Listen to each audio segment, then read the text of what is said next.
exits are the doors. If a fire happens, leave the building. So have we got Barbara in the room? I'm just going to wait for Barbara to finish loading her coffee up, because I need my wing person. I don't think it's appropriate to call people wing things these days, is it? I think it's probably wing theys. I don't know. Gotta try and be up with the kids, you know. Cool. Excellent. Well, listen, thanks both online and, oh, I've got to click the got it button because we're recording. Good, we're live. Okay, so welcome and thank you so much for coming to our EU Parliamentary interface. I'm going to explain a little bit more about why it's called that in a minute or two. Oh, I've got slides to show just to prove that we're online. Let's go. Now, those of you that know me know that I tend to be a little bit informal. So please speak up, take part in the event today.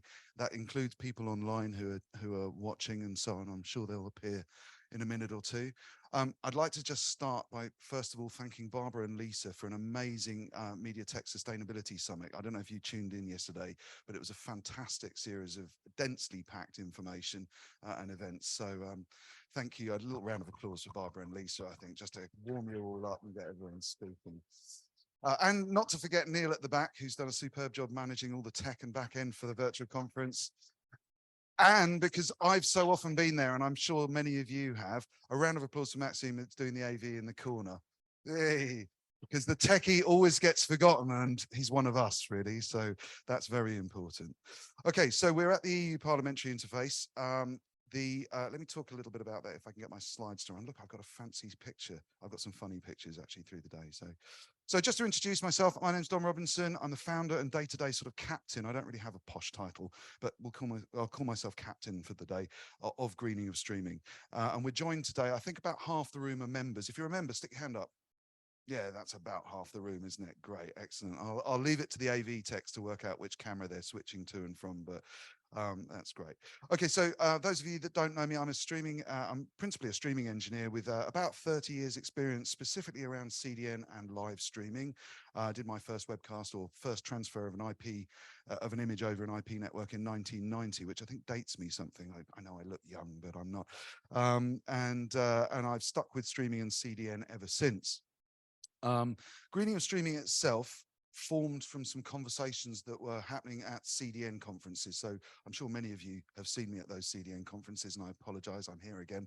But we had these conversations in the background at the Content Delivery Summit. And gradually sustainability started to get into the conference and eventually started to overtake the conference. And so we stood up a one-day event, and there was so much overwhelming interest in that first event that as I was programming it, I sought some advice from the people who set up the Internet Service Providers Association, who are great friends, to get some advice on whether it was worth forming an industry association, a trade group, whatever you want to call us, a forum for discussing sustainability in streaming. We did the one-day event, and I was really quite overwhelmed that we had 12 founder members. Let's give you the members slide. There we go. The top two rows were all our founder members. So obviously there's a few quite significant names if you know the industry. And I was really proud and overwhelmed that we had such a good kickoff initial meeting. We met initially in October 21. So we're coming on for, well, it'll be our third birthday this year. And on our website, we describe ourselves as follows. I'm going to read this because it's, PR on that. So Greening of Streaming is an organization with international reach created to address growing concerns about the energy impact of the streaming sector.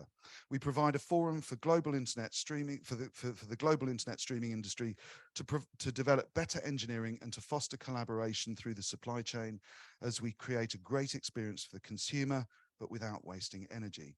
So that's really what the group is all about.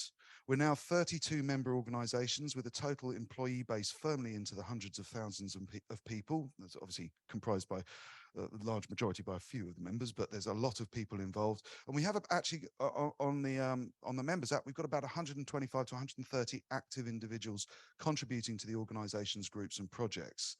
So for 2.5, 3-year-old organization. I'm super proud of what we've achieved. And that's in no small part down to our members advocating for us, down to Lisa, Barbara, Janet, Neil, and others helping us raise the profile of the organization. And for something that started off as a conversation in the sidelines of a conference, I'm slightly overwhelmed that it's now a 4-day-a-week job for me. So thank you, everyone, for keeping me busy. Now, why are we here? Okay, so why public affairs?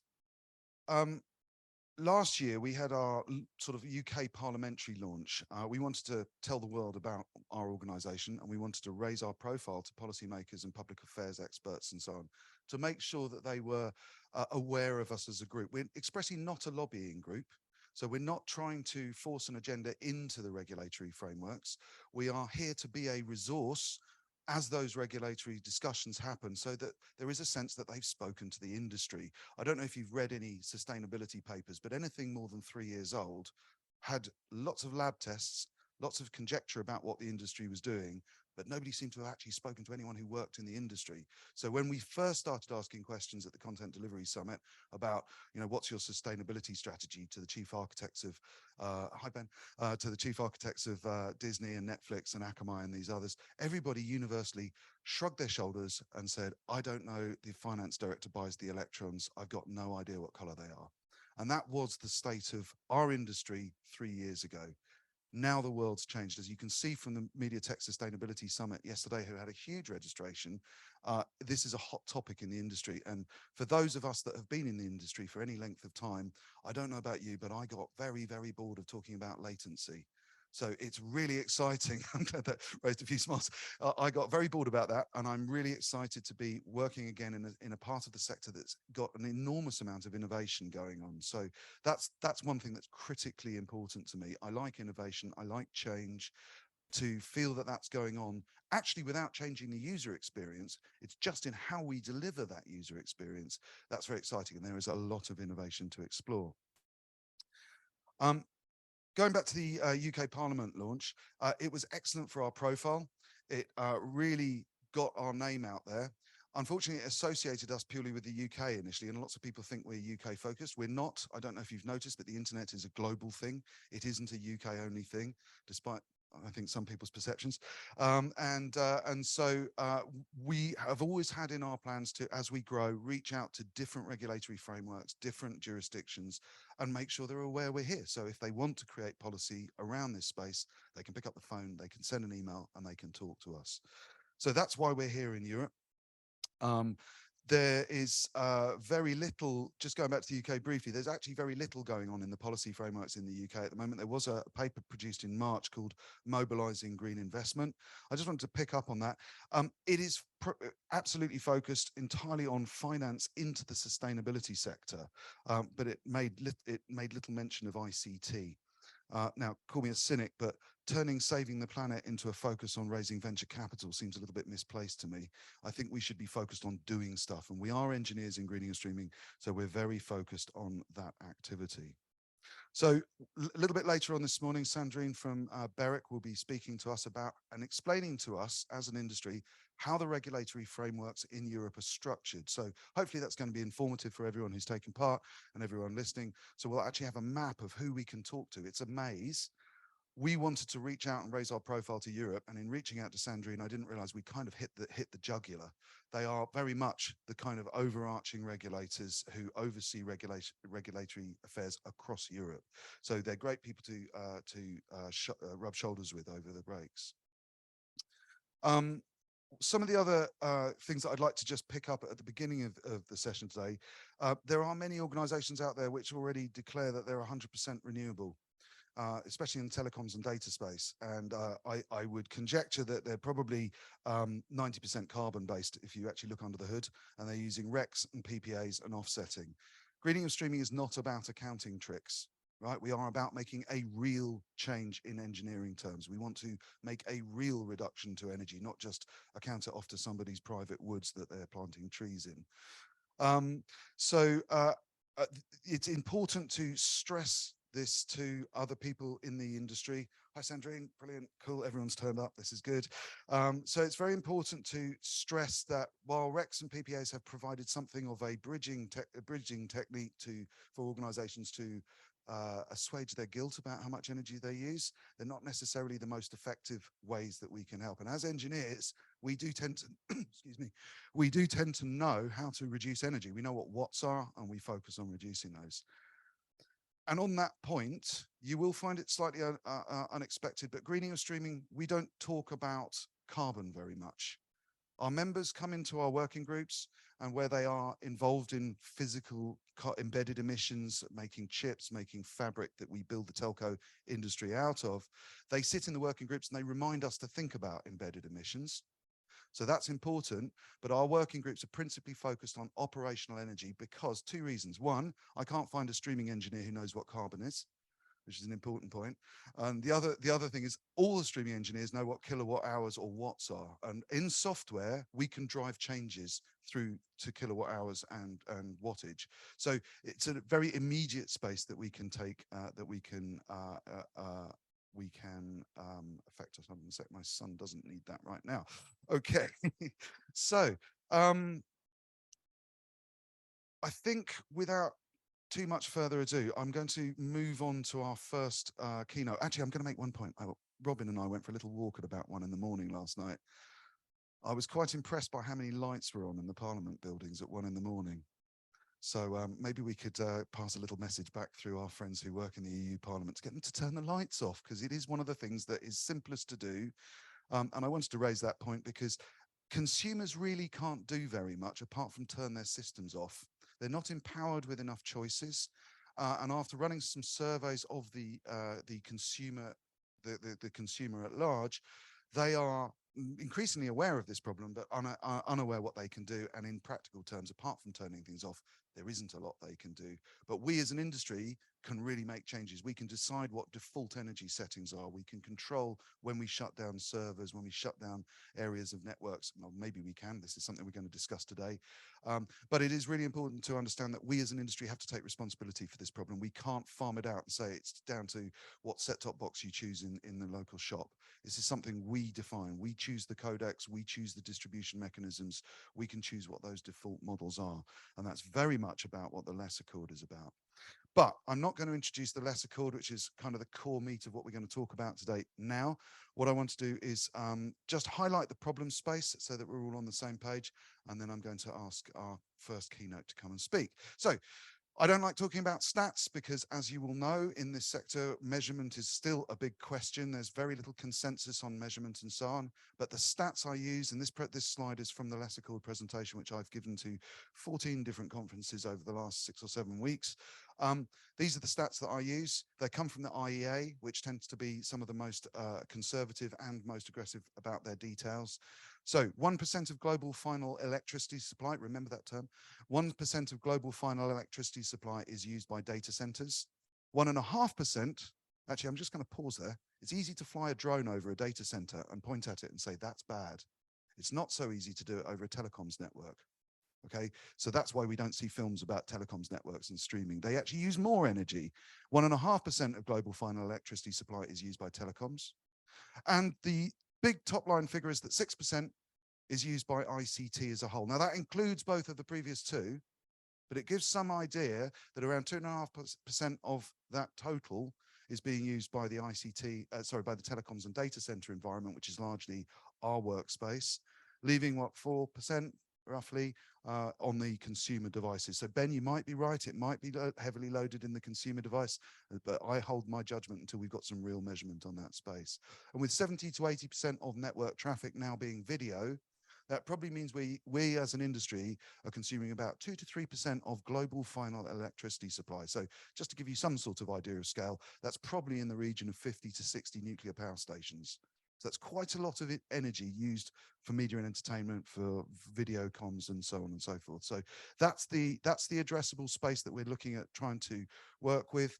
I think there's a few in the room who share my aspiration. We would like to halve that, like to take 1.5% of the global final electricity supply off the grid because we've done some better engineering. And as an aspiration for greening of streaming, that's the top line or bottom line, whichever way you want to look at it. The important thing is, whatever the number is, the order of magnitude is significant. And I, for one, and I know all our members want to make a difference, and I hope all of you who are participating in today's event also share that aspiration. Quick notes on greening of streaming. Some of the principles that we share, some of the key points. We have a no greenwashing rule. It's fundamental to our organization. You can be kicked out if all the other members say you're greenwashing and you don't want to rescind your marketing. So bear that in mind before you sign up. We're members-led, not-for-profit. We are not a standards body. So we are not striving to create standards. We are a forum. In network groups, they would call us a user group. So we're feeding into standards bodies. We work closely with many industry associations to try to change their thinking, to retrofit energy thinking into codec and protocol and transport design and all those elements. I've mentioned that we want to make a real change through education and engineering. That is at the heart of everything we do. And I think everything else on the board is already addressed. Maybe it's worth touching base on the systemically point. If you don't think systemically, a good example we might have is an encoding company might well reduce the power they use for encoding, and they might market themselves as being increasingly more sustainable, more green. But if they don't take a systemic view, they won't look at the fact that maybe the set-top boxes are now working 5% harder, and that might be at the scale of tens of millions. So you save 500 watts on your encoder and you load 25 megawatts onto the grid. Okay, so think systemically. It's the only way we can win this, and we only win this one together. Okay. We're split into 8 working groups, actually 9 now. Ben's just kicked off our CPE working group, which isn't listed. We have a working group looking at language and terminology, lexicon working group, we call that, which Felipe runs. Really interesting discussions on sleep, standby and power off going on at the moment. To give you some idea of what that working group's like, it took us 8 months to write a paper on watts. Okay, it's interesting, it's philosophical, it means subtly different things, and we glibly say put it to sleep, but we don't really know what we all mean when we put it to sleep. You know, Intel, they put things to sleep 50 million times a second. Set-top box manufacturers dim a red light. They still talk about sleep. So these are interesting elements of that working group. And we have a working group about raising awareness and organizing events like this. Morning, Aaron.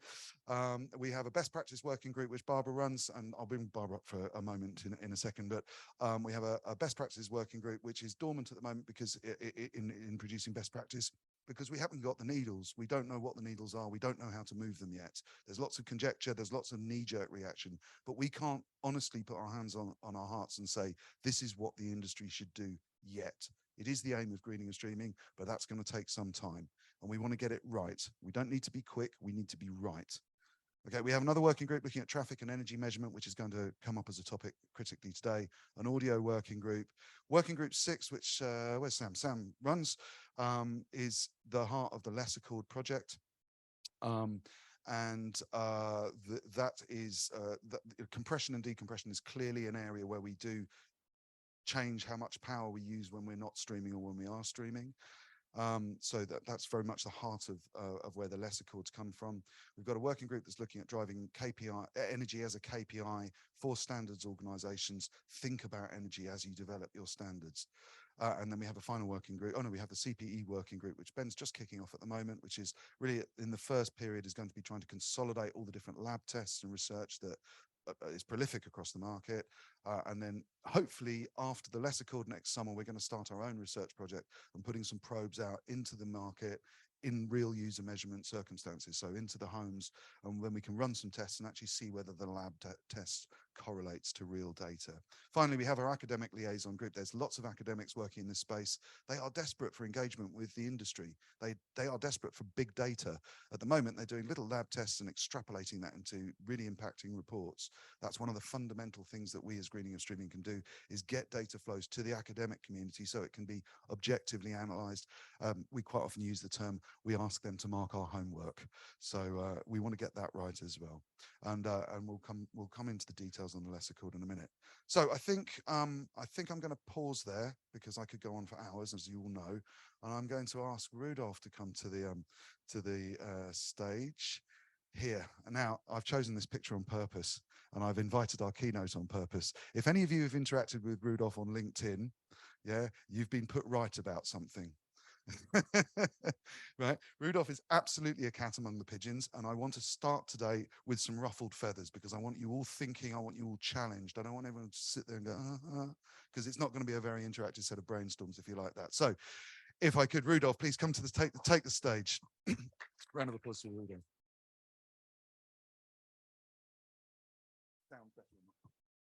All right, thank you. Yeah, that's what I was worried about. No expectations are high, and I need to deliver. So, yeah,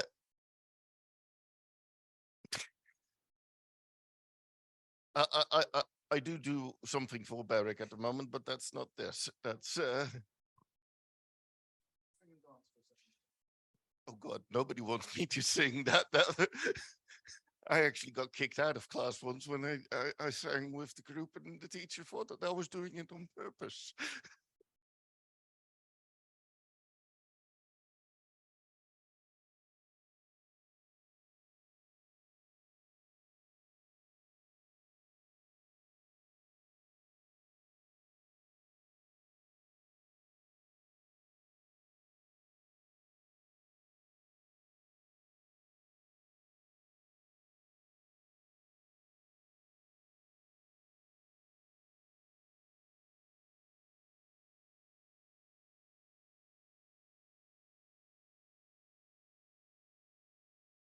Yeah, so my name is Rudolph. I'm going to talk about some of the misconceptions that I think are present in many discussions and misconceptions about how the internet works, and they will hurt the planet. So, to give you a bit of an idea of who I am, I have a degree in public administration and public policy from Twente University, where I started in 1994. And we had 10 megabit in each student room. That was launched that year, the CampusNet. It was the fastest campus network in the world. Basically, we had more bandwidth in a single room than all German universities had together for a month. Then they got 155 megabit ATM. But so um, I actually didn't take a real course according to my fellow students because Twente University is mostly a technical university, and I did public administration, so that didn't involve math and all the important subjects. My sociology book was known as the fairy tale book because it had full color pictures that weren't of diagrams or graphs, so they were of people, and so yeah, it wasn't a real course. But after a couple of years, when the campus net was operational, during drinks in the student bar on campus, they were like, mate, we have some trouble with the police and the dean of the university because, people have some illegal content and stuff. That sounds like policy. You know policy, right? Here, have a beer, and do you want to become vice chairman of the network? And after 2 or 3 beers, I said yes. And that basically defined the rest of my career. I started then at the Dutch German Internet Exchange, which was a development out of the university. Twente University is where Booking.com started and left campus for Amsterdam because internet across the road was 5 times more expensive than in Amsterdam. Just Eat started after we started the Internet Exchange and is still present there and employs about 700 or 800 people. So you can kind of imagine what the difference is. Nobody works for Booking.com there anymore, and 700, 800 new jobs that's relevant for the region. I worked at the Ministry of Economic Affairs on public policy, did stuff like net neutrality there. I worked for Logica, I worked for the OECD in Paris as an economist. I did broadband comparisons and stuff. And I worked for Tele2 in regulatory affairs in the Netherlands. I'm now a partner at Stratix, which is a small consulting firm where we work on data centers, 5G policy, fiber to the home. I advise the Dutch Association of Municipalities on 5G, um, EU policy, that kind of stuff. And I'm always interested in the balance between technology, economy, and policy. And how much interested? Well, this was me on holiday in New York, and it was hot, and the family didn't want to go out for a walk. So I got myself the book Networks of New York and walked through New York finding those networks. So that's how much of a geek I am. I'm actually sometimes trying to make the world a better place. And it also shows a little bit of how my brain works. In 2021, I was writing a piece about standardization for the Dutch Radio Frequency Agency. And I found out that my phone didn't do voice over LTE, and I wondered why. And that became a massive rabbit hole where I found out that actually 4G telephony is so badly standardized and such a stunning mess for implementation that we're actually at risk of not being able to do emergency calls.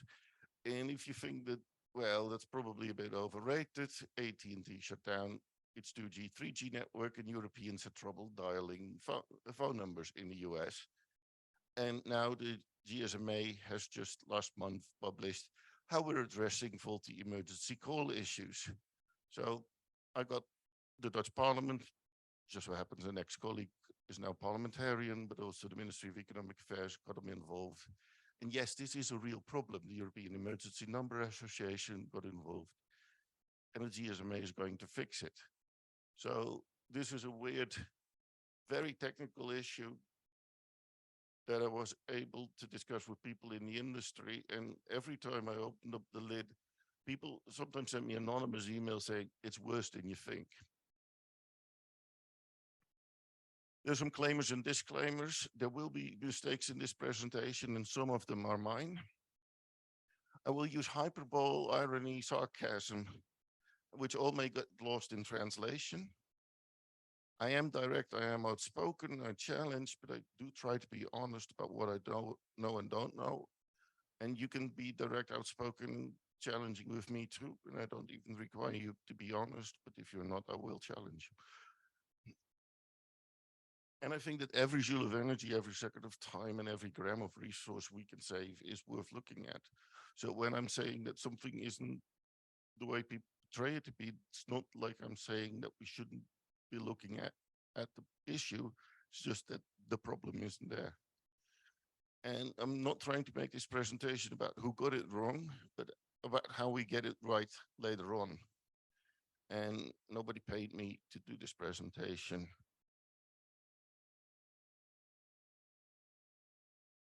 So why did I get involved?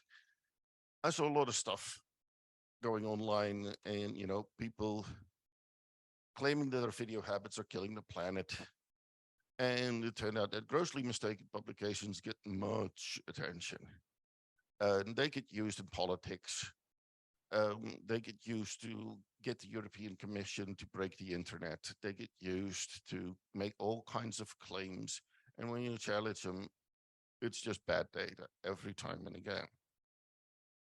And it even started affecting my work because we'd written a nice report about data centers in the Amsterdam region with some scenario planning.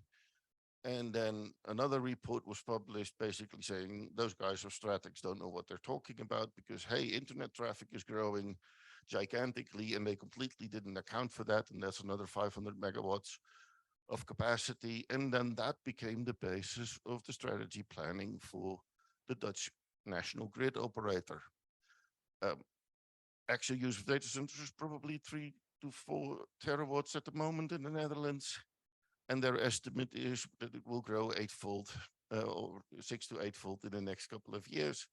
And there's no basis for that other than bad statistics. And yes, it will grow, but differently. And the problem is it's hard to get statistics corrected. There was a Dutch newspaper that had an article with bad statistics. That was 3 months ago. I sent them this letter, they got it published. And then last week they published another article with the same bad statistics about internet traffic growth and how that affects energy. So lots of the bad data are coming from a misunderstanding of how internet networking actually works. So some of the basics are, first of all, there are 75,000 interconnected autonomous networks. All of them run their own network. They are dependent for their own costs, for their own routing, for their own technology. And they use fixed mobile, satellite, wireless, pigeons, whatever. It's their layer 2, so it's their mistake to make. And A good example is basically all the 2G, 3G, 4G, 5G proposals that we're getting. All of them contain elements about we're going to fix the internet, but it's the wrong layer and it's not there to fix. The internet is just the layer that makes the interconnection between all those networks possible. And most of these networks are private. So the European Parliament is its own autonomous internet network. The BBC, Gaming CDN I3D, who are really nice Dutch guys. The Dutch tax service runs its own autonomous system number with its own routing. Academic networks were, of course, the first ones. Banks, cloud, etc. And you can have ISPs as public providers, transit, mobile, And all of this actually wasn't supposed to happen. Because until 1993, 1994, telcos thought that integrated services digital networks, ISDN, were going to take over the world and they were going to deliver all the services. They liberalized the market so that they could offer that in multiple countries to multinationals. And then those weird guys that did the internet in the academic world started using those leased lines to run IP over because you could actually build interconnected networks over there. That was not supposed to happen. That was an unintended consequence of market liberalization. They tried to stop it, but the cat was out of the bag. Just to give you a bit of an idea of how big those networks are, CERN in Geneva is up there. That's how well they are interconnected. So the internet did to networks what containers did to transport. It made it irrelevant what is carried in the big box, so the content, the application, and what carries the big box. You can run it over anything. And yeah, I found this picture really cynical, shipping for a cleaner future. No, really, whoever made this one, a greening of shipping. Now that's a greening of shipping. Now that's an industry group that we need. Anyways, what does the internet do? It abstracts the network from the application, and it abstracts everything away so that you can actually interconnect it. Because those 75,000 different networks will have different technologies in different situations, and you can't assume that the other guy is doing the same thing as you. And well, you have an internet layer, which is the important bit. The link layer you abstract away from and all the other stuff. And of course, I really like Evi Nemet's extra layers on top of it, political and financial, because generally that's where I am. My focus here is within the yellow box. And all the other stuff is basically where I think greening of streaming will mostly focus. But unfortunately, many people think that all of the energy is in the yellow box and that we need to fix the yellow box. Because the yellow box is somebody else, not them. So basic physics, really quick, networks transmits and receive signals. And transmission uses the most energy and creates noise, which makes reception tricky. And this is a galvanometer by Lord Kelvin. And this was for the first transatlantic telegraph. And what that one showed was you can put a lot of power on a line, but if you don't have a tool that actually can figure out what the bits are, you're stuffed. And his thing made it more sensitive. But what it actually meant was we need to get the power level and noise level down so that we can do more modulations. So the energy use is really about distance and area covered, how much frequency you use, which frequency you use. But the modulation in number of bits is much less relevant for energy use. It most of the time you overload the receiver. It always takes in optical networking, the guys who make the transmitter are done 3, 4, 5 years before the guys who make the receiver are actually done.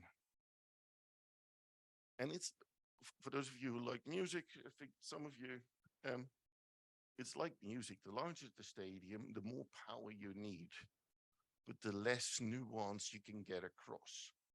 So if you really like nuance, the violinist who does this really finicky thing, you need a small room and sit really close. That's when you can hear it. That doesn't work in a big stadium. Well, it's the same with networking. So common misconceptions. I'm running out of time already and I haven't even started yet. The internet was designed to route around nuclear attacks, is one of those tropes that we always hear. And that's nonsense. So basically what I did was I first made all these misconceptions, and then I realized I didn't really explain why that affects you guys. So in red, I kind of explain what that then means. So people make this statement and then kind of go like, oh, but energy use is not really our problem, it's the internet's problem. But really, you can't know how the traffic flows, so you can't know the energy use of somebody else. It's not your problem if he wastes energy. It's his network, it's his problem to fix. And you have no control over how it flows. The internet exists to send bits and bytes. No, it's not. Networks are there to enable a connection.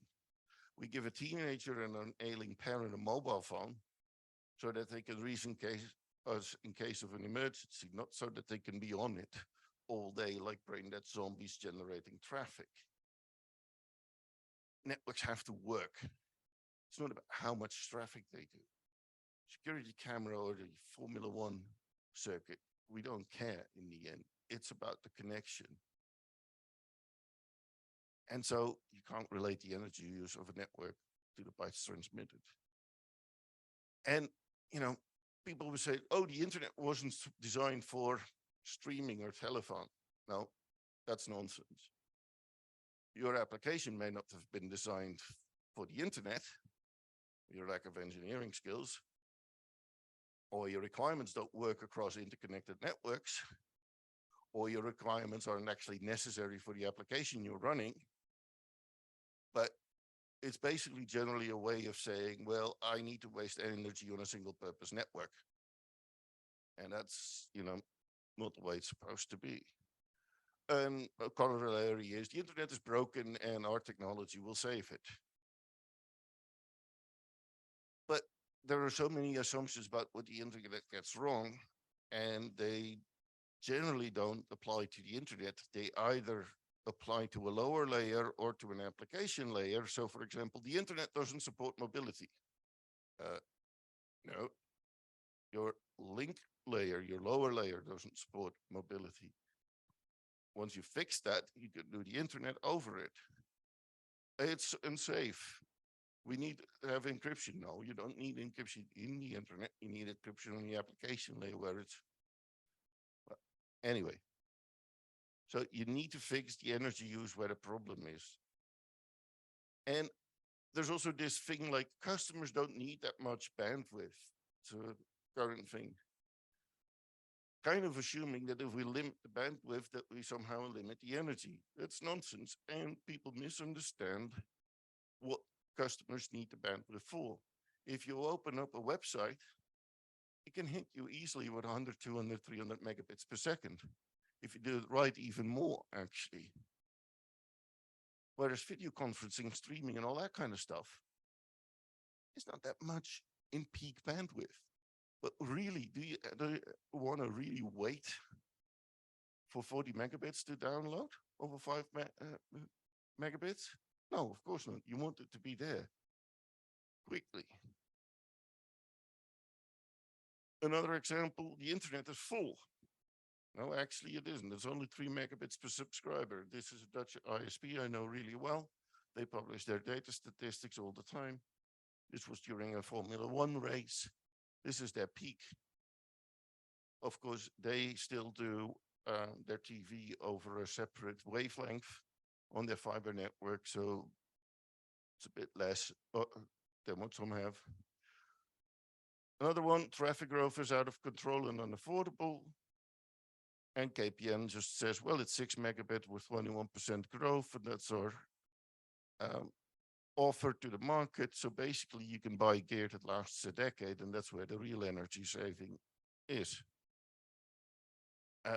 Networks aren't designed for this kind of traffic. So also a nice trope. Well, actually, this is a presentation from Deutsche Telekom in 2013.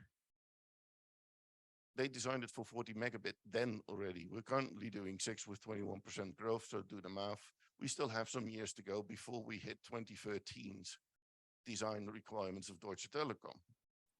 And they're not the best network in Europe. The growth can't be handled. Vodafone says, we can handle it really well. The growth in gigabytes is a problem, is something we hear all the time. Well, BT says, no, mate, this is COVID. Yes, we did more gigabytes, but actually, we didn't do more gigabits per second, and that's the peak. It's just more bytes over the day, but not more during rush hour. BBC said the same. BBC was really worried about, peak use during COVID. And then they never hit peak during COVID because there were no sports games during COVID. So nobody was really all of the same time watching the same thing. We were just watching different things. So if you really are worried about peak traffic, let's just not do sports. Traffic is really too much. Yes, it's becoming repetitive, but RCEP publishes as one of the few regulators in Europe actual traffic statistics for its networks in aggregate. France was 43 terabit in 21, and one Nokia router like the one Orange uses can handle 230 terabit. So basically, I can fit all of France in one Nokia router. You shouldn't do it. It's bad engineering practice, but it can be done. At a meeting of the London Internet Exchange, I made the joke that BT does 30 terabit, a bit less. So I said, anybody here whose network can't handle 30 terabit, please raise your hand. There will be a router salesperson chasing you down for the next couple of weeks.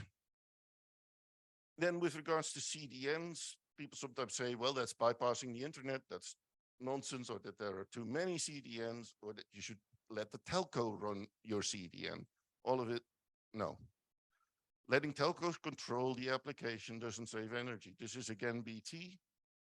They basically tell every CDN and everybody, as long as you come to the 13 locations we have across the UK, place your boxes there, we will take care of the rest of the traffic to our customers, but you have to come to those 13 places. Magically, people do. This was 2018, it's even more now. And with regards to capacity is wasteful. No, actually replacing and fixing stuff is more wasteful. And in the data center world, there's a couple of good presentations on how that statistics affect, stuff breaking. And when the Vogels of Amazon said it really well, everything fails all the time. Or as I had in a report on submarine cables, one of these types of firms said, we had 5 links, and one day we were working on one, our provider was working on the second one, we had a link failure on the third one, and somebody dug through a 4th one. And then you start to get scared because the rest of the day you're running all your traffic over a single line, whereas you had 5 times redundancy. Multicast will save us. I'm just starting to grind some people's gears here. Now, actually, this is in 2000 already. It's a nice hack. But even then, people were already saying, the World Wide Web started in the same year, basically. And then, I'm running out of time, sorry. If everybody did X, this problem wouldn't exist. Well, actually, that's a bit like, my lord, I have a cunning plan. It's not your network. you don't know what's best for somebody else's network. That's why the internet is so successful. Everybody runs their own network. If they're incompetent, they go out of business. If they're actually smarter than you, they take over your business. Also, an idea is that the internet is between telcos and OTTs. No, and that's often, to say like, oh, it's their problem. No, it's not. And then last one, if only we could get rid of cat videos. Just assume that the traffic needs to be there, that there's a good reason why that traffic is there. You're not capable of determining why that traffic is there. Energy user networks, very quickly. When we actually look at energy user networks, we find it's stable for EU telcos. It isn't growing. It hasn't grown in years. A bit, but not substantially. This is done by Telia and Ericsson, Malmedin, London, Bergmark. Really cool. There's also some bad data out there.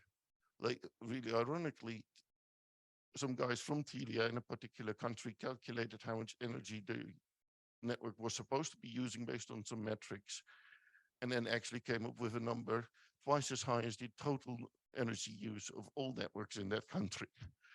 And I sent that to the guys from Telia who wrote this, like, and they were like, oh God, yeah. And it's their colleagues even. KPN in the Netherlands for 10 years now has been reducing its energy use as a total, as a whole firm. So they're 45% lower, and they do 2,400% more. I have of the other networks, and we see it time and time again. Energy use of data centers, IEA, it's pretty stable despite traffic loads and workloads, etc. In the Netherlands, we found a whole bunch of statistics, and people often take the wrong one. So they, for example, for data centers, they take peak capacity or design capacity of the link. Yes, that's how big the pipe is that connects. That's like saying, well, how big the pipe to your home is. It's not how much energy actually flows over it or how much has been contracted. And or if you take three different sectors, the Dutch government, the service sector, I think, and the ICT sector, you take their energy use. Yes, ICT is going up. Oh yeah, that's finance. But banking and government are actually decreasing. Why? They're moving their stuff from their computer centers to data centers. So it moves from one sector to another. So ICT shoots up. But actually, on aggregate, it comes down. The Dutch government went from 64 computer centers to 4 data centers and reduced its energy use by 100 gigawatt hours in absolute terms. I've also called for the end kilowatt hours per gigabyte. That's just misleading. It's like calculating the energy use of a streetlight by the number of cars that drive by. And there is just too much academic data because almost all of it is based on some assumption on kilowatt hours per gigabyte. And really, we shouldn't be doing that. There are some good examples of good studies. One of them will be presented to us soon, I hope. And here are some more. Questions, eggs, rotten tomatoes.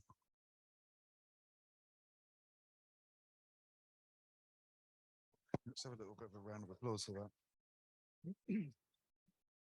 So as long as Sandrine's not in a rush, I've got a little bit of time for some Q&A because hopefully your feathers have been ruffled. If they haven't, we haven't done our job. So thank you very much, Rudolf. Has anyone got any immediate questions? And actually, is somebody manning the Q&A on the chat room as well? So if you're in the Zoom, do use the chat all day, chat with us here in the room, and we'll relay questions if there are any. Any questions, folks? No? Okay, so we've got one here. Perfect. And you'll have to say your name because people can't online. Jensens, Proximus. Some clarification needed from my part. The data center energy consumption was in one of the slides growing over the years from 2022 to 2030 by a factor of 4, if I remember well. And then the last explanation about the energy consumption per telco was going down. So does that mean that they are really outsourcing their business, or how do we explain that? Well, actually, yeah. So this was a projection of the Dutch energy grid operator of how they thought the energy use of data centers would develop in the Netherlands based on some bad estimations. And to give you a bit of an idea, we had a bit of a fight in the Netherlands over a Facebook data center that was supposed to be built and then didn't because people were upset in part about the energy use that it was going to cause. This estimate is roughly 10 to 20 times that data center to be built until 2030. So, we already couldn't get the planning permission for one Facebook data center, and their estimates go up to like 20 Facebook data centers to be realized in the next now 7 years. So that's not really realistic. If we then look at telecom networks, mobile networks are a bit growing, but if we, for example, copper networks, DSL, if you can shut that down, that's a massive saving. If we then look at consumer networks, every new generation, certainly on fiber, uses less. There's EU regulation as well, or EU, I don't think it's a regulation, but at least it's the directive gives a bit of idea of how much consumer premises equipment should use. And I think for cable, it's like 4 or 5 watts per port for a DOCSIS network, but for fiber, it's like 2 or 3 watts per port. But of course, that fiber port can do 10 gigs at that time, whereas the DOCSIS port can do significantly less. So it gives you a perspective that if we move to a new technology that can do more, we're actually not doing more energy. Thank you. Perfect. Any other questions in the room? Yeah.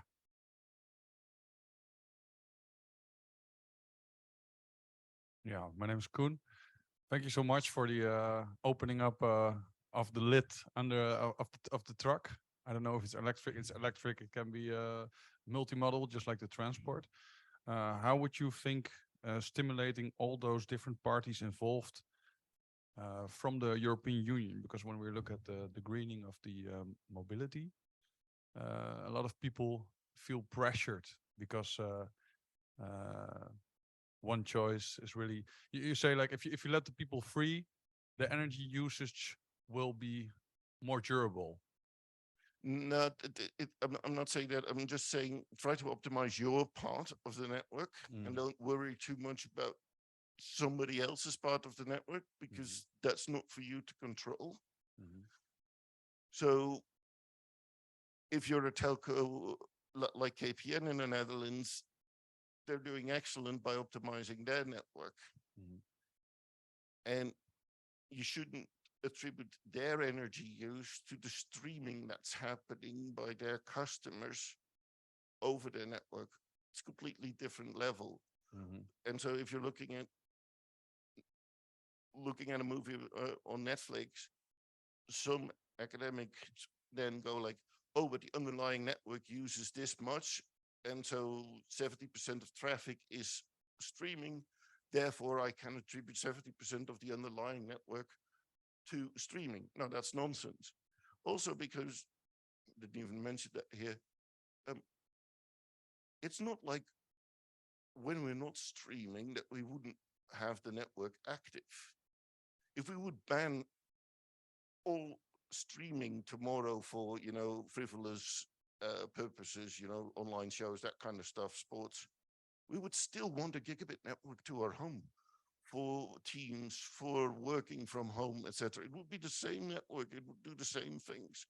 We would just get rid of a whole lot of set-top boxes and TVs, which consume lots of energy, which is great for the planet. But, the network wouldn't actually change that much and save that much energy. A port here and there, yes, I know.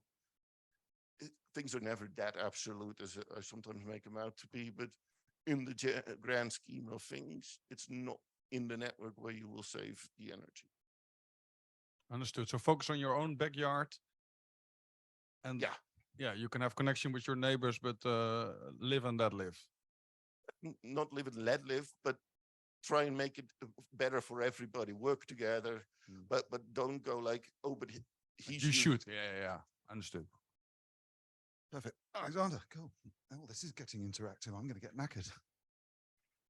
Thanks. Alexander Lishinsky from GNL. We are a systems integrator managed service provider. Our customers are content providers. They are buying stuff from us, through us, from CDNs, telcos, whatever. So they usually are billed by their consumption. So they are billed by gigabyte or by units delivered.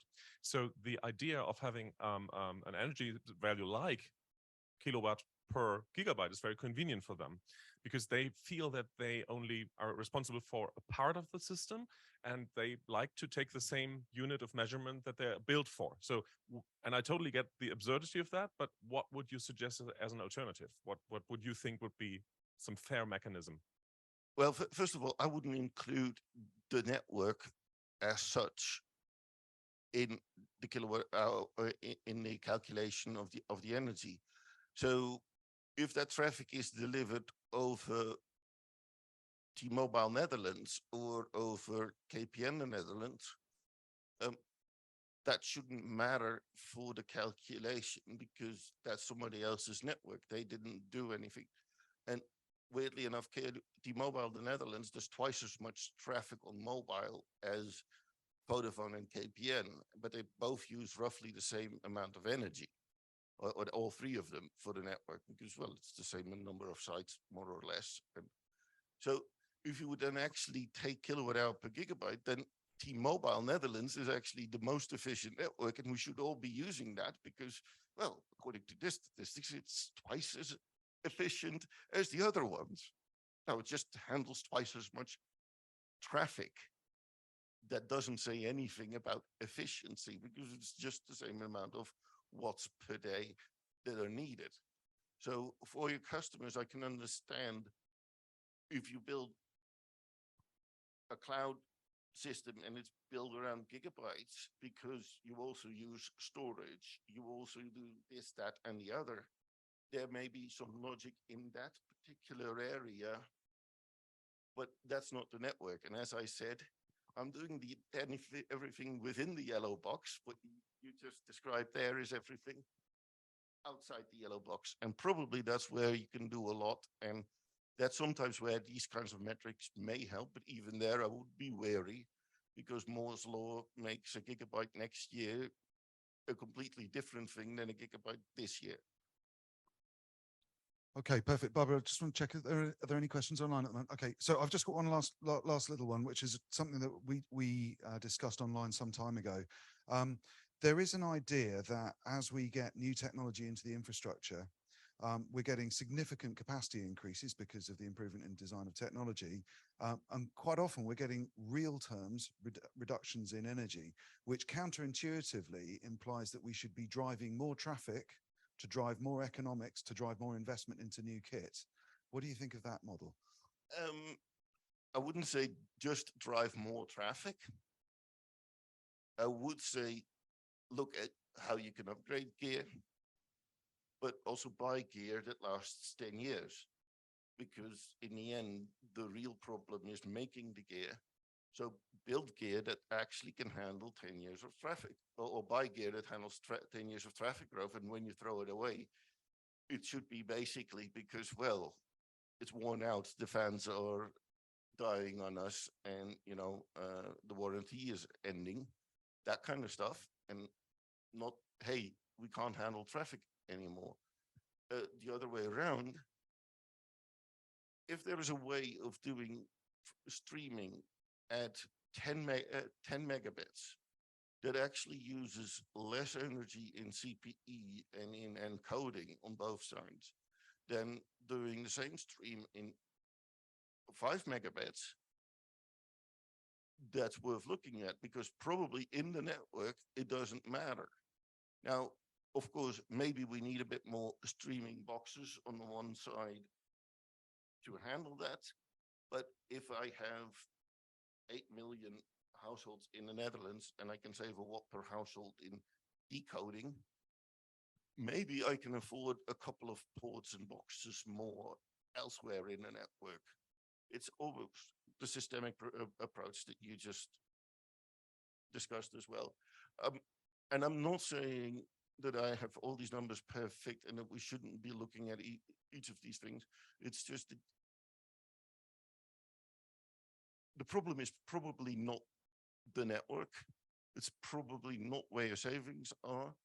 And I've seen some greenwashing like our encoding will save this amount of bandwidth, therefore it is so much more green. No. Multicast will, probably not. And I know some people disagree with me on the multicast bit, but trust me, we've been trying for 30 years now. If it was actually some value to it, we would have been using. Okay, we got a question in from the floor. Can we elaborate a little bit more on multicast? But by sending one traffic stream into the network and then making the router deliver that to multiple customers, but it will then have to maintain state on who actually subscribed to that, who is actually authorized to watch that, are they still watching? And then I saw one statistic floating by where somebody said, well, our solution is really good. It only uses 5% of CPU in the CPE, which makes me wonder, are the other solutions then using more than 5% in a CPE? And how much is that over a year? Because if that's 80 to 100 million boxes around the world, a few megabits, a few megawatts. But maybe I'm wrong, you know, on a multicast, I would love to be wrong, but for 25 years I've had presentations about multicast, how it was going to be the next big thing. Multicast is very dear to my heart, and one of our projects a little bit later on in the brainstorm is going to go deep. Folks, like a really big round of applause to Rudolph, because that hopefully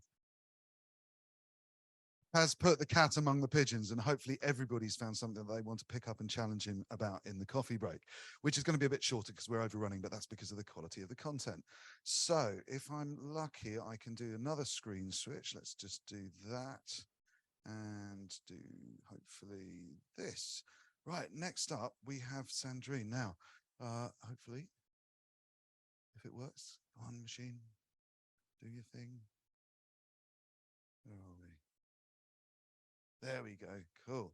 So, as mentioned, we're here next to the European Parliament because we want to expose our group to regulators, to people working in public affairs and policy around our sector. When I called up Sandrine and we spoke, I didn't realize I was actually speaking to the jugular. So, Sandrine, please come and tell us how regulation works. Thank you. So good morning. I'm really happy to speak to you today at this event, and I'm also very enthusiastic about the Greening Digital Streaming Consortium work, because as regulators, we really need and are looking for more available data and stronger modeling and robust methodology to understand the environmental impacts of the digital sector. So thank you very much, Tom, for this event. So to start, who am I? I am Sandrine Amiarcy. I am a public policy specialist, and I work at ARCEP for 3 years. Previously, I was working in the European Affairs Department, so I'm quite familiar with this area. But now today, I'm head of the Open Internet Unit at ARCEP, who is in charge of implementing the net neutrality regulation, but also of the monitoring of interconnection relationship between operators and content providers and CDN, among others. And yes, Rudolf, actually the figures you were presenting about peering is produced directly by my team. So thank you for promoting our work. On sustainability aspects, we are also in charge of developing a national framework to provide guidance regarding the eco-design of digital services. But I will not speak about it today because it's still ongoing work, but I will be very pleased to share some news about this work that will be published later this year. And today I was invited because I'm also co-chair of the Sustainability Working Group of BEREC. So BEREC is a body of European regulators for electronic communications. So it gathers all national regulatory authorities for telecom, and it is supported by the European Commission, meaning that we have a European Commission agency that is supporting the administrative work, but the European Commission also at our meeting and is collaborating on different topics with us, including sustainability. And daily activities are conducted by working groups, different type of working groups that are co-chaired by national representatives. And so the sustainability working groups is co-chaired by Katarina Dekanowska from the Czech National Authority and me. So today I will speak to you a bit about the EU initiatives regarding ICT sustainability. I will then provide you some overview of BEREC actions, activities in this area. And I will also provide some snapshot regarding ARCEP work on ICT sustainability. But yeah, I will not dive into it too much because I'm here to present a more EU level perspective, but happy to share further detail today or afterwards.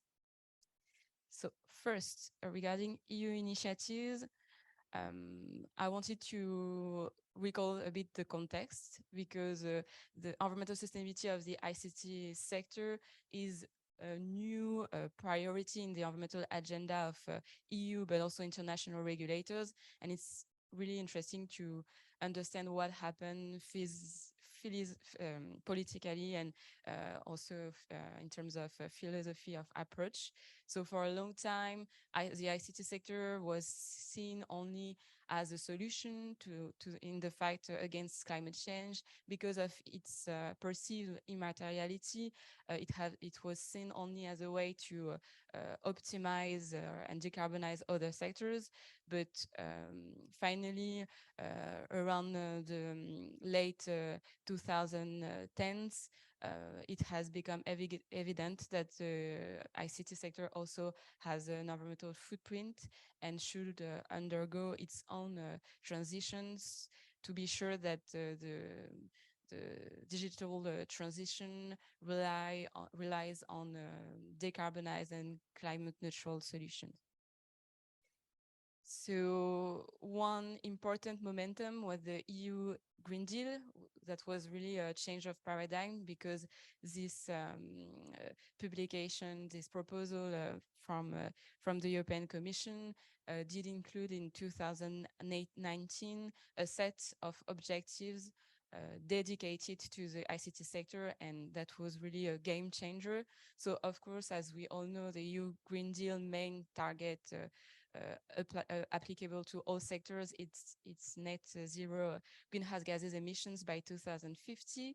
And ICT solutions are of course seen as an important lever to enable this change toward net zero economy.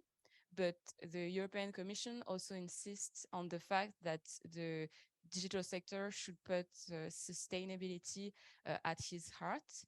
The European Commission announced with this paper, with this publication, measures on energy efficiency and circular economy performance for the sector, as well as transparency measures on digital infrastructures, so data centers and telecoms. And few months after, the European Commission also published a digital strategy for EU, so shaping Europe's digital futures.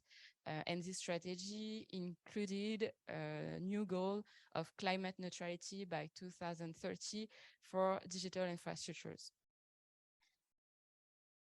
So yeah, this is an extract from an external study that was done for BEREC by Week and Ramble consulting firms. So this is just to illustrate the fact that, of course, initiatives did exist before the European Green Deal regarding the environmental footprint of the digital sector. For instance, since the 2000s, there have been regulation regarding electronic and electric waste management that did have an impact, on the digital sector. There have been also regulation regarding hazardous substance that are also used for some type of network or infrastructures equipment. But we can say that the activities of EU bodies has developed in the past few years. So this is an attempt map of newest EU initiatives on ICT sustainability. So all the initiatives were published between 2000, published or are ongoing or were announced between 2021 and today. So yeah, we can categorize EU initiatives in 5 categories. So first, there are the horizontal regulations, so that are affecting all or at least a large number of sectors that do have a significant impact on the ICT sector.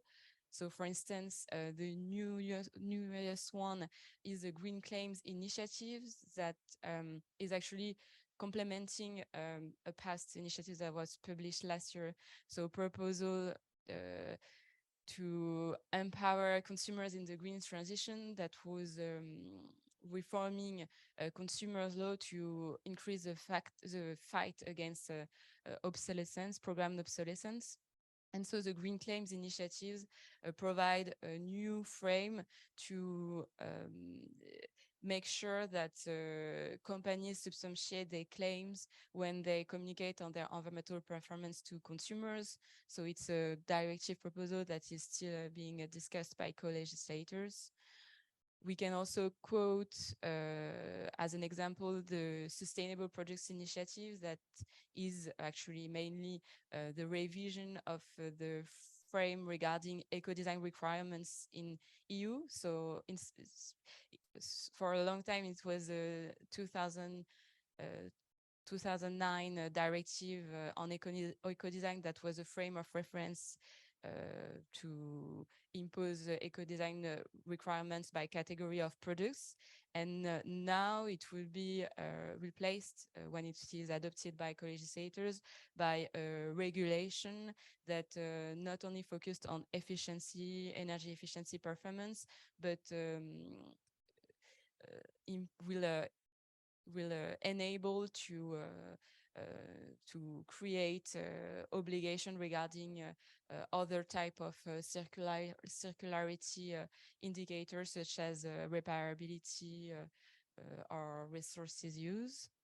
And of course, there is the corporate social responsibility directive and the due diligence directives that are very important and that are affecting the digital companies. So also there have been an important work, an important pilot project that is gathering a number of industry players and that is led by DG Connect in the European Commission, which is named the Green Digital Coalition. So with this project, a group of, initially it was 26, but the number has grown, of digital companies committed to achieve a net zero target by 2030. And they are working to help developing a methodology to calculate the net impact of some ICT solutions using use cases in different sectors such as agriculture or the energy sector to measure the indirect impact of ICT solution. And there has been also initiatives that are focused on some parts, some elements of the internet ecosystem. I will not present everything, of course. I will focus on the one on digital infrastructures. So regarding data centers, I think you are all aware of that, but yeah, it is quite an important new disposal. So it is the Energy Efficiency Directive recast that include in its Article 11A a set of measures on data centers, including the new obligation for data centers with a IT power demand of at least 500 kilowatts to share information regarding their energy consumption, mainly energy efficiency, but also secondarily regarding their water consumption and waste utilization to their member states and to the European Commission that will create a EU database for data centers with this consumption. And also this proposal enables the European Commission to create a label, a sustainability label for data centers. And the work has been already launched by experts from the Joint Research Center and the European Commission to deliver on this possibility. And regarding telecoms, so yeah, I will speak again about it when I will present to you BEREC activities, but we can quote that the European Commission has been busy working on the establishment of a code of conduct for electronic communication networks and services. So yeah, it is a bit the model of the code of conduct that already exists regarding energy efficiency of data centers, but it might encompass other type of sustainability aspects. And yeah, that's it. But yeah, I can provide you additional details if needed, but I will move on now to BEREC activities. So in this context of growing attention regarding sustainability aspects in the EU agenda and of additional targets provided by the European Green Deal, BEREC has decided to include in its strategy 2021-2025 a new goals regarding sustainability of the sector. So BEREC committed to help assessing the environmental impacts of the digital sector, especially of electronic communications, but also to start working on end user empowerment through environmental information on the sector environmental footprint, and more largely to contribute to the implementation of ICT-related part of the EU Green Deal, but also of the UN Agenda 30. And to deliver on these targets, on these new goals, BEREC created a working group dedicated on sustainability. So personally, I've been working at the very beginning on this working group, and at the beginning we were 10 experts with no agenda, not a lot of resources or expertise on this topic. Today, we are still in the learning phase and knowledge building phase, but we are 90 to 100 experts all working together in Europe to investigate ICT sustainability, but also what can be done by national authorities on the topic. So our first task as a working group, so created in 2020, was to establish a roadmap for telecom regulators, because the protection of the environment was not part of the mandatory legal duties of telecom regulators as defined by the European Electronic Communications Code at EU level. So yeah, this was quite some task. We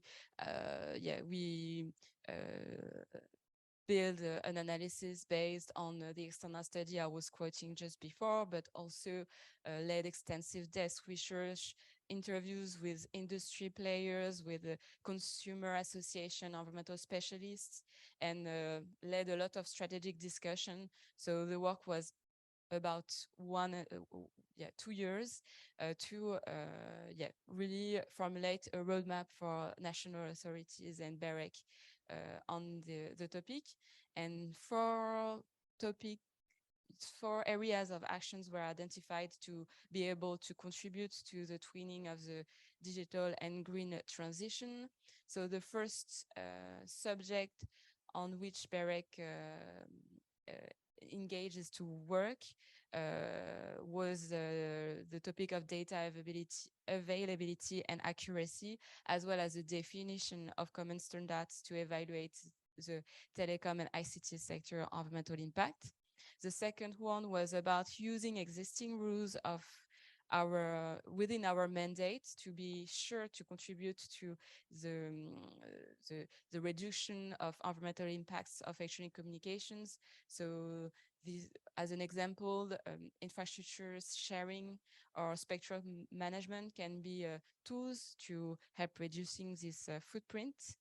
We also included in this tentative agenda for next year's on sustainability, the work on environmentally friendly practices for digital players. And the aim was to be sure to look at the full value chains and not only focused on electronic communications providers. And the last area of action was about contributing to end user empowerment on that topic. So since this first roadmap, this first report, BEREC has been indeed working on the topic of sustainability indicators, and we published a preliminary report, a draft report in March this year on this issue to support the European Commission in the edition of its Code of Conduct on Electronic Communication Networks and Services, because this Code of Conduct might include a list of recommended sustainability indicators for the sector. So this draft report is quite long. There are a lot of things such as a review of existing initiatives at EU level, a summary of national regulatory authorities' first experiences in terms of data collection on environmental impacts of operators mainly. And we also conducted a survey in the industry to evaluate the level of maturity of 21 sustainability indicators and provided some conclusions, some recommendation on BEREC side to help contributing to increase environmental transparency within the sector. So I will not detail the results, but just to give you an idea of the content of this draft report, one of the core part of this report is delivering the results of the survey we conducted, because we received 81 feedback from the industry regarding their practices in terms of environmental reporting. So these two graphs illustrate feedback on the actual use of this set of sustainability indicators in the environmental reporting of the companies who replied to the survey. Very generally, we can say that the most used indicators from the sample of companies we reviewed are related to energy performance, energy consumption, use of renewable energy, and secondarily on carbon emissions. Another quite mature indicator is e-waste production, followed by other circular economy performance indicators. We also asked respondents to give feedback on the relevance of the set of sustainability indicators. So we can also note that the most relevant indicators for the industry respondents are the ones related to energy, to carbon emissions, followed by indicators related to circular economy performance, such as repairability, recyclability, that are less used because of lack of mature and standardized methodology, but are viewed by the respondents are quite relevant. Just one thing to say about the sample of companies. So they were largely from the telecom sector, so 70% of them declared they have been conducting activities as telecom operators.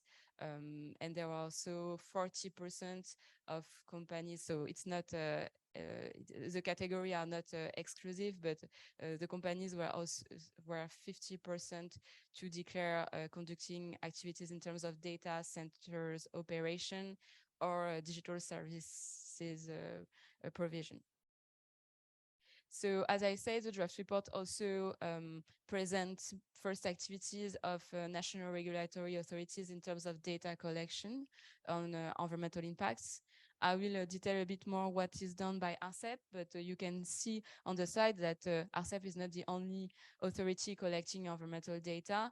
The Belgian, Spanish, and Finnish regulators are also collecting some first set of data. So there are for these three regulators, the data collection are focused on main network operators, and indicators mostly relates to energy consumption, electricity consumption, and secondarily to greenhouse gases emissions, and for the Belgian authority to recycling and refurbishment efforts. ARCEP is a bit different because we are not only collecting data on electronic communications operators, but we are extending this data collection to a larger scope of digital players. So consequently, the list of indicators we are collecting is also a bit more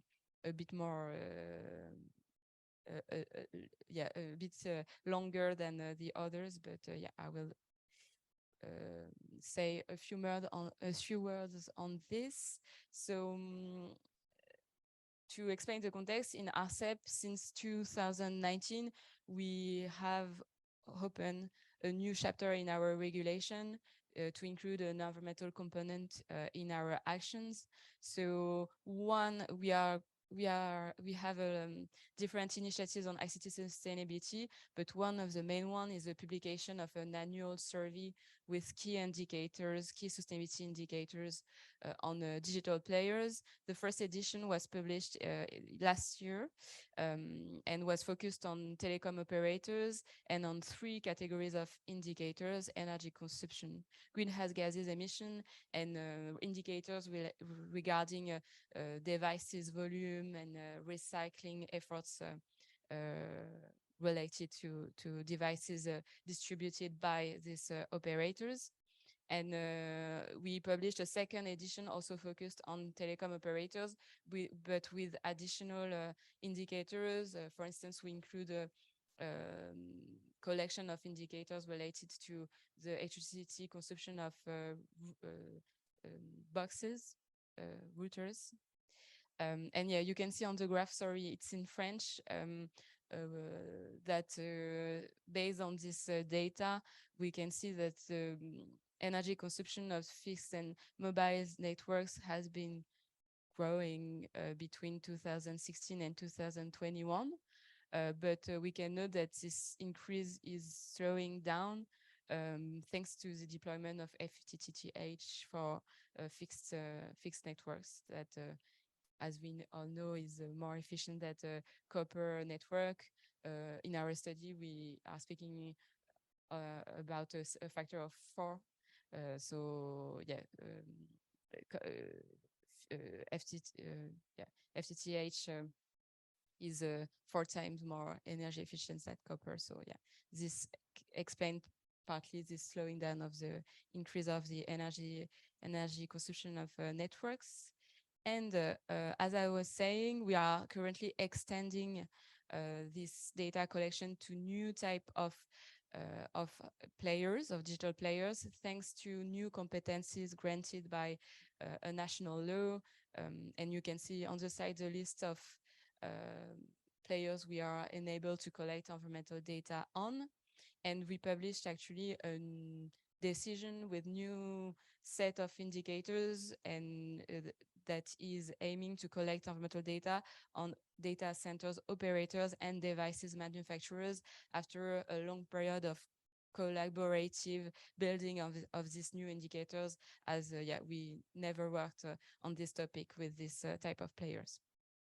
So this new survey, extended survey, should be published around the end of the year. So getting back to BEREC work, just shortly, so based on the feedback of industry players and national regulatory authorities, we concluded our draft report with a pilot classification of sustainability indicators to provide national regulatory authorities and stakeholders key information about maturity, level of use of category of indicators. So this is not details, but the pilot classification also include example of specific indicators already collected by national authorities, recommended also level of application, because as you can read, it's a mix of organization, system, and product level indicators. But I invite you to read the full draft report to get to know it. And for information, the European Commission is currently conducted a consultation on sustainability indicators for electronic communication networks and services to build the code of conduct I was mentioning before, and took as a template for this consultation this pilot classification. So one last example of BEREC activities is of the sustainability working group activities. So as you know, the European Commission was conducted a consultation regarding the future of connectivity that was particularly investigating relationship between content providers, content players, and operators, telecom operators. And BEREC responded to this consultation, so it's a public document. And in its reply, that is a 10 pages paper, BEREC included a part on sustainability. So you can see on the side the main messages regarding sustainability that is included in this paper. So one of the key message, so I know here we are focused on energy consumption, the operation phase of the environmental footprint of digital infrastructures, but more largely, BEREC encourages to adopt holistic approach on sustainability to be sure to encompass all type of relevant environmental impacts for the sector, all phases of the life cycle of the internet ecosystem, and also to analyze the impact of all internet ecosystem elements. And regarding data traffic relations and effect on the energy consumption and carbon impact of the electronic communications. So we mainly say in this paper that this relationship is very hard to model, and of course it's not linear, and it should not be presented as linear. But we are saying that there are a lot of different factors to have in mind, such as energy efficiency gains of digital infrastructures that limit the growth of energy consumption, the difference between fixed and mobile networks, also the fact that a lot of attention is given to the operation phase in this debate, but actually if the internet data traffic has an impact, it is also it is more, or it should be looked through the deploying phase because of potential impact of peaks on the networks capacity and driving the deployment of new infrastructures. And also that a lot of studies failed to take into account the interdependencies between the different elements of the internet ecosystem. This consultation was mainly focused on networks and content, but we failed to also include devices in the analysis, which is which are representing actually the majority of the environmental footprint of the sector. And one last message was that we should not forget about looking or trying to estimate possible rebound effects. So final words, actually, I think it will echo a lot what was said by Dom and Rudolf. So me, I speaking about shared environmental accountability across the internet ecosystem, but the aim is to promote a systemic or accountability of all elements of network or of the ecosystem in terms of ICT sustainability. And to illustrate this point, this is an extract from a study, the ADEM-ARCEP study that was referenced by Rudolf. So this is an extensive study that was published in 3 parts to evaluate the environmental footprint of the ICT sector in France. So the first part was focused on existing methodology. The second part is a multi-criteria, multi-component and life cycle assessment of the digital environmental footprint in France. And you can see on the side that between 65 and 90% of the environmental footprint of the digital sector is related to devices. As an example, for carbon impact indicator, the number is 79% of greenhouse gases of the ICT sector is driven by devices. We can also note that most of the carbon impact, the carbon footprint of the sector is related to the manufacturing use phase because of this weight of devices. And one important message is that debate tend to focus on energy consumption and carbon emissions regarding the ICT sector, whereas we should not omit the effect on depletion of abiotic resources and resources at large, which is also a core important indicator to look at.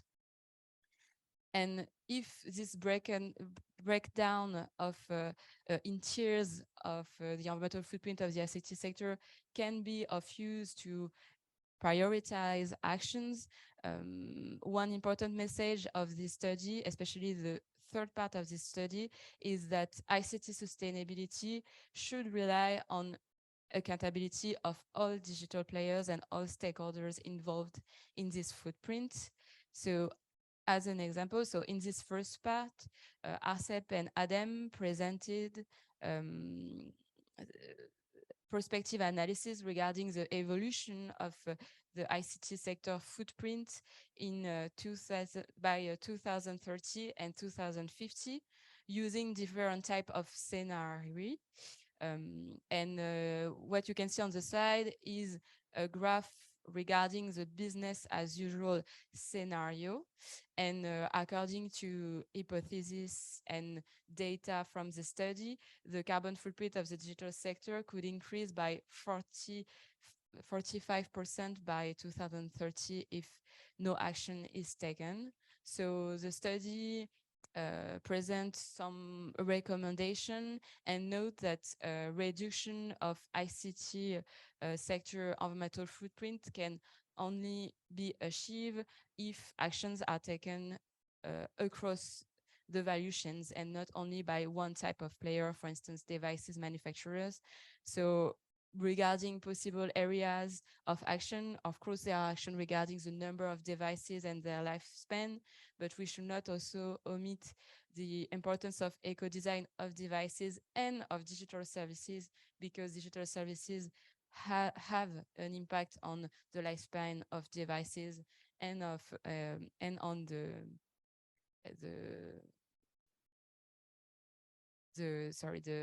digital infrastructures environmental footprint evolution.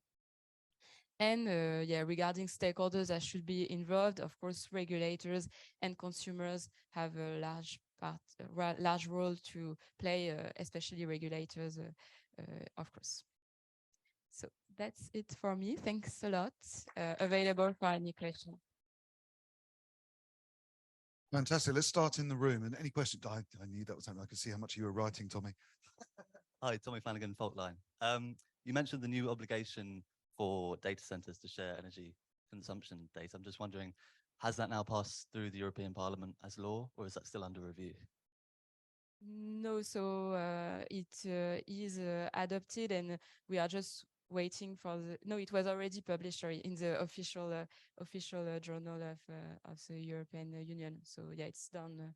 It's settled. Great, and presumably that includes non-public companies, right? Yes, so the only criteria is IT power demand, and there is also an exemption for data centers that are operating for security or civil protection reasons. But otherwise, yeah, the main criteria is the IT power demand. Okay, thanks. Yes, I'll look at that. I'm with Hotline too, Quentin. Just something maybe I didn't really understand, but when you were talking about the national regulators, on your slide, it seemed to say that you're saying about 4 regulators: the Belgian, French, Spanish, Finnish. Are those the only 4 that are taking in data about ICT sustainability, or because it was said like 4 out of 29 regulators? So I just didn't understand that. No, it's yeah, it's correct. You understand, you understood well.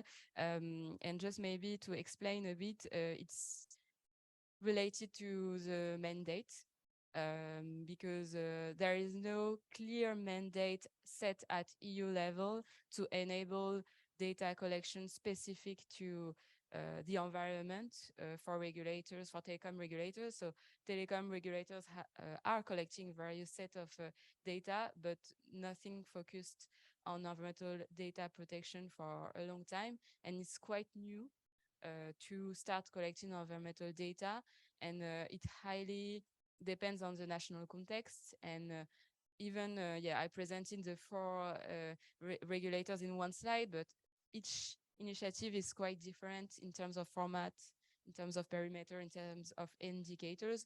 So actually, one of the key conclusion we drawn in the draft report is a call for a clearer mandate set at EU level to enable regulators, especially telecom regulators, to collect environmental data, because there is a need, there is really a call to have neutral parties to provide stakeholders with aggregated numbers on the environmental impacts of the sector. And maybe one thing is that we also realized drafting this report that it wasn't only typical to the telecom industry, because the OECD is working on the need to enable regulators, but including transport, air or energy regulators, with the sufficient set of environmental data. So this will be, I think, an important challenge to come in terms of environmental regulation. More questions in the room? Yep, my hands are going up. This is good. I have a bunch of questions. Thank you for your excellent presentation, Sandrine. It's really interesting stuff. You mentioned about being climate neutral for some of the operational areas in ICT by 2030. And how is that then defined? Yeah, what is climate neutral? In the definition that they use. Do you know? So if I see where it is set, these objectives, and I don't think there is a particular standardization. So okay, yeah, and it's an objective, so it will also depend on how it is declined into law, into regulation, actual regulation. I think it is at this time that we will have the definition, but yeah, otherwise it will rely on existing definition set, for instance, in the Fit for 55 package at EU level. But there is nothing specific as far as I know, for data centers and telecommunications. So, well, maybe we can then also come with a recommendation that there is a good definition of that wording, because it also allows for, well, easy greenwashing. Make it more complicated. No. Can I ask some other questions, Dom? Yeah. You also had a nice overview of ICT systems. Do you consider in that overview TVs as being part of the ICT ecosystem? In some other slides, I think you mentioned that sets. Could also. you repeat which part? And well, in the beginning, you had an overview of all kind of activities of ICT and what is being done there by Europe, and TV sets were not mentioned. And I think TVs, televisions. televisions. Okay. I'm sorry. Do you consider them being part of this ecosystem? So I cannot speak for BEREC on that because we did not cover this topic yet in our publication. But in RCEP we do include televisions in devices. So for instance, in the last slides I was presenting regarding the study. It was that. So televisions, computers, tablets, and phones, all type of phones are included in the devices element. Yeah, and can I ask two other questions? If you know if this is happening, do you know if there is some discussion somewhere on scope 4? So I'm building, say, TV sets, but someone else is using the power and it's out of my, say, well, balance. But maybe LG and Samsung and the other manufacturers should be made accountable of what is being done there. And of course, there are directives on how much power such a device can use. But I think much more can be done on those devices, because I only use on my device the HDMI port. So why is all the rubbish of the other hardware still there active? And we can turn it off if we want, but there is no incentive there. So do you know if there is some discussion on scope 4 at some point? So yes, I can say yes, definitely. So first, stakeholders are a lot working on this particular issue and on the methodology to better measure scope 3 emissions. I'm thinking about a few examples, but I don't want to highlight only a few industry players, but we can chat about this around coffee. Okay. But standardization organizations are also working on that, such as ITU, for instance, there has been activity regarding this. For instance, so in BEREC, we do acknowledge the fact that even if we include scope 3 in the tier 1 of priority indicators, that we've heard a lot in our feedback from industry respondents, but also from other type of stakeholders, is the difficulty and the lack of comparability for now because of duplication of accounting. So we are aware of this, but we did not engage yet any type of work stream specific to this. And in RCEP, for instance, we do collect scope 3 emissions, but for now we did not publish it because of lack of comparability. I understand. Yeah. And last and final question from my side. Do you know if there is some kind of activity in Europe being conducted on behavioral of influencing of people's behavior? So are there activities on green buttons or gold buttons, as one of the people here in the room would like to call it? Do you know? So I didn't speak too much about it because there was a lot to say, but actually so if I understand correctly, you are talking about the end user devices and user means to reduce the environmental footprint of infrastructures. So this is our next area of work in BEREC. We started only 2 weeks ago to work on this specific topic. But aside from BEREC, last year the European Commission published a plan to digitalizing the energy sector, and actually there was a whole part regarding the footprint of the ICT sector. And in this paper, the European Commission said that they will conduct a study on consumers awareness, consumers means to affect and reduce the environmental footprint of electronic communications. So normally some things will come from the European Commission and BEREC on this. But if you have, all of you, some paper, some recommendation you would like us to look at, we are really searching for external sources, so and external feedback. So yeah, you are welcome to join us on that. Perfect. Right, one more question from Rudolph, and then we will finally get away for our late coffee. So, and I'm going to turn the screen share off so we can go for it, Rudolph. Yes, sorry that I'm between your coffee. The chart of the network energy use showed growth from 3,000 terawatt hours or 3 terawatt hours to 3.9. Is that because of the rollout of FTTH in France and the extra, the fourth mobile operator going into the market, or are there other factors that made the energy use of the networks increase?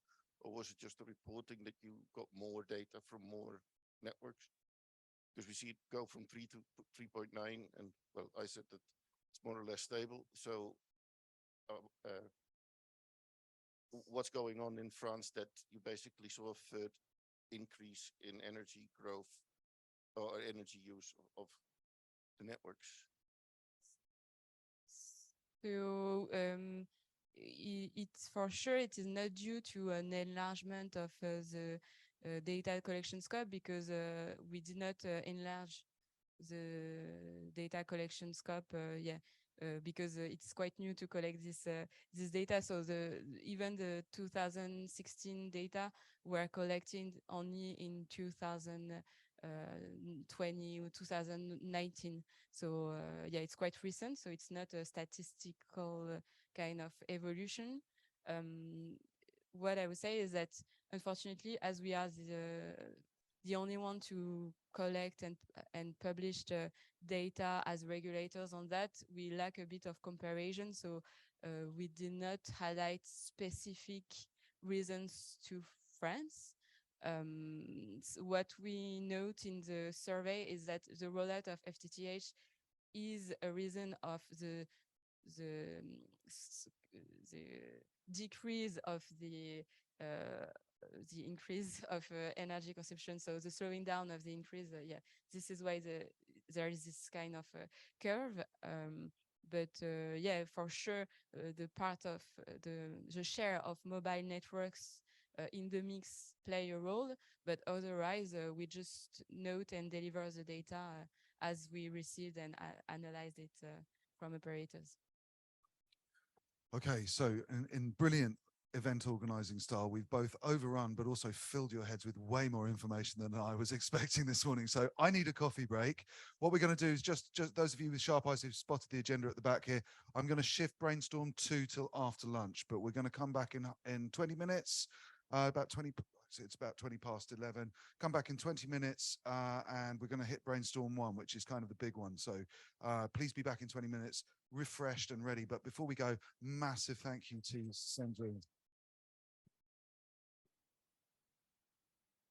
Coffee should be there as long as, oh, Barbara's got something to add.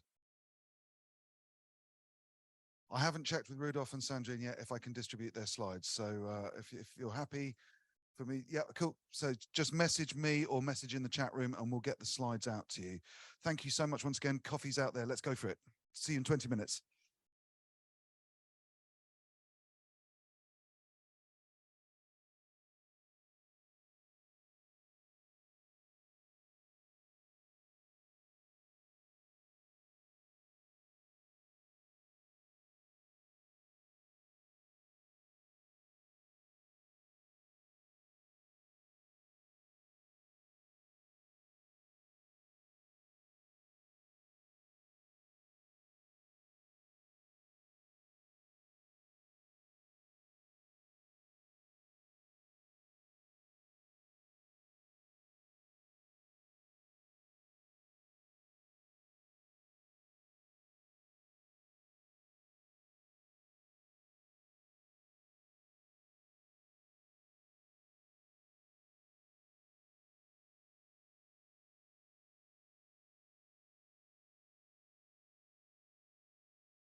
I typed Brian.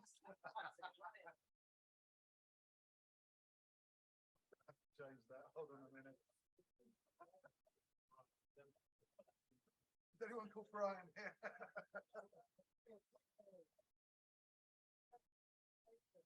There we go. There we go. Poor old Brian. Okay. Superb. I seem to have two microphones now. Who do I need to give one back to? I'm going to hand one back to Lisa.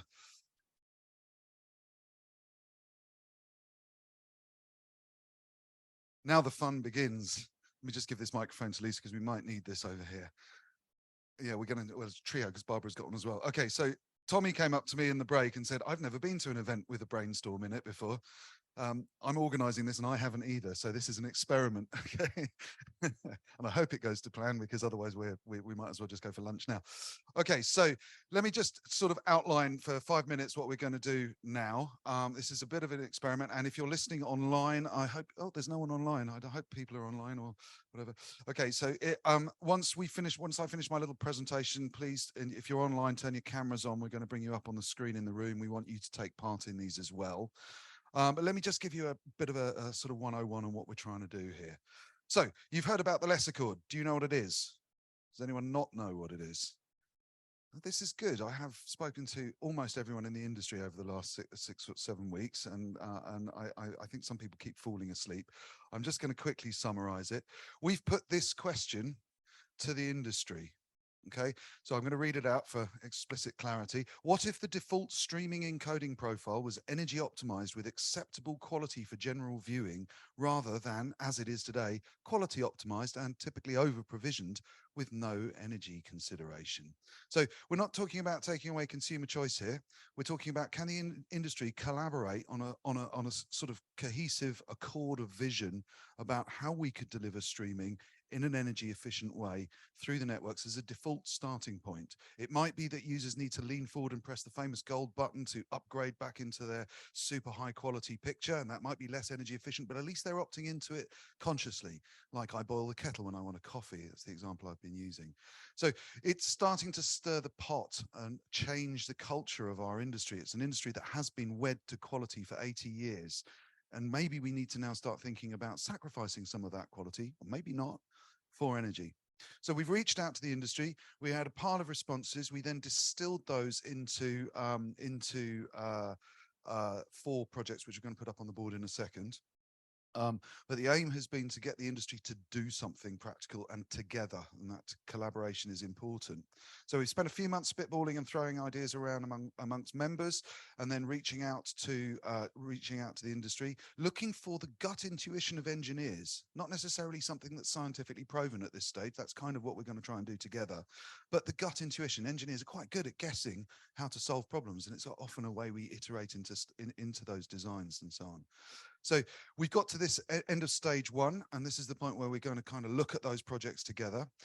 We're hoping, I'm not sure if Sandrine's coming and going today, but the aim is to make sure that, which I think we've done already this morning, make sure that regulators are aware that we exist, and also to see how we operate as an industry behind the normally closed doors of an engineering brainstorm or workshop.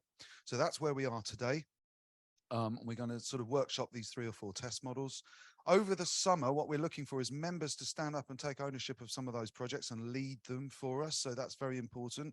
We've got 4 projects. I want to find 4 leaders, hopefully by the end of today, from our members. We are opening the doors to guests because we're not complete as a group. We don't have the operator networks involved. We don't have set-top box manufacturers involved and so on. Although I hasten to add that the DTG Digital Television Group has stepped forward and offered us access to their Zoo resource, which has about 300 set-top boxes. So that's part of the mix.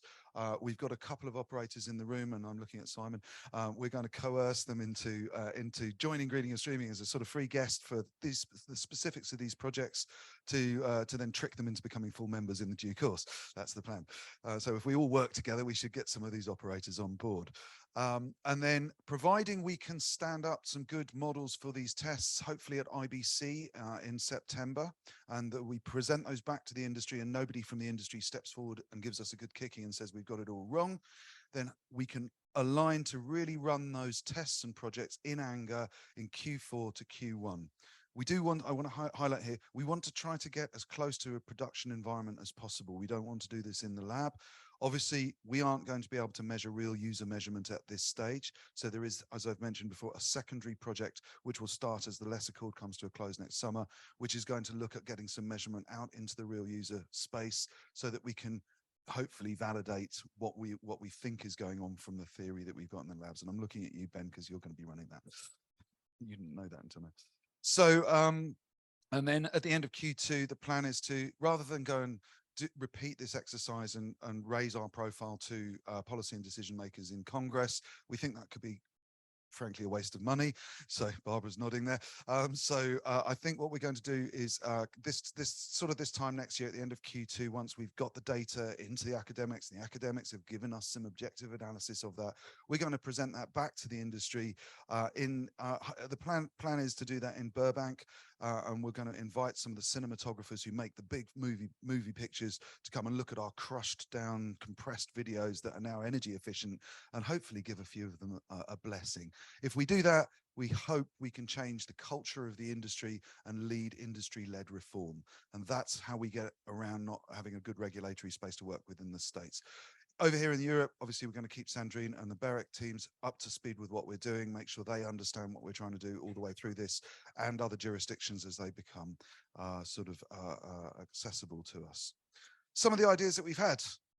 There's some good ideas there. I'm sure all of these ideas will ring true with engineers and people watching online as well. So they range from throttling encoding rates, deploying infrastructure in new ways, optimizing compression against energy information, selecting streams at the client based on energy metrics, just-in-time infrastructure, immersion cooling, one of mine, and hardware choice optimization with an energy focus, peer-to-peer models, multicast and MABR strategies, which has already come up and is going to be the focus of the first project we're going to discuss today. Carousel play out models, which are great. They play into the multicast space as well. Increasing the length of segments to reduce HTTP requests. There's a little corner case which is worth exploring. System-wide evaluation of real-world impacts of high-end technologies such as UHD, evaluation of TTL, the time to live, for storage of multiple versions of the same content, and CDN switching based on energy metrics. Can I just ask first off, has anyone in the room or even online not thought of one of these before? Are there ideas on there that look new? You can admit your ignorance. There are a couple that I hadn't thought of before. So good. There's a few hands going up, which is cool. Good. So we've hopefully found out some sort of sources for the ideas. We had Sam in Working Group 6 put a scoping document together to help us focus in on which ones we could actually practically test. So they have to be easy. We're not resource rich, and we're not financed by infinite funds from regulators at this stage to go and do this research. So we've got to kind of bootstrap some of these tests. So they've got to be easy for us to put together from our own capabilities.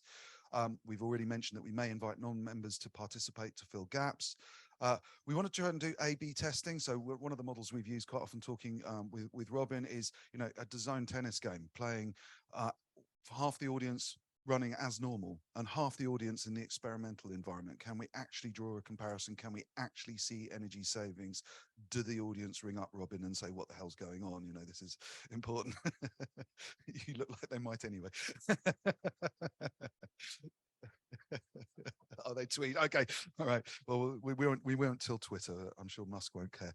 And I mentioned that we want to do this as real world as possible. So, we've got to make this evidence based. A little bit more about the scopes and methodology. There's a full paper still up on greeningofstreaming.org/less if you want to go into the full paper. But some of the scopes and methodology that we think are going to be important as we lead to the outputs. We're going to be looking at high performance compute priorities for sustainability. So optimizing hardware configuration, higher performance per watt, optimize cooling and power distribution, and optimizing workloads, service task orchestration, right job in the right place, and computational efficiency of task.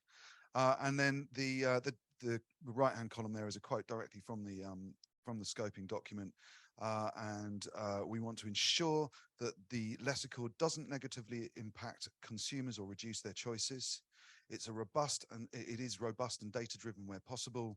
It gains broad support across the various industry verticals within streaming video. It's feasible and easy as possible to adopt. and it's holistic and therefore has a positive energy consumption consequence for the system as a whole. So ambitious goals, huh? But we're all here, and that's why we're all here.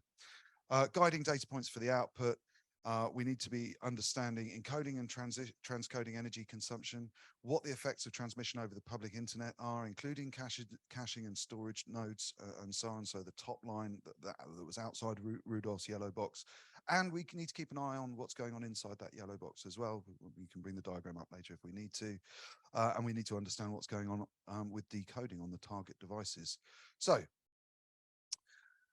I sort of put the word operationalizing in there because I like the word, even though I think I can't spell it, but I think we'll go with the spelling that I've got on the board for the moment. We want to put this out there. We want to actually try to make this stuff happen. So these are feasibility projects to an extent. And here they are. If you haven't seen them already, let's just go through these 4, and then we're going to focus in on the top one before lunch. So these are the models that we distilled as a group. All the members got together. We looked at all the lesser called inputs. We grouped them. There's various different members in the room who've contributed and got specific ideas within these projects. So basically all of the ideas that were put forward pretty much have gone into the tank in one of these projects or another. But let's just read through them. So intelligent distribution model shifting.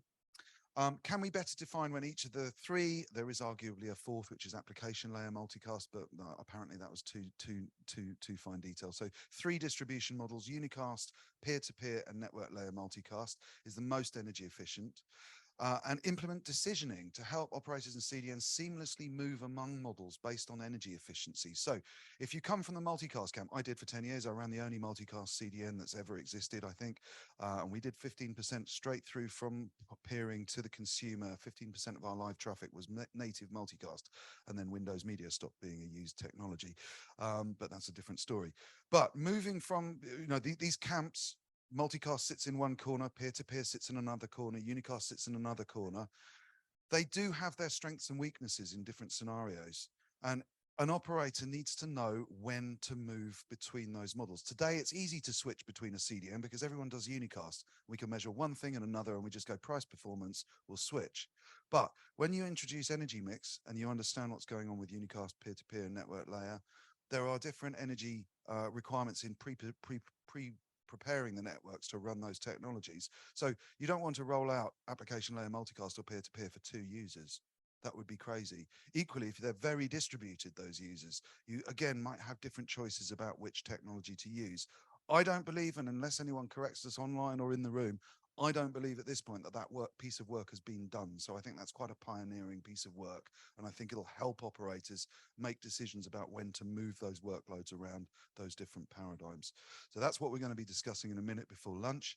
The other 3 projects that we're going to look at after lunch, good enough codec. So we've talked about good enough. What is the minimum compression that we can get away with if bandwidth has a bearing, if encoding, decoding has a bearing? What are those minimums? We always explore to go to the highest quality, but have we found out what the minimum the audience will tolerate is if it's energy efficient? The third one I particularly like, and this seemed to get in the deep tech conferences, this particularly seemed to appeal. So I have great hopes for this project. We've nicknamed it the energy breadcrumb metadata stamps. It's because we couldn't choose between any of the last 3 words. I think it's going to end up as being called energy breadcrumbs because Will Law liked it, and Will Law is obviously God. The idea here is, here's a file. It's coming into an encoder. We know the kilowatt hours on that encoder before we start.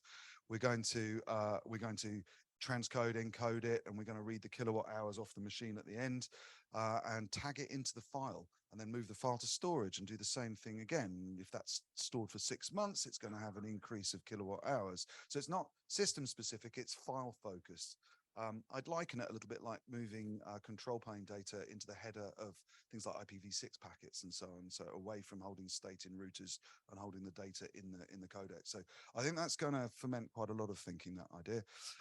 The last one is probably a little bit binary because it might rely on somebody having a empty racks in a windmill in Scotland, or somebody having a £20,000 CDN edge cache that we can dunk into mineral oil. I don't know. We'll find out this afternoon if anyone's going to volunteer that. But it's fairly obvious. This is just about more bits per watt, or more performance for less power, based on making better hardware and infrastructure decisions.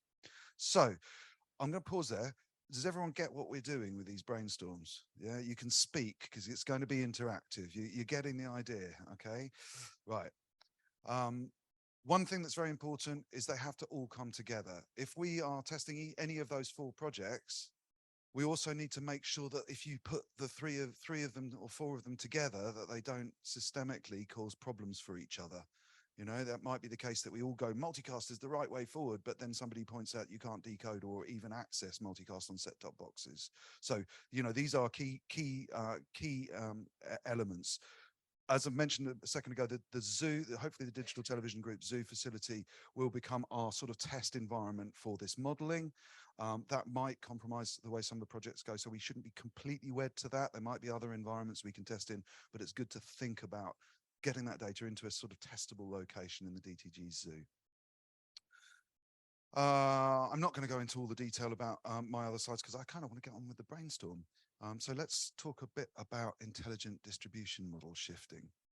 I'm going to leave that up for a minute or two, and then I'm actually going to switch the board to a whiteboard that we can jam on in the room. If we can, I can't share the link to people in the room, so we'll probably use my iPad in the room, but you can join the Jamboard through the chat room. Hopefully Barbara will share the link in the chat in a minute. So it's just a shared whiteboard space that we can kind of collectively keep notes on. So let's go back over this. Can we better define when each of the 3 distribution models, unicast, peer-to-peer, network layer, multicast, is the most energy efficient, and implement decisioning to help CDNs and operators seamlessly move among those models based on energy efficiency, much in the way a car shifts gear to optimize performance. Unicast uses origin servers and CDN proxies to create a distribution tree. Peer-to-peer uses leaf nodes and occasionally in-infrastructure relays, correct me if I'm wrong, Jamie, to create a distribution tree. It can look like an ad hoc unicast CDN. I think that's fair enough to say. It's typically not multicast based, but it can be. Sometimes peer-to-peer lacks a quas because you can't guarantee the infrastructure is going to be available. So it's typically over provisioned. But it reduces that commitment to caching infrastructure that's on all the time. So a CDN might not need to have all its caches on all the time, in which case that ad hoc provisioning might bring value. I've mentioned it here because I like the term application layer multicast because it's what peer-to-peer used to be called in the late 90s. But essentially, it's the same idea, but application layer multicast uses a combination of network layer multicast and peer-to-peer to tunnel through non-multicast regions and so on. But we've kind of agreed for today, we're going to bundle that as peer-to-peer. Network layer multicast configures the network itself to stream split, reducing or removing the number of application servers, but adding network configuration complexity. It's seen as a bit of a dark art still, even though it's actually quite mature. It's not out in the market. So it's seen as a dark horse. And interdomain multicast routing is a complex beast. There is BEER, B-I-E-R, that is, it's not that early, that late. There's BEER, which is one of the really interesting technologies which has emerged in that space. It doesn't solve all the problems. There's other IDMR technologies out there which would allow you to join a multicast in someone else's network, but they're not really widely adopted. So there's no doubt that each brings value as audiences scale. What seems to be missing is an understanding of what those scaling points are. Can we provide a model that helps operators know when to shift gear from one mode to another as an audience arrives, scales, and leaves a stream? How can we actively move between gears and understand at what point we should do so? Can we concentrate loads as we scale down? This is something that applies to all those models. And can we offer a service availability with just-in-time provisioning, so energy saving until it's needed? So here's where you get involved. I'm going to go back, just to get us started, I'm going to go back through that last list of questions and let's see if we can get you folks talking a little bit, throwing some thinking on the table. Let's start at the top. Can we provide a model that helps operators know when to shift gear from one mode to another as an audience arrives, scales, and leaves a stream? Does anyone think that's impossible? Rudolph's hands didn't go up. Felipe, okay. What's your thinking? I need Barbara, can you run around with a mic, or it's Lisa, or I don't know how tied you are to the desk.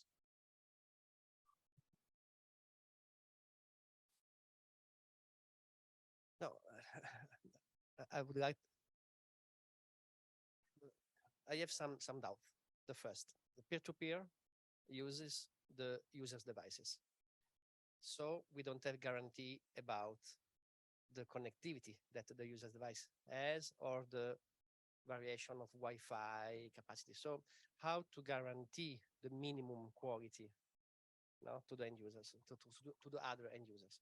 So this usually an OTT needs to have the governance of the quality of experience, because if no quality of experience, no subscriber. So the business depends on the quality of experience. So I have adapted, but maybe we can find some peer-to-peer that help us to guarantee the quality of experience. Okay, so yeah, no, I'm kind of interested to see what Jeremy says to that one. Yeah. Thank you. Well, I understand the. Oh, sorry, Jeremy from Quantique. He's one of our members. in Yes, the I'm for peer-to-peer. Quantic, and we work on a solution based on peer-to-peer to stream. So I understand the question about the quality of service, but there is levels, there is solutions that you can use to guarantee a quality of service. The main one is essentially a form of fallback on the CDN, for example. If there is a lack of connectivity, if the peer you are taking data suddenly leave, you can fall back instantly on CDN. So there is an uncertainty, yes, but you can guarantee a form of a good quality of service in terms of the number of buffering, for example, or in terms of which quality of the videos a user can receive. Yeah, you can mitigate by using CDN. By using CDN or by using the other peer available. If you can switch from one user to another. Yes. Just in time. Yeah, because you can open, for example, connection to multiple peer, but using only one connection at time and fall back into another connection if there is a problem. So you have to have enough peer with good connection. You have to deliver to the end users. That's right. Yeah. Yeah. Right, we got Xavier. Yeah, no, thank you. Yeah, so I work for Broadpeak, right, and we specialize in video delivery with unicast, CDN, and multicast. I think we're starting the debate on an interesting angle here. Maybe first, before we jump into it, I would probably make the difference between what is a live workload and what is a VOD workload, right? Okay. If we do VOD, obviously you won't be able to use multicast. You may be able to use more peer-to-peer, more diverse, I think, connectivity. There's obviously a lot more, I think, expectations when it comes to live, right? You can't have latency. So this is sometimes when peer-to-peer can be at a disadvantage sometimes, right? And I think here, we also need to realize that streaming has moved to the main screen. Streaming is not just for tablets and phones anymore. The expectation is when I watch live, my TV is going to behave like a TV, right? I'm not going to get latency. I'm not going to get rebuffering. I'm not going to get a potato quality where I can't see the football, where the ball is on the screen. So I think here in this context, probably need to think about, what are we trying to solve? Is it a live distribution where I think it's the hardest problem because you cannot buffer, you cannot hide behind, a little bit more content that you download? Or is it a VOD use case that might be a little bit easier? I know. So Simon, I'm going to put you on the hot spot here because so Simon's here from BT. He's an operator. He's probably got some visibility of what problems we're trying to solve. Is it fair, Simon, to scope this project around live? It feels natural. It brings all those elements together. We've done historically in greening and streaming, we've typically focused on measurement around live things because they're discrete events and so on.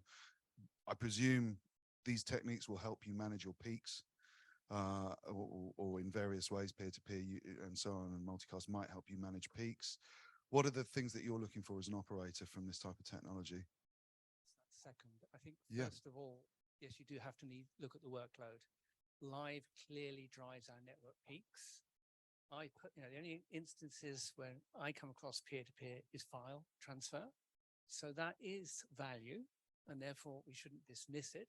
And the other one is on demand, where I'm just doing my own thing at my own time, and I want to be at that point in that piece of content at that time. So you've got to think about the workload. As a network operator, I think we also have to think about the different layers in control that you have. You've got the network layer. We as a network operator, we're on unicast, we're on multicast. The layer above that is the CDN. We're not necessarily in control of that CDN where we can work with them about where it sits, but we then have to worry about the bandwidth downstream of them to the end users. And then you've got the application, the service provider, who really is the person who's concerned about what the end user gets, particularly if it's a commercial service. Now, when we were running our sports service, we were all three. And therefore, we were very worried about that. And yeah, we've published data around where the traffic hits our network. And we saw, I think our highest network peak was when we had European football and UK football running at the same time. And that's what drives it. And yes, on football content, a lot of people want to watch it at the live edge. And therefore, yes, that is the piece that drives that peak in your demand. And as a network operator, we want happy customers, both ends, either people, CDNs and consumers. So we provision our network to try and make sure we've always got that peaks in. And yes, it is live that is driving that. Therefore, solving live would be a great thing to have as a solution. Okay, And yes, so we use multicast for it. So sort of almost returning to Simon, Jeremy and Xavier there, you know, if you technically support all three modes within BT, or maybe certainly multicast and Peer-to-peer, unicast. we don't have anything to do with. There's no reason it couldn't exist in a network, and we don't monitor and do anything with it. And in theory, we could host peer-to-peer servers where we host CDN servers, but there isn't yet someone coming to say, I've got a peer-to-peer server, can you put it in your network? Because it'll help both of us. Okay, so Robin. Robin, you've got quite... who else? Proximus is here. Who else has got content? Right, is Robin's going to be our resident content provider for the day. So, Robin, if you're presented with those distribution options at the moment, I presume you're flying blind. You don't know which of those models would be more efficient or... Absolutely. I think, yeah, aside from the pros and cons of quality of service, how we monitor it, how it switches between them, I wouldn't know what to do. My gut would say, you know, if we're using an airline or transport analogy, you know, and devices being a generally bad thing of having more devices out there, whether it's a server, hey, let's put another flavor of server in. Hey, I've created a whole another server. Let's use specific devices for multicast in the home. Hi, I've got a new BT set-top box in my house, so the multicast works. Or I need the latest iPhone, so peer-to-peer works, and all these things. So I think there's two aspects for it. If any of these technologies can stop us needing more devices at some point in the network, is it a cost avoidance? So, you know, multicast, we could say, well, that means you don't have to put so many unicast devices out there. Oh, excellent. But hang on, which one of those devices has the best efficiency? So the point is, what is the efficiency between the devices? And I don't know that, because in theory, like a car, you need the same, you know, the laws of physics will say you need the same amount of joules to push a 2-ton car around as whether it's electric or petrol or diesel or whatever. It's the production of that energy for moving that 2 tons around. So if I knew unicast server was more efficient than that. And then there's a fill ratio, because unicast is, let's say, the A380 of the world, really efficient if you fill it. So do I need to be filling my unicast transport all the time? But peer-to-peer is the private vehicle of the world, which is, you know, the more peer-to-peers I get, the more iPhones are running 5% more power. And, you know, suddenly we've got, you know, people in love with their iPhones, people in love with their cars. And, you know, you've got an environmental, I'm not saying environmental disaster here, but you've got that end of the scale of how much, you have traffic jams, and that's consumer behavior as well. I wanted to say, Sabine, it's like, you know, what if, you know, we've had curbs on public health emergencies, ban cigarette advertising, curbs on alcohol advertising. What if we said to Apple, sorry, Apple, you can't say how sexy your new iPhone is, or you can only produce one model every 2 years? You know, that's really a big driver for that. If that's, yeah. Okay, so Xavier, please keep interrupting me. I'm going to put the whiteboard up. Maybe just one more comment to bounce on what you said, Robin. I think you describe here the ability to switch between potentially fuel, right, in the car. Sometimes it's electric. Sometimes if you have a hybrid, sometimes it's using conventional fuel. And I think it's probably worth thinking about this concept in our approach here, right? The fact that, for example, the solution might not be 100% peer-to-peer or 100% multicast. It might be a combination of things. There was actually a study, I think that was done by Lumen not too long ago, looking at a stream route technology and basically saying if you combine peer-to-peer in a clever way with CDN, you might actually reduce the overall consumption, right? So it might not be a binary, choice at the end. It might be that, yes, you do some multicast for the base of the content, you do some CDN because it's in place, it's available. And when you spike a little bit further, maybe it's a combination with peer-to-peer, right? So it might be more of an open I think you're right. conversation. We could fill things efficiently and know how to fill things efficiently and trip the next thing in. Like, right, my CDN now, unicast will work at ultimate efficiency. If I go and take the next bit of traffic and fire up another CDN server, that's a big empty CDN server with 1 byte on it. So that might not be, like you say, appropriate. Yeah. Yeah, sorry, Alexander here. So I have a side question because we've been trying to sell peer-to-peer services aside our unicast services into the German market for several years. And again and again, especially with public entities, we have been told that fundamentally peer-to-peer is incompatible with GDPR because you don't control the gathering of the IP addresses of the client. So you have practically as a content owner, you have a contract with your end user and you are responsible for their IP addresses, but you can control all these devices where the IP addresses pop up. So if something is allowed, if any peer-to-peer setup is allowed, at least in Germany, I was told somebody didn't do their homework or did not take it seriously enough. But if it's practically incompatible with GDPR. Is that a specific German view? Have you heard that before? I'm going to take that one back to Jeremy. Who's, you're a resident peer-to-peer here. Any thoughts about that? To be frank, I'm not working on this side of peer-to-peer but in fact, we are relying on a technology that is already used.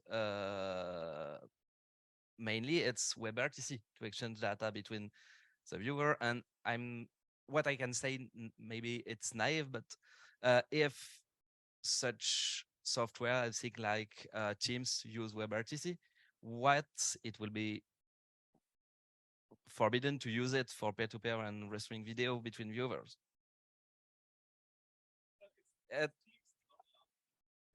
Microphones. Yeah. Okay. So I get the Teams view, but at least Teams from Microsoft is forbidden in most of the schools in Germany. Okay. They may not use it, mainly for data privacy reasons. It's not bound to WebRTC itself. It's bound to Microsoft, so it's a bit different topic. But I understand the analogy here, no? But and I just repeating what I heard from data privacy officers and lawyers that say we can't buy that technology. It's incompatible with GDPR. Yeah. And the same argument would be true for WebRTC. I totally agree. Yeah. Maybe I'll make a side comment. I think this is the kind of things we probably want to understand a little bit better, because some regulations get in the way of good technical implementations, right? You're mentioning German laws. One thing we see with German laws is private copy when you do cloud DVR recordings, right? So you take the Deutsche Telekom service when you have users, 1,000 users recording a TV set, a TV series or whatever, it's 1,000 copies that have to be kept on the network because of the law. It's not a technical implementation. Everywhere else in Europe, it's one copy that we keep. And then we stream this copy to 1,000 people, right? So this is the kind of thing, if there are sort of, regulation that get in the way of good, green implementations that we need to identify and at some point probably get rid of, right? We have a regulator in the room. Any tips or advice? Any thoughts about that? What if we get to a situation where we have an energy efficient solution that might be conflicting with GDPR or something like that? How do we even start addressing that with you? Because from what I understand, you were talking about a specific national disposal that I'm not familiar of, but so as a person who works in a regulator that has a large scope of other objectives aside from sustainability, I think that we have to have feedback regarding the possible trade-off and be able to prioritize the best solution. But of course, we have to still take into account existing regulations such as GDPR as a existing limitation, and also think about sustainable solutions under constraint, because we cannot really we cannot give up on privacy or ethics of digital technologies for efficiency purposes. Okay, interesting challenge. The hand up here. Yeah, I was thinking if you enter new territory, it's always a bit, tempestuous, adventurous. But if the law foundations match, because sometimes the rules in the time they were made, weren't compatible with the new situation, I am sure we can act Machiavellian, because also regulators don't want to be roadblocks. And then maybe they can give us a fine and we pay it. And then we know the new route only takes time to implement. I like that. That's radical. That's what we want. Rudolph's got his hand up. It's going to keep me fit. Have you got a mic over there? We've lost track of the mics. This is good. This is working as planned. This is what a brainstorm's like, Tommy. With regards to peer-to-peer, I think you also will run into all kinds of carrier-grade net trouble, because you don't really know who's behind what anymore. Of course, net is a work of the devil and should go away, but unfortunately we're stuck with it for ages. With regards to the German situation, that is a very particular German interpretation that I would love to have seen challenged in proper courts, because it shouldn't be about the storage and the number of instances, but definitely just about how many people can access the file. And that still should give the rights associations the exact same data and the exact same payment, whether it's one instance with 1,000 people accessing it or 1,000 instances of the same file. But that would require some balls from somebody to just go to court. And that can take years in Germany, I know. But on the other hand, you could also just go like, well, given the amount of money and effort this saves me, that might actually be worth the cost of the lawyer over the time period. And as long as you keep on paying what they're owed, and this is just about technical implementation, you might actually get somewhere. This is way more radical than I was expecting today. This is awesome. But with regards to unicast, multicast and stuff, I really would like to know from people who run multicast, how much does it save them on one hand in equipment, but also energy wise, and what does it do on the set-top box? Grab the mic. I can just remember, to answer part of that question, in 2000, I was part of the France Telecom team preparing the launch of IPTV and putting multicast into the network. And it wasn't about saving, it was just because that was the only way we could do it at the time. It wasn't, there was no thought for that. I'm just going back to the history of multicast, the way it was done originally for IPTV. Sorry, did you? No, Then I just I have one more question, and for Jeremy to put him back on the spot. I'm sorry. You've got a lot of defending to do here, but I just published a white paper with Orange and a few other people, Broadpeak, that's actually on the platform of this event if you want to download it on Wi-Fi. One of the conclusions was that operators, because of the way they work, their business, they're much more efficient at running devices, whether it's a CPE or whether it's a blade in a data center, because that's what their business is on. If they can save milliwatts a few million times, it's megawatts. It's worth their while. Whereas end users, they couldn't care tuppence about milliwatts. I mean, we're trying to educate them, but we're talking often milliwatts.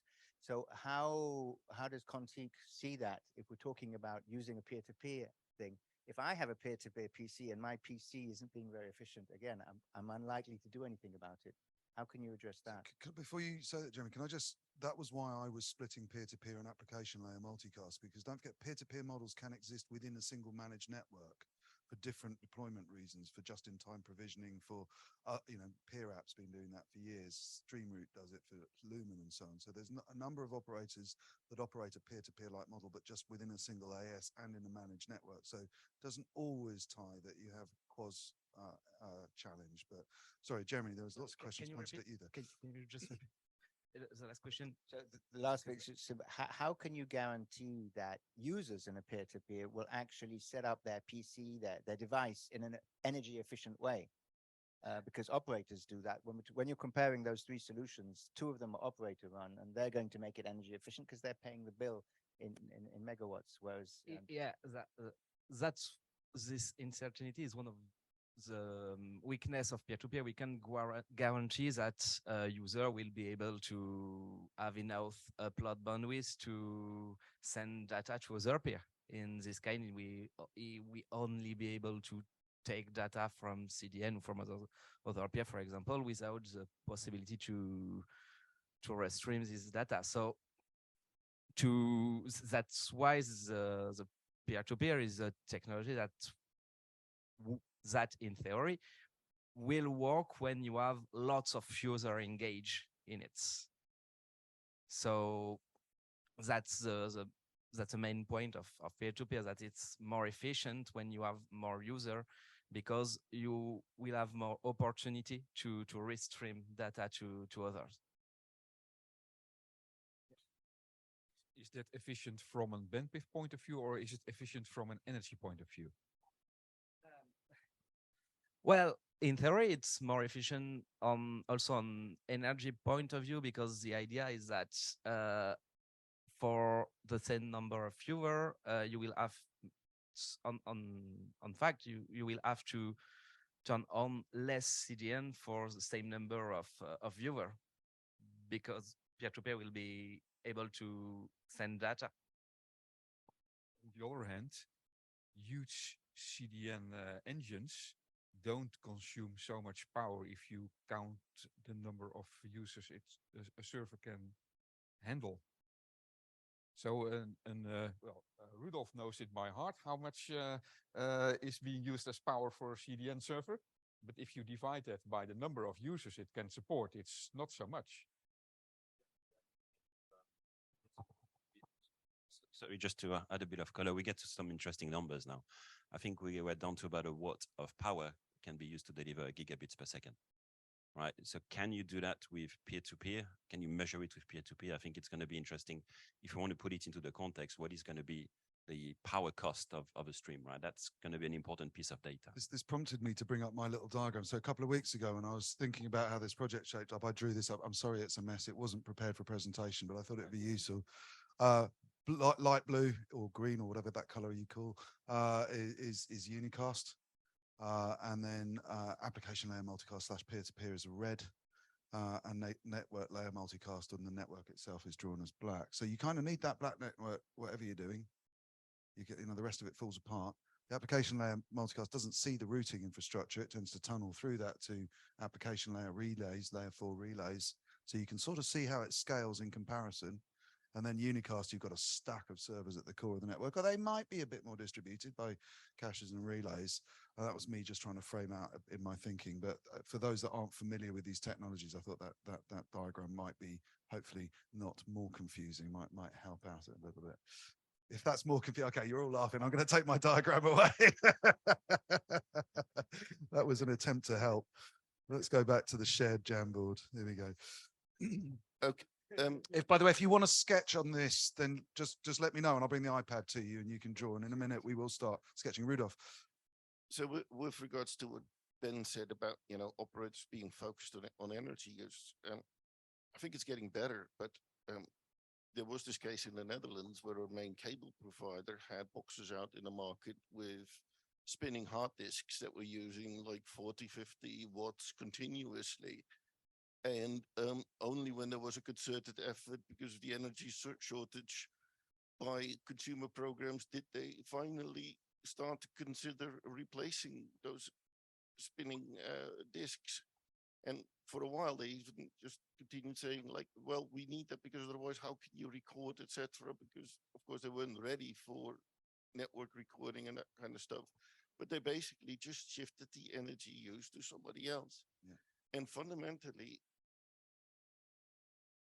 unless there's a regulatory requirement, I don't see how an operator could be held accountable for a set-top box and for its energy use and how we can control that. And Arian needs a microphone. Actually, there is a European directive on the power usage of devices that you bring to consumers. And having been worked for KPN, we have been pestered about this by someone who was really concerned about bringing the power of the set-top boxes down. It took, I think, us from the day that it was you were obliged to roll out your new boxes with that technology. I think 2 or 3 silicon generations before we really got at the point where we were compliant with this European directive. I'm sorry, you did not hear that, of course. I'm not allowed to say nasty words about KPN, but there was a real. It's okay, she's a regulator. She's not police. Oh, okay. Thank you.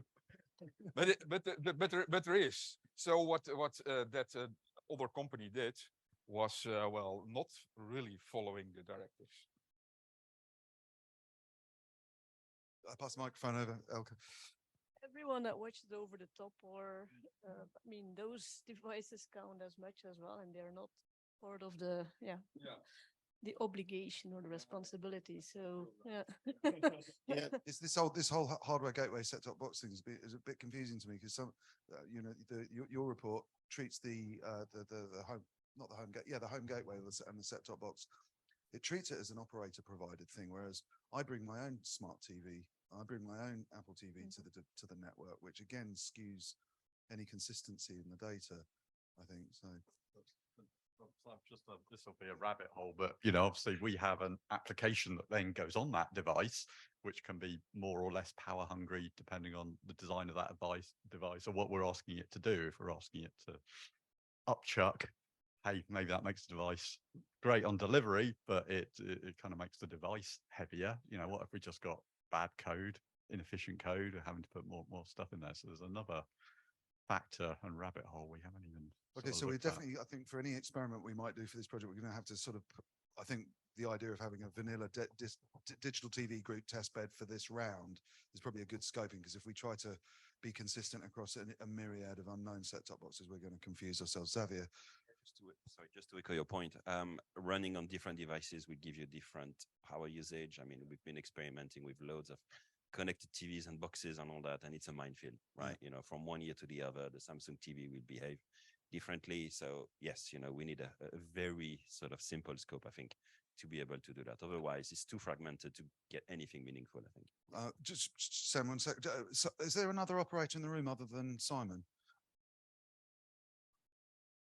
Sorry, an older former operator. Okay, so I did have a quick question, which was, you know, I'm aware that you host caches for unicast CDNs. Yes. So on Connect or Ghost or whatever it may be coming into your infrastructure. I was interested in this comment about the hardware that's going into your infrastructure. Is there a tipping point where you stop using third-party physical hardware and you provide this sort of on-prem cloud? So that you can control the specs of the machine, the power and those elements, or is it too finely tuned to their applications, or is there a data challenge, or what? It's a mix of all of them. Mixture of all At of them. the moment, we host multiple caches from multiple providers in about 13 to 15 locations. There is ongoing research work around open caching. Okay. And can you be more efficient and share that infrastructure against a service that is currently wanting capacity? Because what drives our network for peak demand is Premier League football in the UK. But that is shared across 3 service providers who may make different choices around which CDNs they place into your network. And therefore, you know, you may have Amazon with their caches, or Akamai or Edgio or Quill, all of them having capacity in there to meet the demand for what they've contracted with for that particular match, but it moves to another provider and needed capacity there. So I think going forwards, things like open caching would allow you to smooth some of those peaks across, allow that dynamic demand to be shifted out and potentially move deeper into your network and be more efficient that way. Or move it on to IP multicast. Well, multicast, we are a multicast operator. And why hasn't it taken off? Because I think that's one of your questions earlier, is I think it's not the network itself, it's the ends of the network. If you're running a traditional IPTV service, KPN did, everyone else in Europe did, you had to build the head end that acquired the streams, got them ready for multicast and put them on your network. Your network carries it, the access network carries it. That access network service is regulated in the UK. It's available to any other operator who wants to use it. It's fine. But then you've got to have a device in the home that consumes it. We have a managed set-top box, and that had a hard disk in it. Got the whole PVR story behind that. But we're now finding that people are quite happy with a diskless set-top box because you've got all the catch-up services. You don't need to record it. You don't need to record BBC One last week because it's there on iPlayer. So PVR, I think, is a use case that we should pull out. But I think it's becoming a bit more legacy because that's coming catch up and on demand stuff. But yeah, multicast, we worry about the cost. How do you then use multicast when people are moving to connected TVs? Yes, your Samsung TV in theory, and probably all the hardware, everything supports multicast, but is it exposed to an application provider running on there? Is it to a network operator connecting to it? No. So you've shifted away from having a completely managed network to having a great capability that people are not able to use on the device they're using. And this is where multicast ABR comes in, which I think I won't go on to now, but we could always come back to. Yeah, absolutely. Sam, you had your hand up. Yeah, well, it was possibly my impatience of wanting to. I'm trying to work out how we start testing this as a project, and I have it's not my area of expertise, but I have the question: how important is the sort of intelligent shifting aspect of this, given that it seems deploying multicast and peer-to-peer is just standalone is quite difficult. So there's that question. But yeah, maybe to move the conversation on, do we need to be talking about just how we come up with a common profile, a sort of energy profile for the different models? Is that the step so that we can compare apples and apples basically between them? My immediate thinking on that is actually what the other projects sort of feed into it, you know. But once you've got this energy breadcrumbs idea, then the operator can be looking at what the client device is doing and maybe make some of those switches. I don't know, Simon, if you had the ability to dynamically switch between these, do you think there would be a cause for let's go for the extreme case, middle of a football game, going, actually it's going to be a whole lot more energy efficient if we move this audience to half time? Is that even conceivable? Or is it like, no, this is nailed down, belt and braces 6 months ahead and it's a big game, so we're not going to change anything mid-game? Well, if it's a Premier League, we're not going to do anything in the match, but you'll do it up front. But we're not the one in control. You know, I think this is where is your first point was about the operator being able to control, but who is the operator? Who has the switches? And yes, it'd be really great if we could get Amazon Prime on our multicast network. Brilliant. We'd love to do that. It's not there yet because the devices that consume it are not multicast capable. So there's a lot of energy there. It's proprietary. So you wouldn't do it in a match because we know what's going to come along. We know what the Premier League is. We're very good at guessing who's playing, what traffic that will drive. Right. So you can do those things in advance because you'd never do something in the middle of a Premier League match, but you'd do it as soon as you knew who was playing, you would have that conversation. Okay. So what we need is one of, Rudolph, yeah. I think that with open caching, which, you know, we've tried for 20 years as well, operators used to run web caches. Why did we stop that? And why did we move to CDNs? Because it's really hard to predict what the next technological evolution will be and what a customer wants. And caching 20 years ago put all the costs at the operator, who then had to buy a bigger box for whatever new web technology had been invented. And by the time it had been approved by management, technology had moved on already. And there was a constant fight. 10 years ago, Nina Bargisen, who for TDC tried to do the same thing in Denmark. An operator provided caching thing, or an operator provided CDN, and everybody was like, look, it's a great idea, except that we need to do this with 900 operators across the EU. And that's the problem here. It's not one operator that you have to deal with. It's a whole lot of them.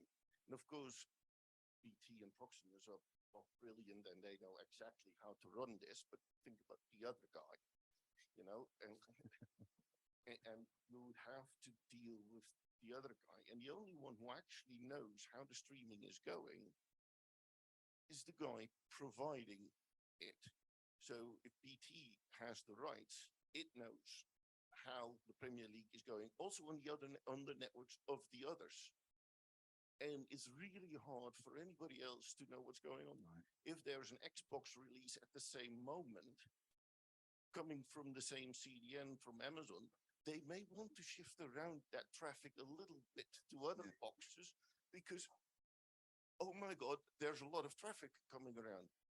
There's no telco who would know what the difference is between an Xbox packet and a Premier League packet, but Amazon may just go to Microsoft, mate, we're going to turn you down a little bit because you're hurting our football.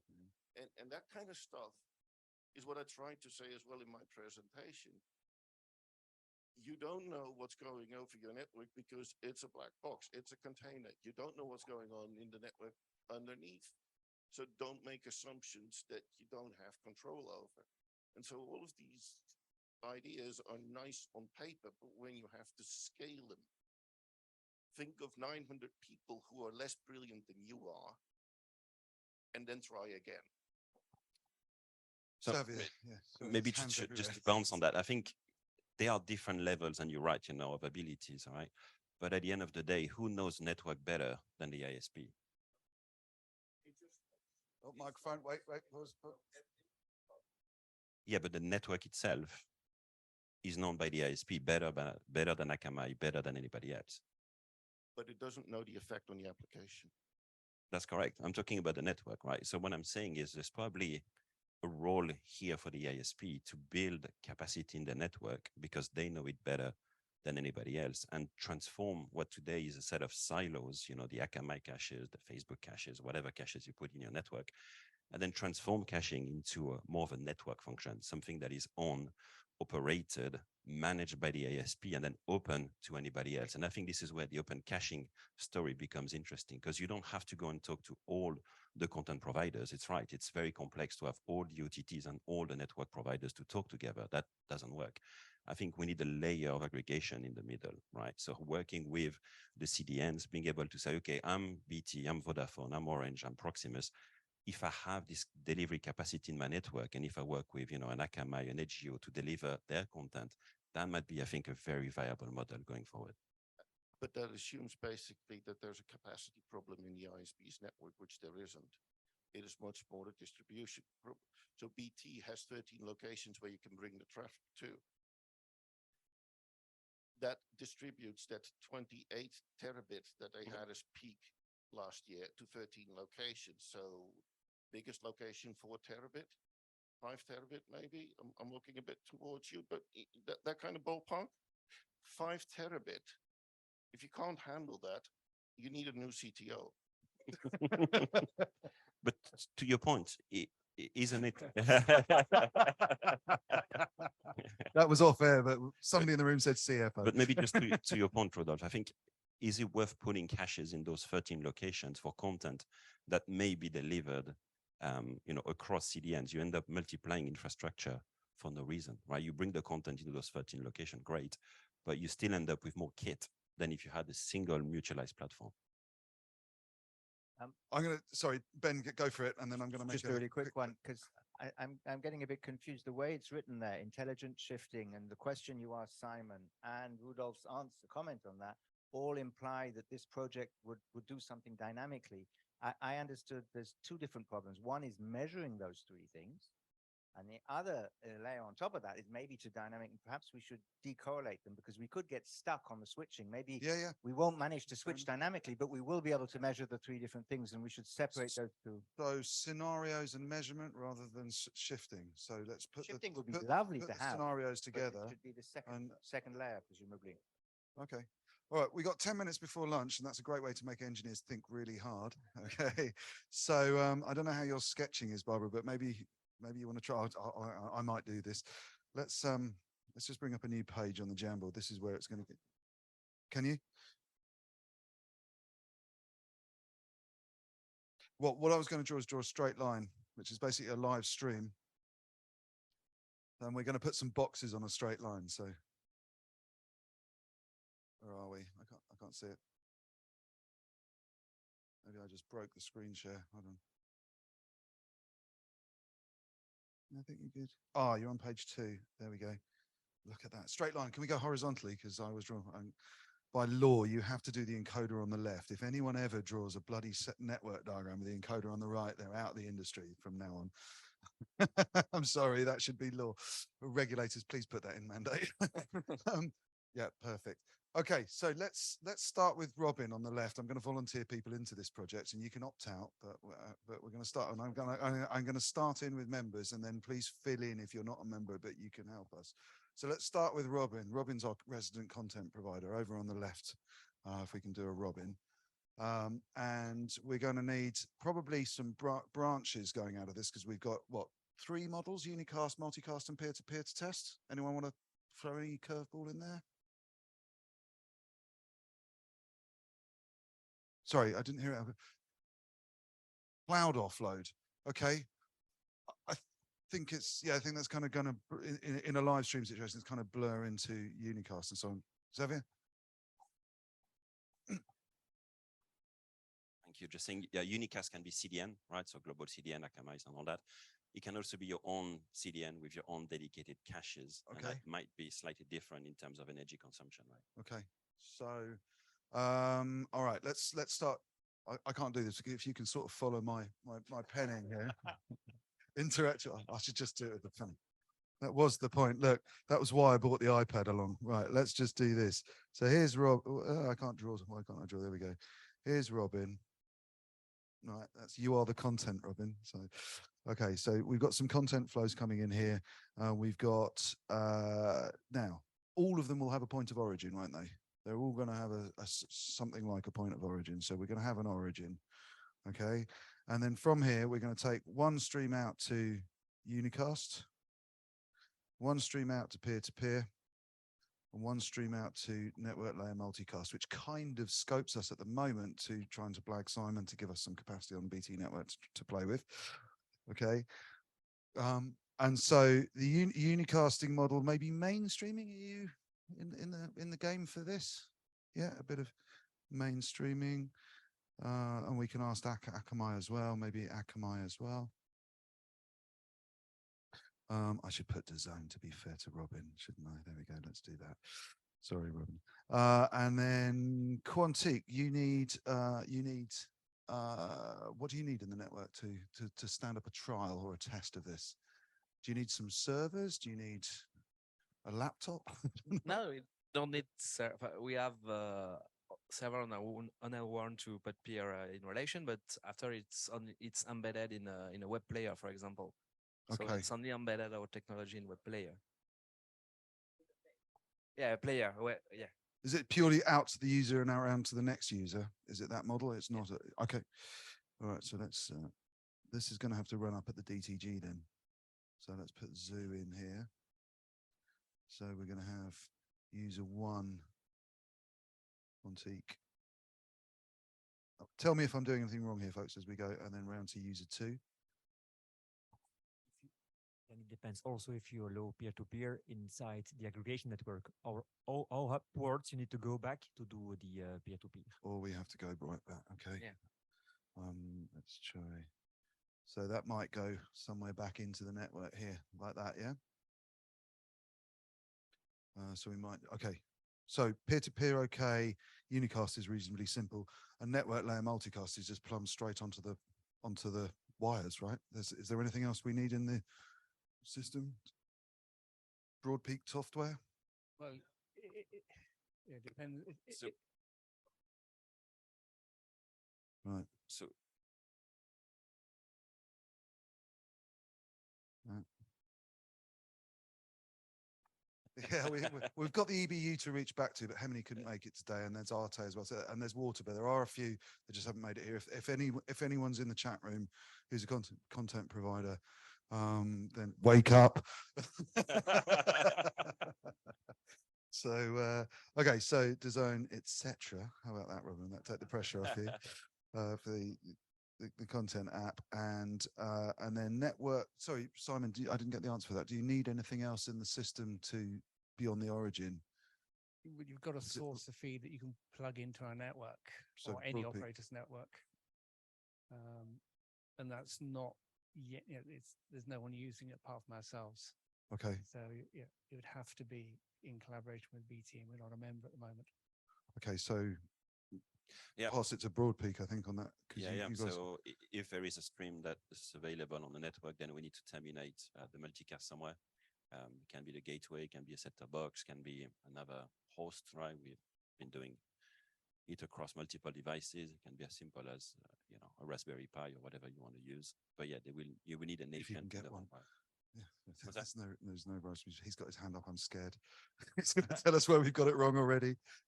No, for multicast, I think you also need to get the routers involved or not. They need to be aware of it. Oh, so yeah, you need a managed network that does multicast. Absolutely. Yeah. So you need to enable multicast on your router as well. Okay. And that's extra compared to. So technical question: if we just drew a cloud for Broadpeak here, and you use one of your clients, just any random one of your clients, that's going to be at if we blagged Simon to do the other tests on BT's network, yet we do yours in a different network environment, that's going to introduce a whole load more complexity. The issue is it comparable, right? If we run, let's say, Telecom Italia, it's one of our customers doing multicast ABR with the zone, right? Is it comparable to compare the experience with a stream going on to BT's network? We're going to try and remove some of the variables. Over multicast, it's over unicast, right? Right. I mean, we do Italy, obviously. All this tech, part other than peer-to-peer, is available in him as an ISP right now. The challenge you're going to have with that is that DTG Zoo is in the UK, and so we'd need some kind of device farm in Italy, I suppose, that's connected to Telecom Italia. Yeah. Is the DTG planning to branch to Italy anytime soon? You've got ideas about measurement. I don't know. No. Okay, Sam. We've got some stuff. I'm just, what are we actually measuring here? Because I'm thinking particularly about the peer-to-peer one. I'm not sure if that works in the zoo, or do we need 100 user systems, and how do we actually measure the energy usage on those systems? Or my thinking is where we've got the squares, we need to be measuring the energy of those squares. The squares are kind of application layer servers, boxes. So I think it's those that we're adding to the network. I think there might be a question about the network energy. Oh, no, methodology's already been shot down by both Ben and Rudolph.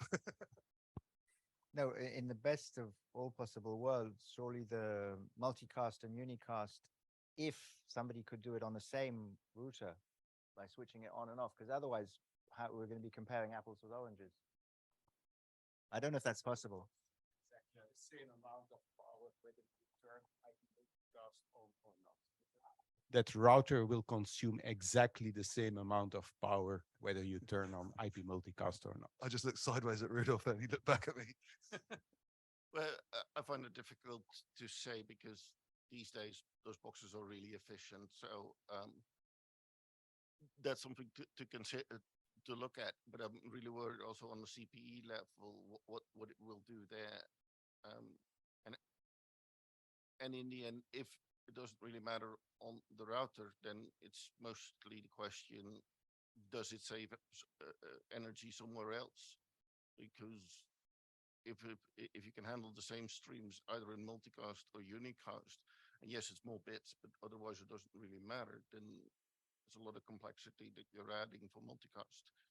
The saving is situated basically in the possibility to decommission a number of unicast caching functions. That's where you save by introducing IP multicast.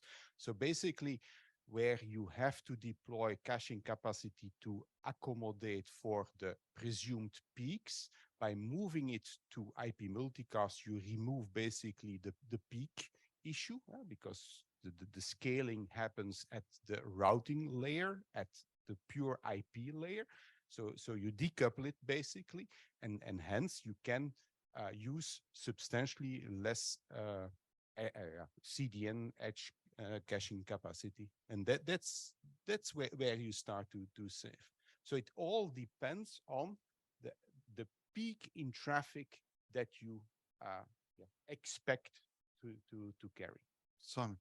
Yeah, if you don't have access to the multicast network, you could simulate the endpoints and put a unicast tunnel between the two, and then it comes on to exactly that point: is how do your measurements scale as the concurrency of consumption goes up? Yeah. That's a lot of questions. Okay, right. Okay, we're coming up for lunchtime. I actually think, from my point of view, although we've all hit engineering brick walls everywhere, I think we've actually come quite a long way in that discussion, in a bit of critical thinking. I think we're all thinking on the same page, and that's really important. So what I suggest is, over lunch, let's see if anyone actually comes up and says, I want to get hold of this project and lead that from our membership. That would be really cool. I'm looking for project leaders today. That's my outcome. Otherwise, the rest of my year's hell. Okay. I want someone who's going to help just try to isolate and answer these questions and see if we can stand up a model.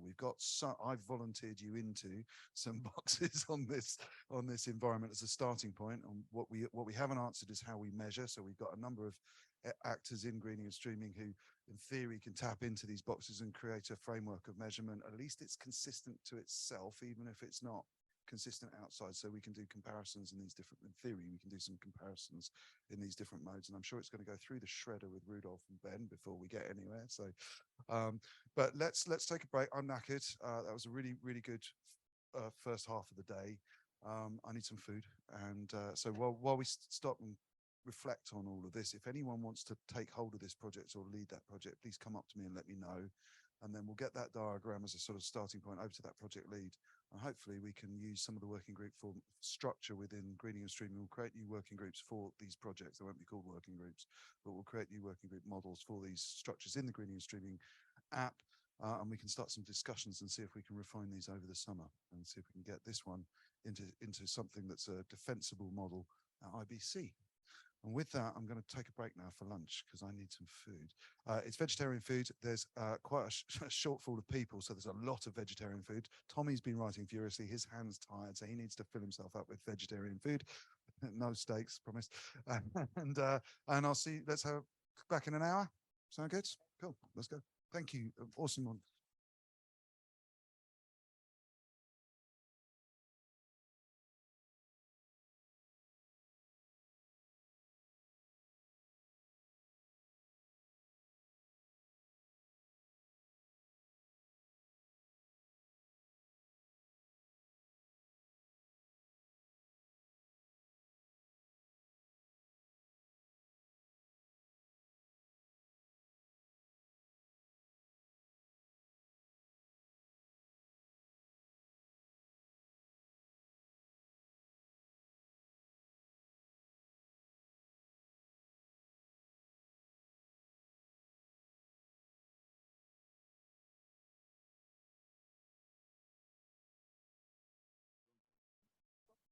It's on the pod.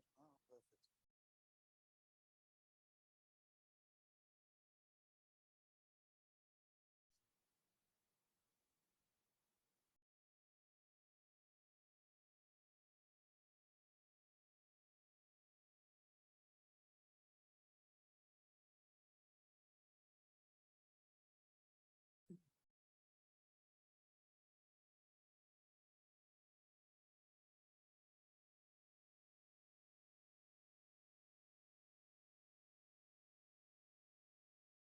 that, Sam? Just have mine.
Everyone good to go? Good to go? So welcome back to you online and in the room. I don't know if there's people online, but we're back. That should make them jump. Cool. Excellent. So I feel a bit recovered after lunch. It was a great lunch for those of you online who didn't turn up and eat your lunch. We'll post it to you. We are actually talking to the hotel. We had a bit of surplus lunch, so we're doing the right thing. And we're talking to the hotel about trying to get the remaining food off to a refuge or something like that. So I'll let you. We'll let you know if that happens. But we're going to make sure we ask that up front of hotels that we actually do these events in the future, because obviously there's some surplus great food. Good. Okay, so we're back in the room and online, hopefully. And we're moving on to brainstorm number 2. So brainstorm number 1, that was all about moving between distribution models.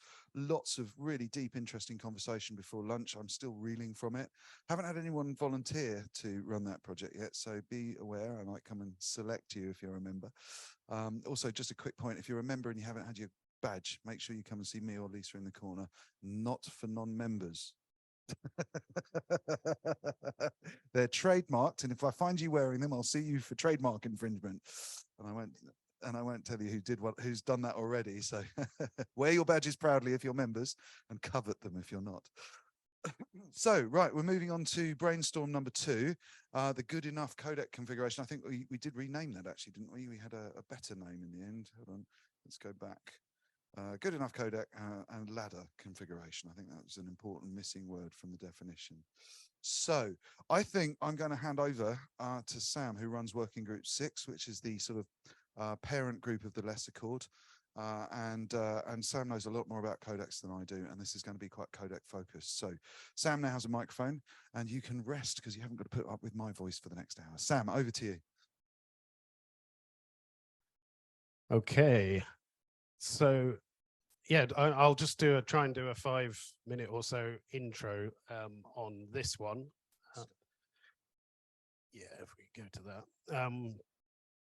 Largely because of the 4 projects on the list, this is one that Working Group 6, I think we did a fair amount of work trying to sort of explore what this project could look like already.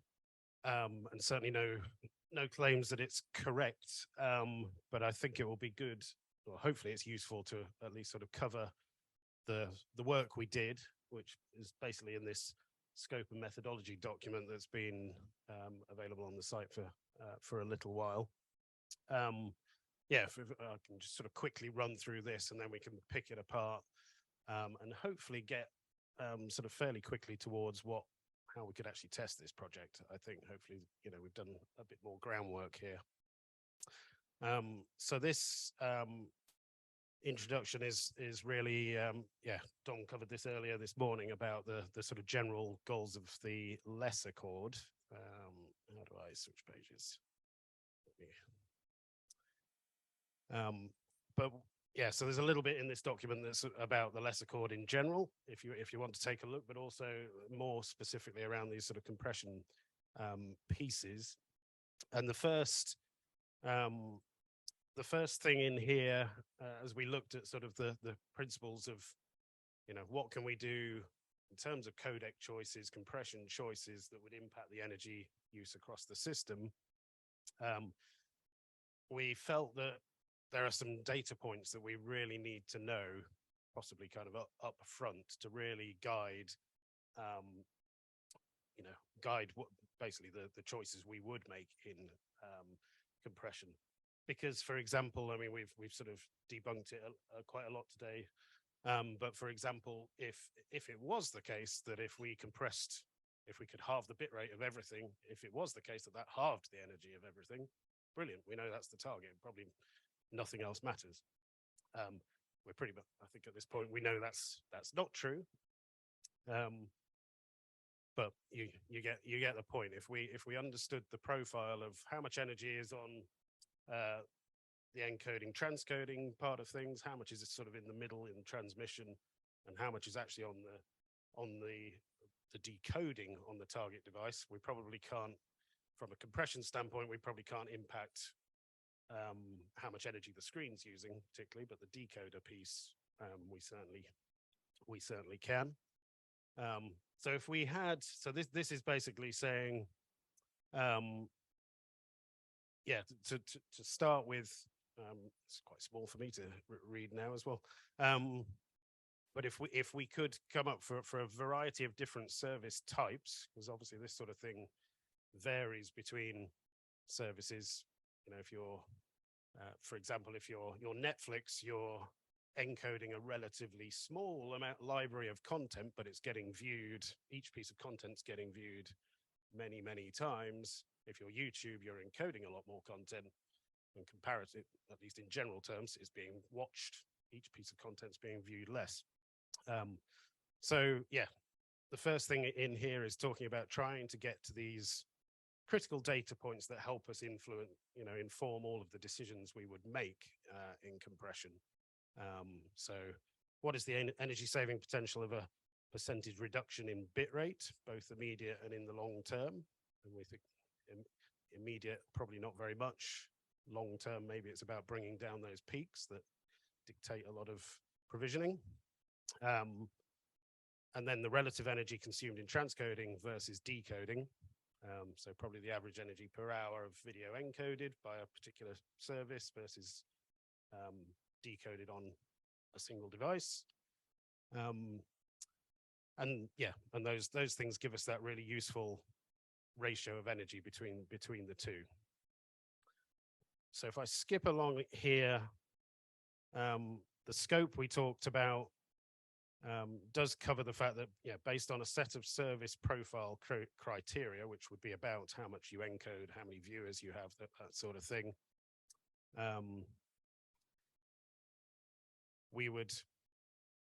the scope of the recommendations would be around these things, particularly encoding, looking at resolution, frame rate, and compression technologies that we're choosing, bit rates and number of profiles. I'll go through this relatively, it's probably fairly obvious, and how to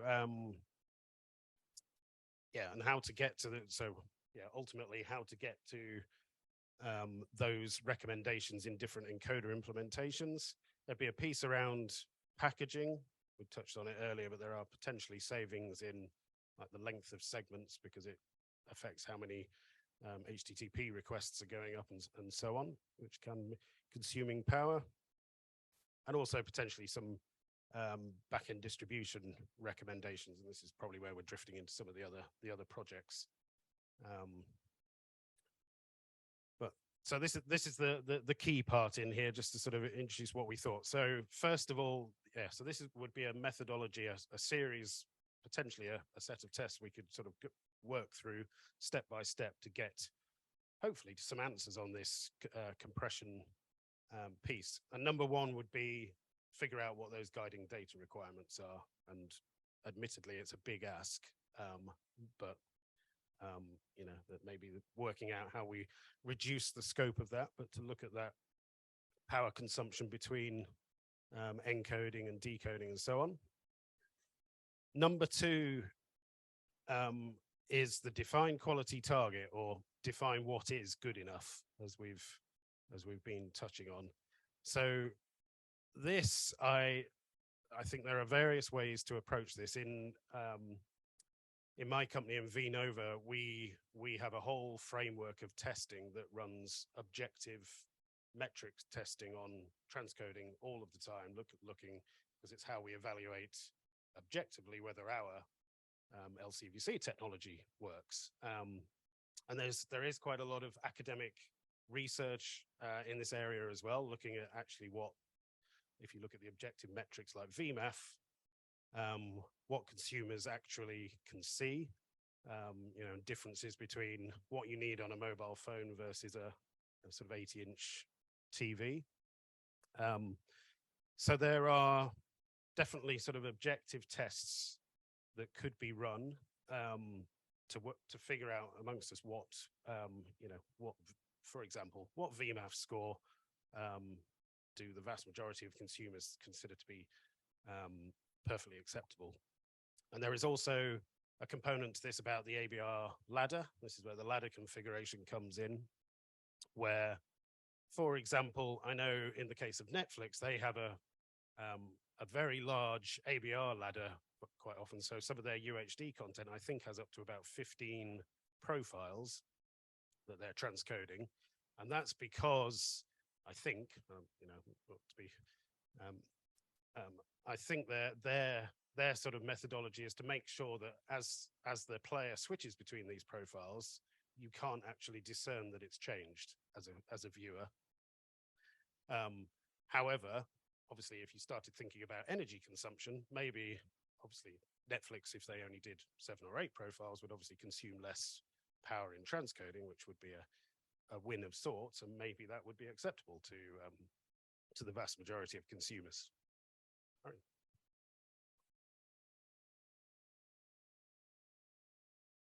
Don't forget the storage, because storing all those profiles also. Yeah, exactly. Yeah, for sure.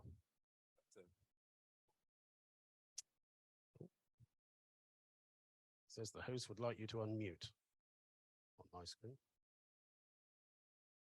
Cancel. No thoughts. So yeah, as I say, there is some academic research in that area, but perhaps this is where the sort of good enough concept comes in. Perhaps there are 3 or 4 general, you know, profiles that would work for the vast majority of use cases at quality levels, and maybe we can get a lot of benefit from defining this good enough target. If we had that target, we could then run various tests to evaluate approaches to hitting that target. So evaluating different codec technologies, potentially different hardware platforms, different encoders, and basically set the challenge. You know, how can you deliver this quality of transcode?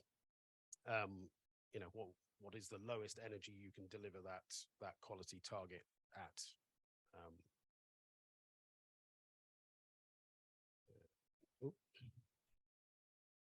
And if we did all of that, this breaks this down into more detail, looking at obviously components that I can see on the last part of that challenge of looking at different ways to deliver that quality target would be feasibility analysis. We can obviously, you know, there are potentially new technologies which could deliver some of the benefits we're looking for, but perhaps they're really difficult to roll out, in which case not feasible, probably not part of the recommendations.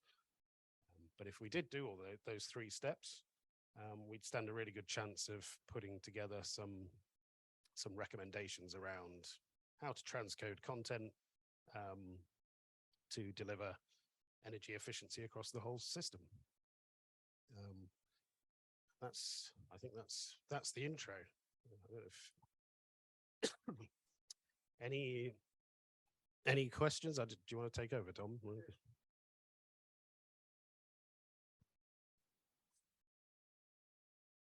Is there like a definition of, I would say, reception devices that the energy consumption will be tested, or is it the purpose to define those, like connected TV, iPhone, laptop, on which to be tested? And the same for the encoder side, because depending on the Intel or AMD or whatever chip is in, I think those devices need to be standardized, or at least for the test bed. That's going to be evaluated. Yeah, I mean, that's possibly what we need to sort of get into more today, like sort of how we would test and who would test it. We haven't really got into that Okay.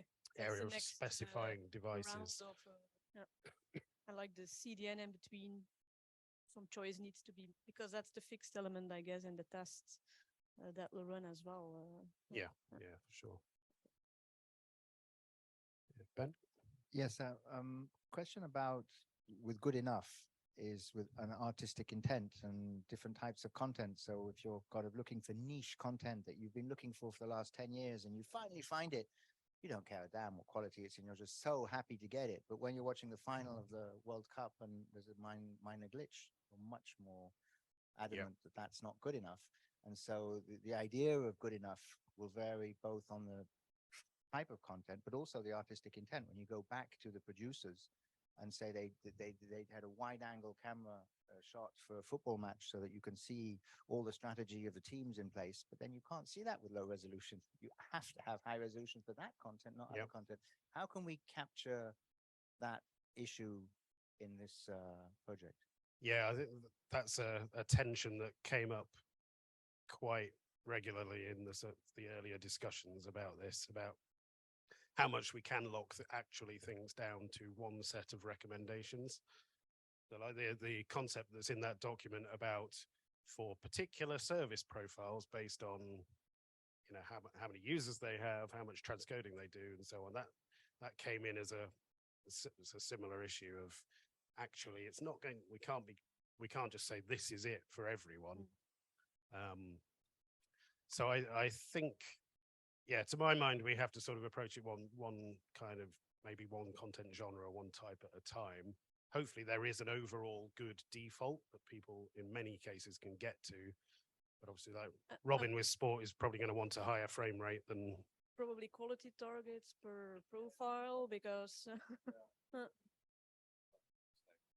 we look at different sports, different contexts. You know, a tennis, even the type of surface that tennis is being played on is very different to a football match, which will need, you know, logically more beams than a tennis match. Although, you know, tennis match, the board is more likely to disappear, and all these factors going in there. So we have Abby in our group who is very much tasked with trying to understand the context of that. So I think it will be a different good enough.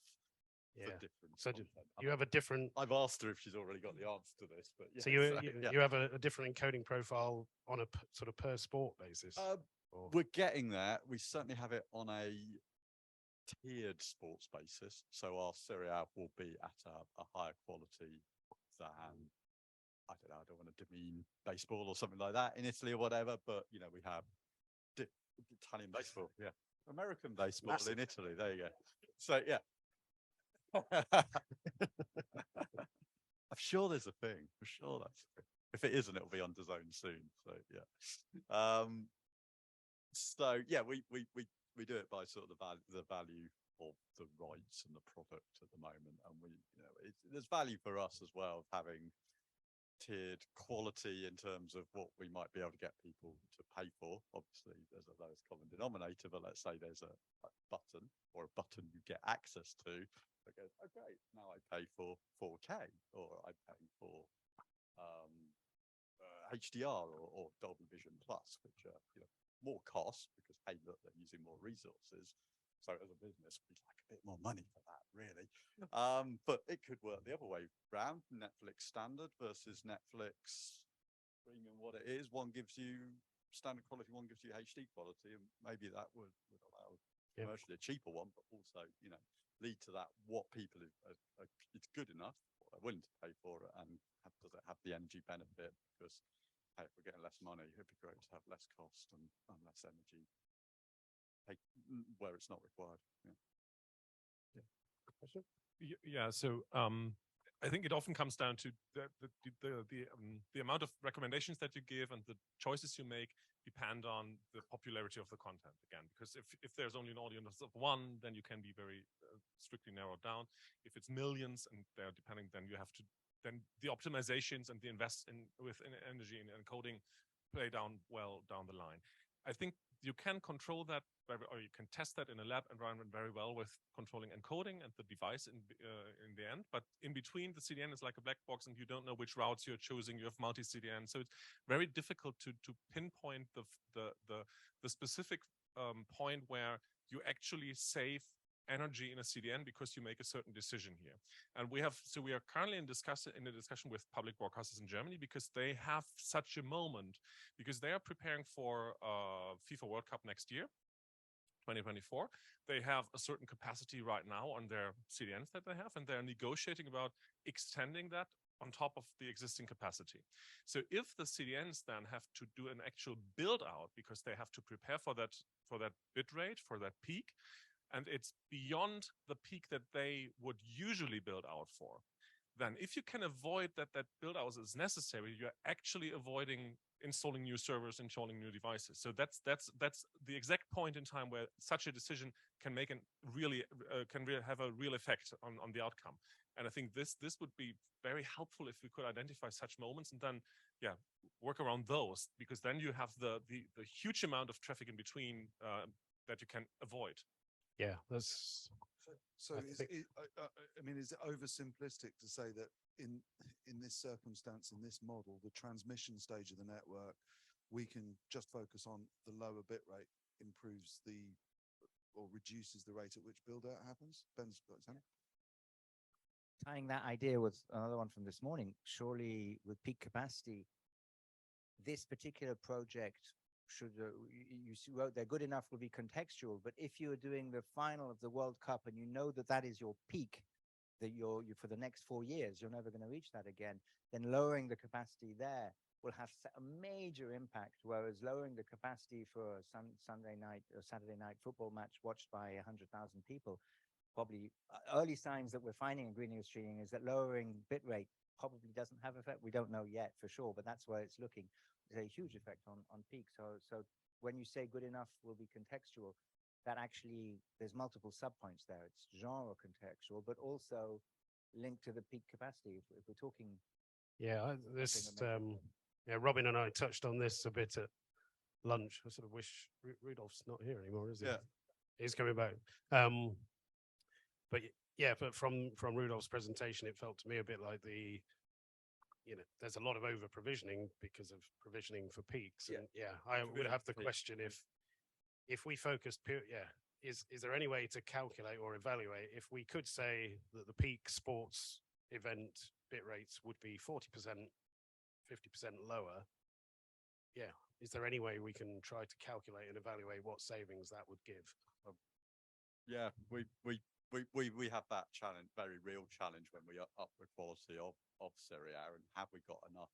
We're bringing in a higher profile. Have we got enough server capacity out there to do it? I mean, there's tech out there like Multicast AVR, which will say, look, hey, you can do that. You can do 4K, and you're not having to tip yourself into the next server or to the next headroom. But you just don't get as many cars through the motorways if they're bigger cars. Yeah, that almost feels like a mini project in itself to me. That if I don't know how that's done, but because to my mind it's great if we can try and compare. We can try and reduce transcoding energy usage of various services. We can try and reduce storage costs by reducing the number of profiles and all of. But if this piece of just trying to get the peak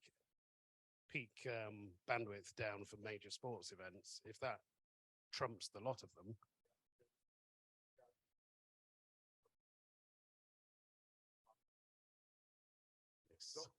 Don't underestimate the power consumption in the CPEs to do the decoding as well. So you might, again, the systematic thinking save on encoding, address the peak issue, but you're burning half the planet in the CPEs. No, I totally get that. I wonder. I mean, I think in a way I'd like to know the answer if you just assume that the devices, as well, if you assume the devices don't use any more energy, but you could get the bit rate down, what would that saving be? Absolutely. Maybe just to bounce on the comment earlier, we, being technology vendors, we used to basically see cycles. The Olympics, the World Cups were always, time where, customers would buy a lot more capacity because they wanted to launch things in HD, in 4K and whatnot. With the move to OTT, I suspect we see this also in the global CDNs now, building capacity, like you said, for the World Cup and whatnot. If one of the targets could actually be to avoid that build-up, I think that would be very, very powerful.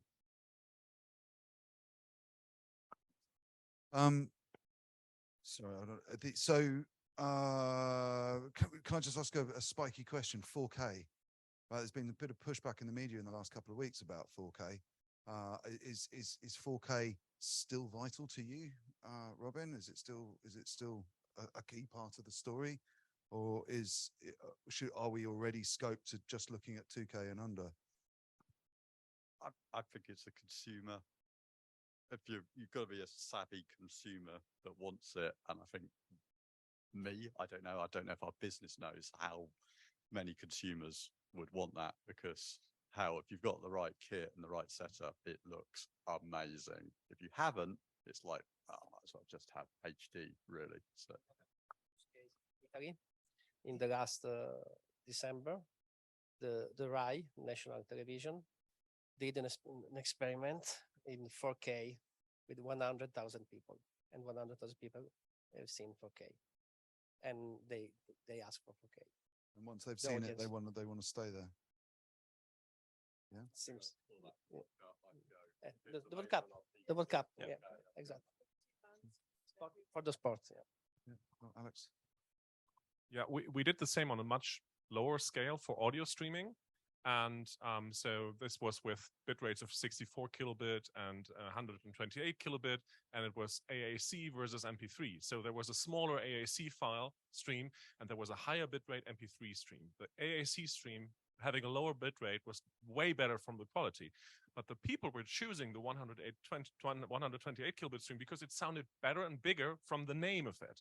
So people don't choose because of the quality. If I say, do you want 2K or 4K? I say 4K, of course it's more. Why shouldn't I take the lower one without you looking into the actual quality? I can tell from the buzz in the room that there's quite a lot of people who know quite a lot about this, which is good. Can I just get a 101? Just a quick one on the 4K. Yeah. I've been tracking 4K services globally for the Ultra HD Forum. I run the service tracker, and we're up to 250 live customer-facing services that support Ultra HD technologies. And I've been tracking that for 6 years. And I have removed one operator in 6 years that was on the list and has gone out. Just to answer, but I don't know if we need it or not. I do have an opinion, but the fact is that it's been growing. It's growing a bit more slowly. Everything slowed down with the pandemic, but it's still growing slowly. And as I say, not a single service that's gone up on 4K has then changed their mind and gone back down. I don't know if that's saying anything to you. So can I get a quick 101 from the encoding and codec folks in the rooms? How are you currently testing? What are your testing models? Are there testing, just thinking about ease of building this project out, what are the testing models that we've got in place that we might be able to adapt to explore this idea of good enough quality? Any thoughts, Elke? So we have a content library, different types of content like cinematic, documentary, movie content. We test different ladders, different profiles, different codecs. And we also look at the infrastructure, right? Server generation, CPU, number of cores, memory bandwidth. So that's what we test from and we measure what per per stream. We don't do it. We don't have a test bed of what does it mean on a connected TV or on an iPhone. That's outside of our scope. So that sounds like, take the transmission challenge out. Sounds like we almost already have test frameworks we could lean into and set up some streams and I can definitely circle back on with the codec team in house to see what could be done there. Okay, so if I tick this box, right, it's quite easy to tick. To do, I don't know. I'll come back to you. My iPad's running out of power. I don't know. I'm just going to go down that list actually while we're doing that. What about storage? I suppose that's just a matter of how much disk we're using. But you go, the so- reads and the writes also count when you do your storage, right? If you have shorter files or shorter segments, you need to do more read writes. If you store 15 profiles versus 5, so that also makes a difference. Do we have Yeah. we need a reliable way to measure the energy consumption of storage as well? don't we? Right, lifetime. Yeah, true.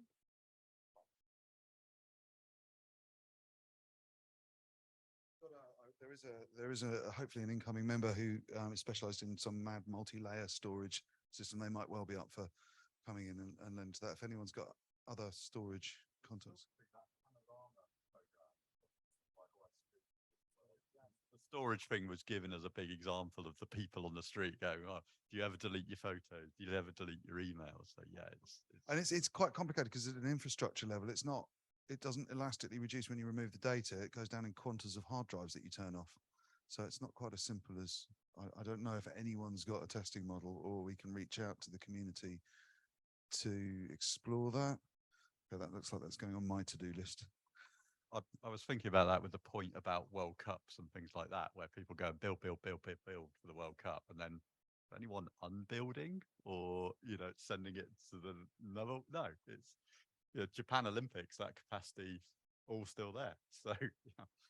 So that interesting leads actually into Project 4, which is about location, moving workloads to locations. If Japan's got a storage network, then why don't we reuse it? It doesn't need to move to, forgive my complete and utter sports ignorance, to wherever the next big football game is. I don't know who's got the World Cup next, but whoever's got it, do we need to replicate? Do we need to move that storage forward? If that storage is a key issue, I should imagine storage for the World Cup's not very much. It's just one video, isn't it?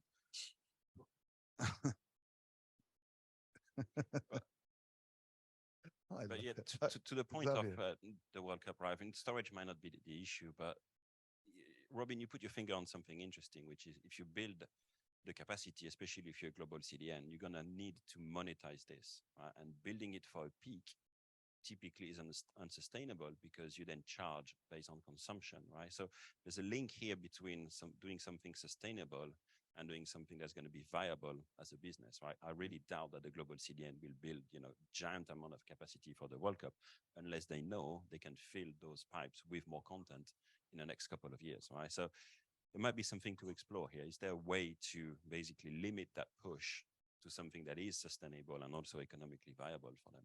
Yeah, but actually they can and they do, because they can charge in two ways. They can charge for the traffic that is running through the pipes, and they can charge you partly for this extension. So they can charge you a build out amount of money. Yeah. And then it's a decision of the content owner if they are willing to pay for that. No? So that you can then bridge the gap until it's filled anyway. No? Yeah. But I don't know if you see the same, but what we started to see is in a world where more live content is going OTT, it's becoming challenging for some of the global CDNs to keep up with the demand. Because up until now, it was more VOD, so your pipes are fuller for longer.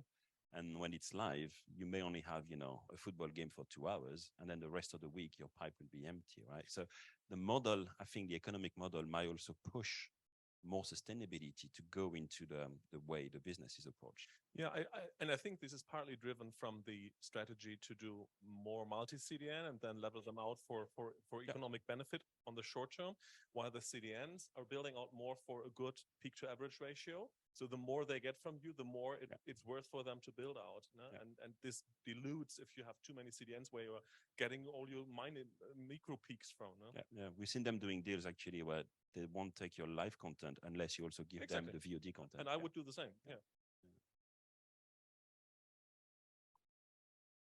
Got transmission on the list next. I don't know. We've really answered storage there, but I think I can't remember who made the comment. We need a storage expert to come in and get involved with the group. So if you're listening online and you're a storage expert, please get in touch.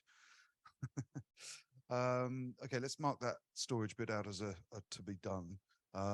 Transmission, I think we probably need to think in terms of CDN build out from the sound of it. That sounds like the key driver there. I'll make a little note.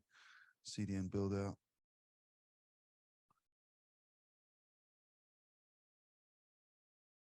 Excuse my handwriting, everyone. And then decoding. I guess decoding is something you've got test facility, or is yours all strapped to encoding? So Yeah, well, most of our testing stuff is more around the transcoding end.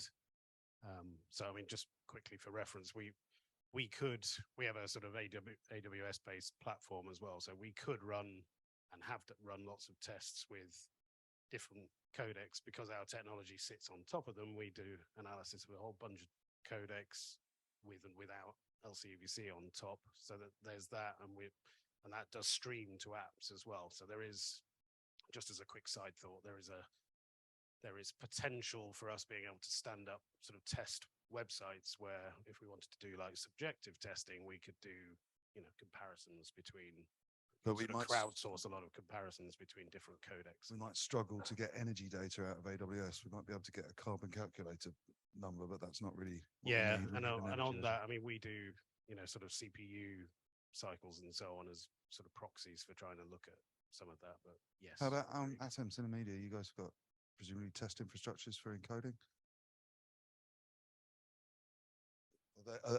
And you're already measuring energy in that environment? Okay. Sure, what per channel? What per channel? Yeah. Okay. So that's potential. I don't know if there's possibly a meeting of minds in methodology tests that we could bring together. I could bring in the expert because I'm definitely not, but yeah, that would be good. And Atom as well, I think. No, sorry. Okay, right. Okay. Atom, are you out in the Zoom world? Feel free to try to come off mic and be the first voice we've heard from outside the room. Lunch is over. Julien, are you out there, Julien? He's like rapidly swallowing his lunch, going, "Oh my God, I've got to find the microphone." Yeah. If you do, say hi in the chat, Julien, and we'll bring you in a second. Okay, so let's mark here. Cinemedia, Vnova, we're volunteering again. And Atom has a question mark. Okay. And then I think the decoding we're going to have to do with the DTG Zoo. I can't think of any other environment unless you're willing to play with your consumers. Once maybe we should do 2 stages. Right. Okay. But in terms of user acceptance, then we might need to go beyond the DTG layer. But that could be a stage 2. That could be a key. Okay. At the zone, user acceptance, whatever. And then she made a point of, is it more SS Sim Plus or VMAP, which is our relevant measure? Bear in mind, VMAP will tell you, okay, the difference between a crappy source and the end result, or a good source and the end result, just relative to that source, is like, more what's it stand for? Single stimulus, whatever measurements.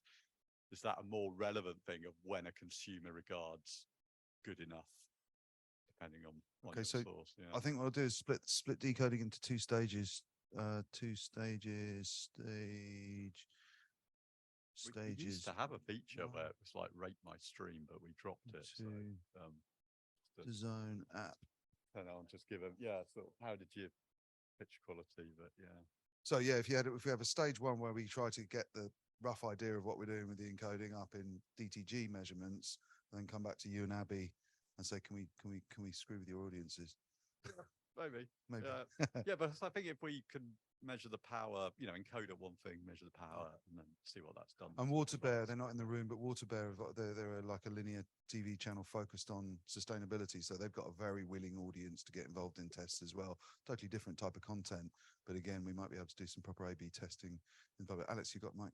And the question is, so why stop with decoding? Because if the brightness of the device is such an important part of the power equation, why not include that as well, even if we don't control it? But if it's a recommendation, not only to the industry, but also to the end customer, why not? No? So I've gone blank on the name of the organization, but there's an organization that's doing extensive work on the screen brightness. I want to say Net Insight, but it's not Net Insight, is it? They were exhibiting at Streamer Media East. I'm looking at you because we spoke to them last week. Anyway, I'll remember. I'll get on their case because they are focused on TV brightness, and they're trying to sort of modulate the brightness in patches around behind the HDR image and so on. Somebody's nodding. People are nodding in the audience. I'm not talking out of my ear. Yeah, you know, it makes sense. I mean, I don't know the name of the company you mentioned, but to your point, we've seen cases where if you plug, you know, an HDMI source into a TV and telling the TV you're capable of doing HDR, automatically the TV will be super bright and may consume, you know, a lot more power than they should, even if you don't send HDR content. So that's, I think, something very well worth looking into. Are you looking for the name Agama? Uh, They are doing that kind no, of but stuff. if they are, that would be useful. Yeah, to a limited extent they do. Okay. Yeah. And they are a member. Yes, indeed. Okay, absolutely. Interdigital. Thank you. How did you read my mind? Brilliant. Hang on. We'll talk to Agamar. Is it Agamar? I don't know. First, and then interdigital. Okay. I think that just to say that we left that sort of, we specifically stopped at decoding and not the TV originally, just because we thought, because we can't impact it with the compression stuff, right? Okay. That was the thinking. So I guess it doesn't really matter. It should be looked at somewhere. But we can do what we're doing anyway. I think they're kind of reasonably isolated project. Although they come together as one project, they're reasonably isolated sub-project. Oh, we got a hand gone up. Arian's about to take off. Sorry. Now, if you look to OLED screens, they have the behavior of using more power when the screen is brighter and when it's dark, where you can see with the human eye much of the darkness tones. They use less energy. I think encoders can influence the brightness. You mean encode? If we encode things darker, you'll save energy. Is that right? Microphone. Also, if you go from HDR to SDR, you are also changing the color space where you're doing stuff. So. Agreed. It just, when you mentioned interdigital, just brought to mind, we said the PVR is dead, but they have a new project called PVR, which is new, pixel value reduction. And we're going to do a demo of that with Ultra HD Forum, I think, in September. But that's something, Sam, we might want to put into the encoder side. The idea is to analyze the brightness of each pixel by pixel and say, well, could I lower that brightness without it having any impact? And the early results show that we can get about 5% reduction just like that. And even golden eyes can't see the difference.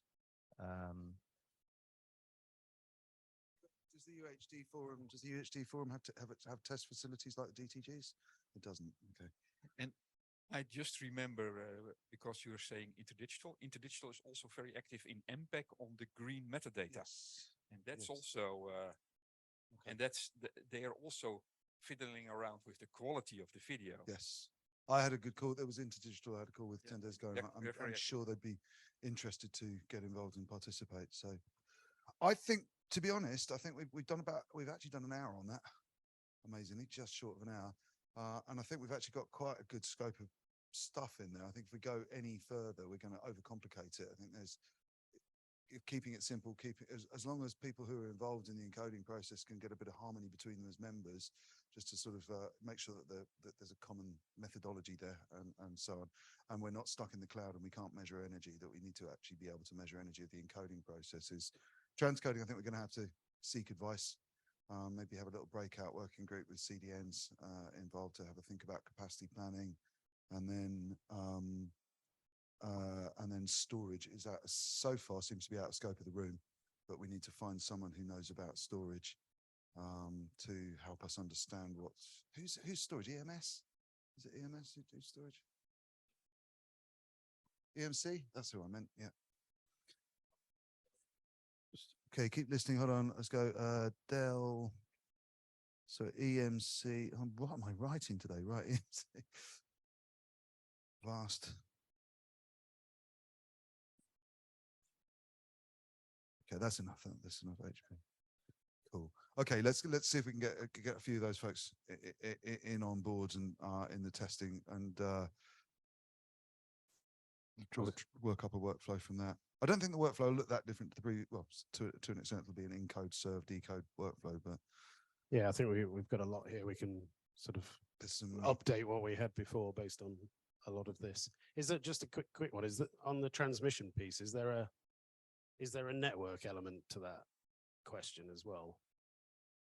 In terms of the what can we save if we can bring that peak Again, down? let's see if we can. Is there a bring- network build? Is it CDN and It's not just CDN, is it? It's CDN embracing the network underneath it as well. So yeah, Lumen might be quite good target there because they're going to be spanning Yeah, both. so it depends. If you include mobile transmission, 4G, 5G, then there is an influence. If it's fixed networks, maybe there is less of an influence.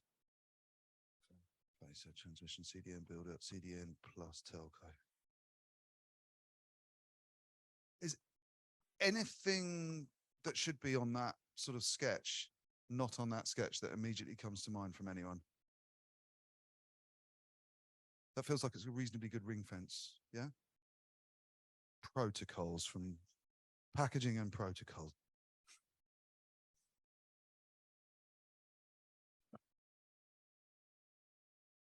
How would you package the content? Would you use small chunks? Would CMAF be useful?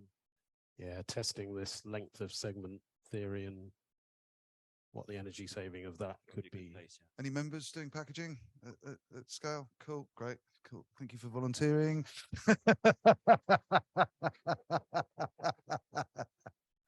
Good trick question. You got us, yeah. Perfect. Okay, that sounds like a good meaty project which everyone can get involved with pretty much. Oh. Just in case versus just in time encoding, like, do you want to characterize that or put it outside of scope?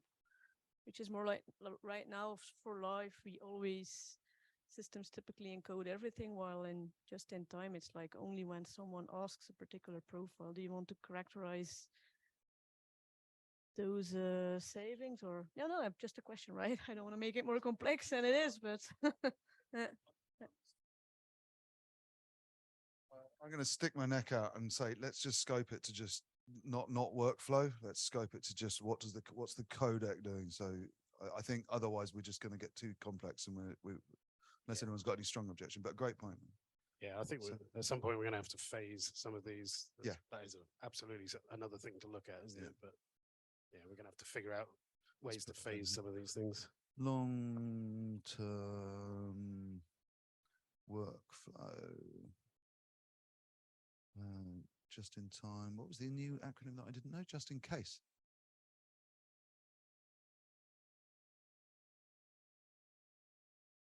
Okay. And there's also, do you know who else I'm going to get involved in this is Yuri.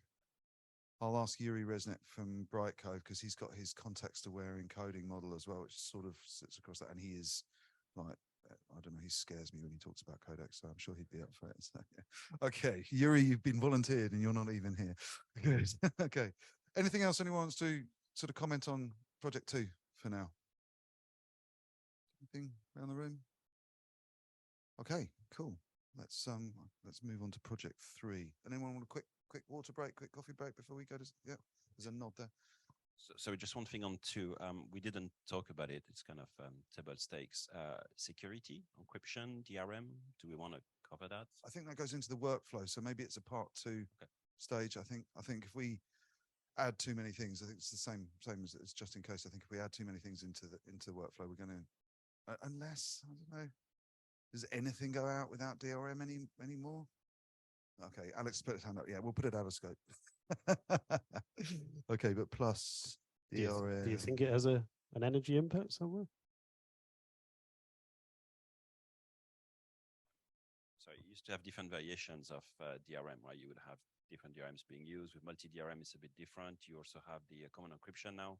So hopefully you get to one set of DRM being used, but yeah, that's true. It used to duplicate things. Yeah, you used to duplicate it. I mean, the best practices now would be to have it in one format, but you still deal with legacy devices that may not support that format. So you're kind of in a transition now. Okay. Should we put a zip on project 2? Right, that's cool. 5-minute break, just grab some water because these are pretty intense actually. Let's keep it to 5 minutes though when we get there.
Right, let's kick into number 3 then.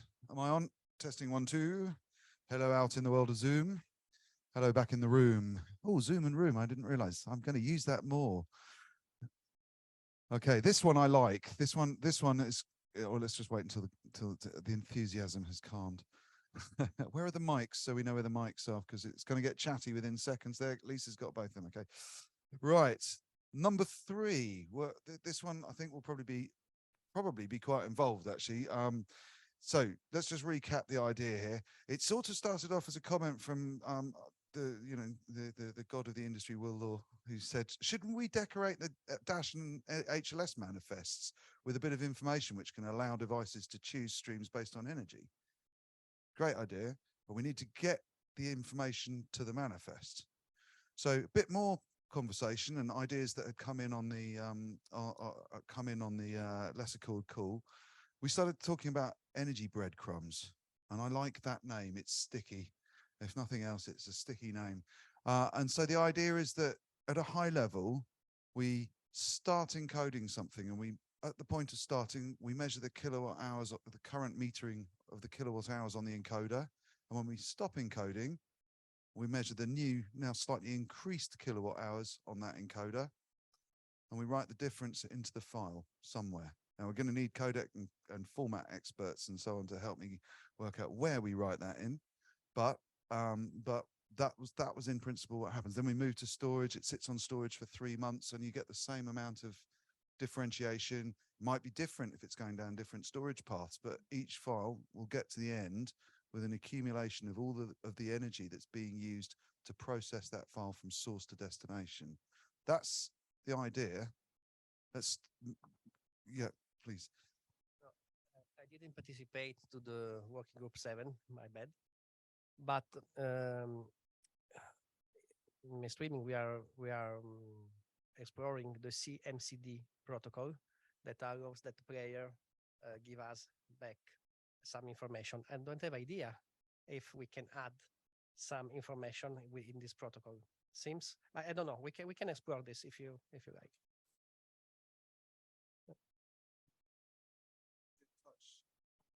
The CMCD protocol is the player that gives back to the CDN a lot of information about the performances.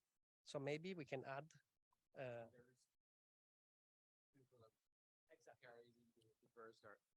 And there's a server-side equivalent to carry information from the servers, basically CDN in Casu, to the players, to basically inform the subscriber about the usage? Could be. CMCD. C is the client side and the SD is the server. Yeah, CTA. What I'm going to do is switch my screen share to get the whiteboard up so we can start taking some notes. You Com- got it. common Well media done, Barbara, client thank data. you. Data. So two things need to happen there. One, we need to get that idea to working group 7, I think, and that's a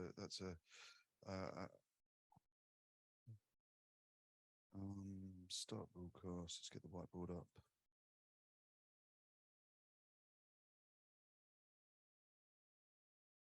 So I think one of the key things to think about with this project is is that right, Barbara? You on 4? Maybe it's, there you go. It's Jackson. Right, cool. So one of the key things to think about with this is, and correct me if CMCD fits within this paradigm. This is going to be a file orientated measure of energy rather than an infrastructure orientated measure of energy. I don't. So it's kind of they're going to have really different values because they're looking at things from a very different perspective. So reporting, it's not reporting the energy of the decoder back, it's reporting the energy of the file by the time it gets to the end of the decoding process, which is different. So your decoder might be 30 watts, but the file might go from 2 million kilowatt hours to 2 million 0.3 kilowatt hours by the time it's been decoded, because it's got an accumulation of all the processes that's come before. I don't know if that's got compatibility. Xavier, Alex, yeah. Yeah. Okay. So I find this largely attractive, this project, and the fact that it comes also from Will Law immediately sells it. Yeah. I didn't name drop him for no reason. No. But I have two major concerns. One of the concerns is that so part of what we control is going usually over layer 7 HTTP application layer, but much of the transmission in between is going through net devices that have no idea of what we are transporting in layer 7. They sometimes, in many cases, don't even know it, because if you're using HTTPS, TLS 1.3, they can't even decode anything of that. They're just transmitting packages. So how can they add some energy to these packages? It would have to be translated up from layer 0 to 1 to 7 so until we see the sum in layer 7. That's one concern that I have. The second concern that I have is that it sounds as if we are doing something that contradicts one of our guidelines that we have, and that is gigabyte or watt per gigabyte is bad. We are now trying to do exactly that. We are trying to attach a gigabyte per watt per gigabyte, watt per transferred unit and attach it as a breadcrumb. That doesn't make it something different. It's still it's energy per unit, because of course the routers, the servers that are passed still consume energy when nobody is listening or nobody is consuming content. So where is that energy attached to? Is it then again distributed to the times where it's actively used? So how do we work with that? Because it sounds as if we contradict ourselves. Yeah, yeah, no, I get that. I think that's a very fair point. Aaron, yeah. Yeah, I've been working on this quite some time. I can share you some presentation with some architectural diagrams. Oh, just join the Zoom. Join the That's Zoom. how all the presentations are getting on the screen, is you just join the Zoom and share from your laptop. So you don't even need to move. It's like magic. I was looking, you see, I was looking for the cable to give you. But being a streaming engineer, I quickly noticed there wasn't one. I really like that point. I take that point. What my instinct was I wonder if we can express it in a different number, so we don't draw an assumption that it's a real kilowatt hour measurement, because it's not. It's not going to be end to end, to the point just made, in the sense that your network infrastructure is there. It has been built up to carry net IP traffic, whether it is IP or video. It doesn't change anything fundamentally to the power consumption. So the only reason why we want to use or might want to use CMCD or CMSD is to carry the power consumption for the encoding, packaging, maybe caching. So everything at the application level, that's indeed where there is a difference, or it's going to make a difference. And it might make sense to inform the subscriber about basically this stream has consumed so much, this one is less. But it's questionable, to be fair, whether it is that granularity of information subscribers will be using to select a service. Personally, I think it's better to work with a kind of label. This is the A+ of streaming. This is just the C level Like an of energy rating. streaming. Okay. Yeah. There's hands going, Peter. So I guess it's a bit of a challenge to the thinking around this one. So first of all, the player making a decision based on this information is too late because it's already happened. So it's not going to change anything, right? So it potentially very useful from a kind of a backward-looking view to learn from what happened and to maybe optimize for the next time around. But from a live decisioning standpoint, useless. From also, if you've got one file encoded which cost you, I don't know, kilowatts to encode, but the decode is more efficient, then you want everyone to use that one, even though it looks the worst, because potentially you're saving way more. So again, is it useful from a end consumer standpoint? Again, probably not, but probably incredibly useful from a retrospective. How can we learn from what happened, inform ourselves the next time around? Interesting. Make sense? Yeah. Did you, Xavier? I think it makes sense, right? It's about being able to measure it now to take a better decision next time. We might not be able to make the right decision now, but at least we know that for this piece of content at the end, the transcoding was so much, the storage was so much, it was delivered 1 million times. We get the reporting on, how it was delivered this 1 million times, and we can see what is, the total of, I mean, just to play advocate again, advocate. HLS at the moment only takes a retrospective view. Can't tell you that the next packet's going to be crap. It can only tell you that the last one was crap. So if you can't necessarily determine whether the next packet is going to come from a more energy efficient source. We don't have comparatives. You're right. Yeah, you need to I think we're start gonna have somewhere, right? You need to have a reference, and I think to the point being made here, it would be useful to start somewhere. Yeah. Sam, did you get connected? Yeah, similar. I think I was going to go on a similar point to what Peter said, but yeah, it does feel like it's more of a, if there is a way to sort of keep stitching or dropping these breadcrumbs of data onto streams, the operator can learn from it more than it being a client side thing. Yeah, no, because I think, like, I'm thinking of the sort of Netflix example again. Their streams to a consumer would probably look really expensive and terrible, but they're being delivered millions of times, and maybe they're really efficient because they spent so many kilowatts on the encoding. So It's sort of I'm starting to think it might sit with some of the green IP protocol initiatives more up in the down in the IP in layer 3 and so on. So did I see a hand up there, Alex? In case of the operator, if they are not originating that content, they don't see what's inside, because usually it's TLS encrypted, so they can't even decipher the header. They don't know what content it is. And there is a whole bunch of services around that help operators to understand what's going on in their network, because they don't have insight into it. So they wouldn't be able to read this data if it's on the application layer. It's got an on-demand versus live vibe about it in my head. It's a certain element of, I can see a cat video that's been on the internet since 2004 with a massive energy metering, which would be right. Because it's been there for a long time. It's been copied, it's been moved around, it's been transcoded, but yeah, it's okay. I'm feeling in the weeds on this brainstorm, folks. Help me here.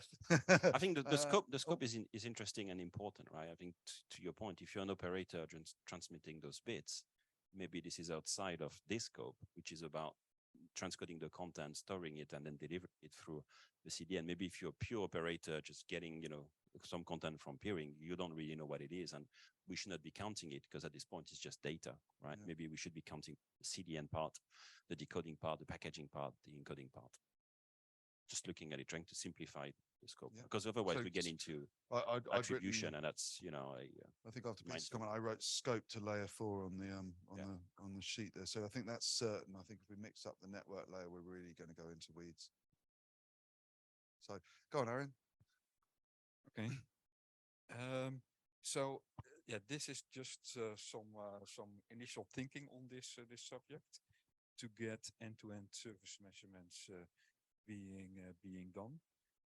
I will show to you 3 options. Option 4 is being worked on from an architectural point of view by a colleague. Unfortunately, it's not yet in the slides.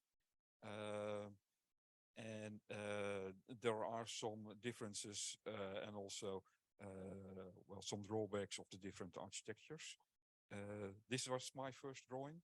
Basically, I took your picture there as a base figure, and it also applies to the full ICT world. Basically, you have a server, you have a network, you have an end device, and yeah, that's what I like about this picture. And I also like about this audience, you all have this same goal. So it's a good starting point for what I want to achieve. So what I thought is, well, if everyone can do energy measurements in its own domain, and people normally can do that because you also pay the energy bill, you can feed that information to, say, a box, which is, well, I called it Enterprise Energy Analytics Box, but what's in the name? And suppose that you can at some point get information more fine-grained, not only on the mains of the building, but also in the server room, so that every server or every switch can have energy readings. And you can see then, for instance, that servers are using more power and they're getting warmer and things like that. And of course, your airco is going to run faster. And you can probably also go to a fine-grained level that every 10 seconds you can get energy readings. That is not really unfeasible. And then if you also know for what purposes those devices are being used, if you can see end-to-end stuff going through, well, you can start making analysis. And well, then I'm coming to the complex part, which is the drawback of also of this this architectural drawing. If you can exchange that information fine-grained with your neighbor, with his neighbor, etc., then you can, for instance, ask as a consumer, how much power has been used for watching this YouTube video. All those things can be added up. And I'm not speaking about absolute energy, but differential energy. Absolute energy is therefore excess. The part above, the arrows above, are the complex parts, because you are connecting to competitors, friends, people you don't want to share data with. Sometimes things are competitive.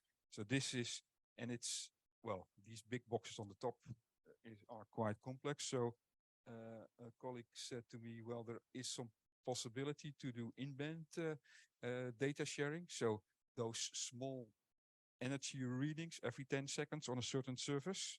And I'm not telling you how to come to that information yet. That is a whole other can of worms. If you can relay that in-band, and well, this shows only a picture where it's going from what is it, left to right, but you can also bounce it back from your client if you include that. Then everyone would have the same data again. And then you can do your own analytics, even if one of the elements, for instance, the wired access guys don't participate, or the solar access don't participate. If you are, say, YouTube, and you are on this one of these first server boxes, you can still see, or end-to-end, my top 100 movies take worldwide so much energy. And this is interesting because I also see that there is a particular device that uses only for this typical content 25% more energy than we actually need. or that what we see on other movies, and then you can ask the question, what's going on? So that's kind of helpful. And well, this is in band and out of band kind of measuring. It's more or the same. Someone told me, well, maybe in the TCP header you can fiddle a bit around. I'm not really sure if that can be done, but need to speak with some more network experts if that was possible. So this is the stuff I wanted to share with. It's really good. What sort of jumps out at me is it's almost like a hybridization of what we've been doing in Working Group 4. Because Working Group 4, we've got certain bits of the system, probably something like those two under measurement, where we're doing live energy loads just to see if there was any variability in transmission networks where we were loading and unloading the networks. And that's very how we've done it is we've got a scattergun of probes through the workflow. The data doesn't feed into lots of independent boxes. It feeds into one place, which we just selected humans, not robots, for that sort of central aggregation. And the key thing that helps it, so we tried to introduce to make it useful, is the idea of tagging. So you can tag an event and have a common tag that, you know, Eurovision Song Contest, World Cup football, whatever it was, you can tag, because then you can mine the data and say, I want to see everything that did the World Cup or whatever, which kind of makes it a little bit more usable. In vanilla sense, this has a complexity explosion similar to the sort of vanilla breadcrumbs idea. You're just going to get a mass of data, but how do you correlate anything as it hits each of these different systems? So some sort of tagging, so that you could tag an item or an event and so on, would work. So I just wanted to ask, this vision, would it work with a polling approach, or are you more thinking of exhaustive measurements of everything? I mean, can we measure one user in every 10,000 and then just assume that it's representative? Yes, so I have experience with a measurement company where you can basically, as an operator, have every 10 seconds a reading of all end devices in your whole network. And then you can do the number crunching also in real time. So that is quite feasible. So I wouldn't see why this wouldn't be possible to do worldwide. No, real-time measurements of everything. Yes. But if Akamai can bill, we can do it. But the thing is that this is never going to roll if there is no internationally agreed protocol standard for this, how this all works. And I need a group that wants to put its weight under it. Okay. Well, I'm sure we, you know, I think it's common to many ideas, and I like it. Barbara. I've been wondering all along, nobody's mentioned, and I know maybe it's too early for standards, but there are some standards out there that might apply here in the whole energy game. So somebody should be looking at standards and how to deploy them within this space. Still so far, I have identified 2 standards groups that come close to getting this, but I haven't spoken yet with those guys. But there is ETSI EE, and there is also Study Group 5. They have question 6, and that's also kind of in this area, but well, lack of time came me to this status. And maybe there are more. And there is, of course, a lot of standards for energy readings, this protocol which was just mentioned. Yeah. And yeah. I think also just to be careful not to reinvent any wheels. Yeah. If for only that purpose, it's good to do a scan of relevant standards. Not just here, but I'm just thinking in general too. I'm just trying to think how we can progress this project. So we've got, I'm thinking across our membership, we've got Einblick, we've got Cognizant, a kind of measurement space. I'm sure Arian would be welcome in as a guest because he looks highly motivated in this space to help us push that How about forward. TAG, they're not a member, but TAG would be interesting. Maybe that's what we could do. Maybe we could, Peter, you're in the room. You've got an element of measurement within Cognizant. You're a member. You get first dibs on this leading. And oh, there's hands up at the back there. Agamar as well. Excellent. Okay, so I tell you what, let's get a conference call together with Agama, with Cognizant, with Arian, with Einblick, who are all active members, to have a bit of a brainstorm about what we've got out, and actually humans not robots, because it's their space as well. And let's just have a brainstorm about this data collection model. Did you pick that up? You got volunteered, Arian. You've got opted in. You finally get through the door. Don't get a badge yet. You're a guest, but you get access. But yeah, no, okay. I think that's the simple action plan, is to explore this one a little bit further with a secondary breakout conference call with participants who know this space, just to see where we can go. We can make sure we bring consensus together. Xavier? Yeah, just one more thing, and that might be for Ben here. The device reporting is something that doesn't exist today, right? Being able in real time to know how much power is being consumed and then fed back into, maybe some of the data lakes you mentioned. That's a missing link, and that's a big one, right? Yes, but there is also the European Consumer Association that does measurements on TVs, for instance, and that database is getting slowly accessible also for external parties that want to save the world. Who did I miss? Oh, humans not robots. Okay, conference call.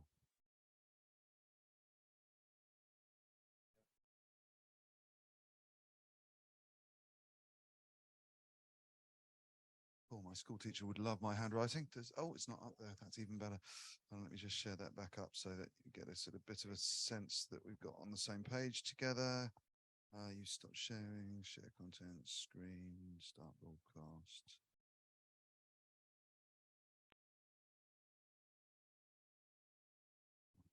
So that's where I've got to on project 3. Anything else anyone wants to add? We're running a little bit ahead. This is kind of good now. Robin? Yeah. Because we talk about the device in your home that's plug in the wall and it energy monitors. I think Hive and Google Home and people like that are looking at the energy consumption for your smart plug or your hived up device and things like that, and then pulling that back through their mesh networks or Wi-Fi networks that they've installed in the house, and then giving you that as an app.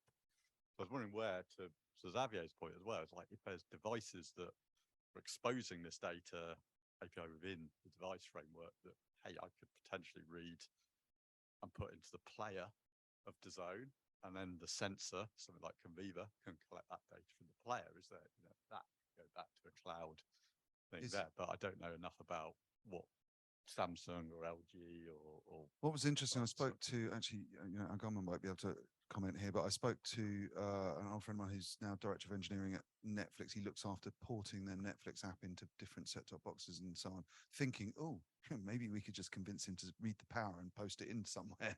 But he said can't get it without going through the middleware underneath the app. So maybe we need to also be talking to that middleware layer as well. So okay, let's put middleware in there.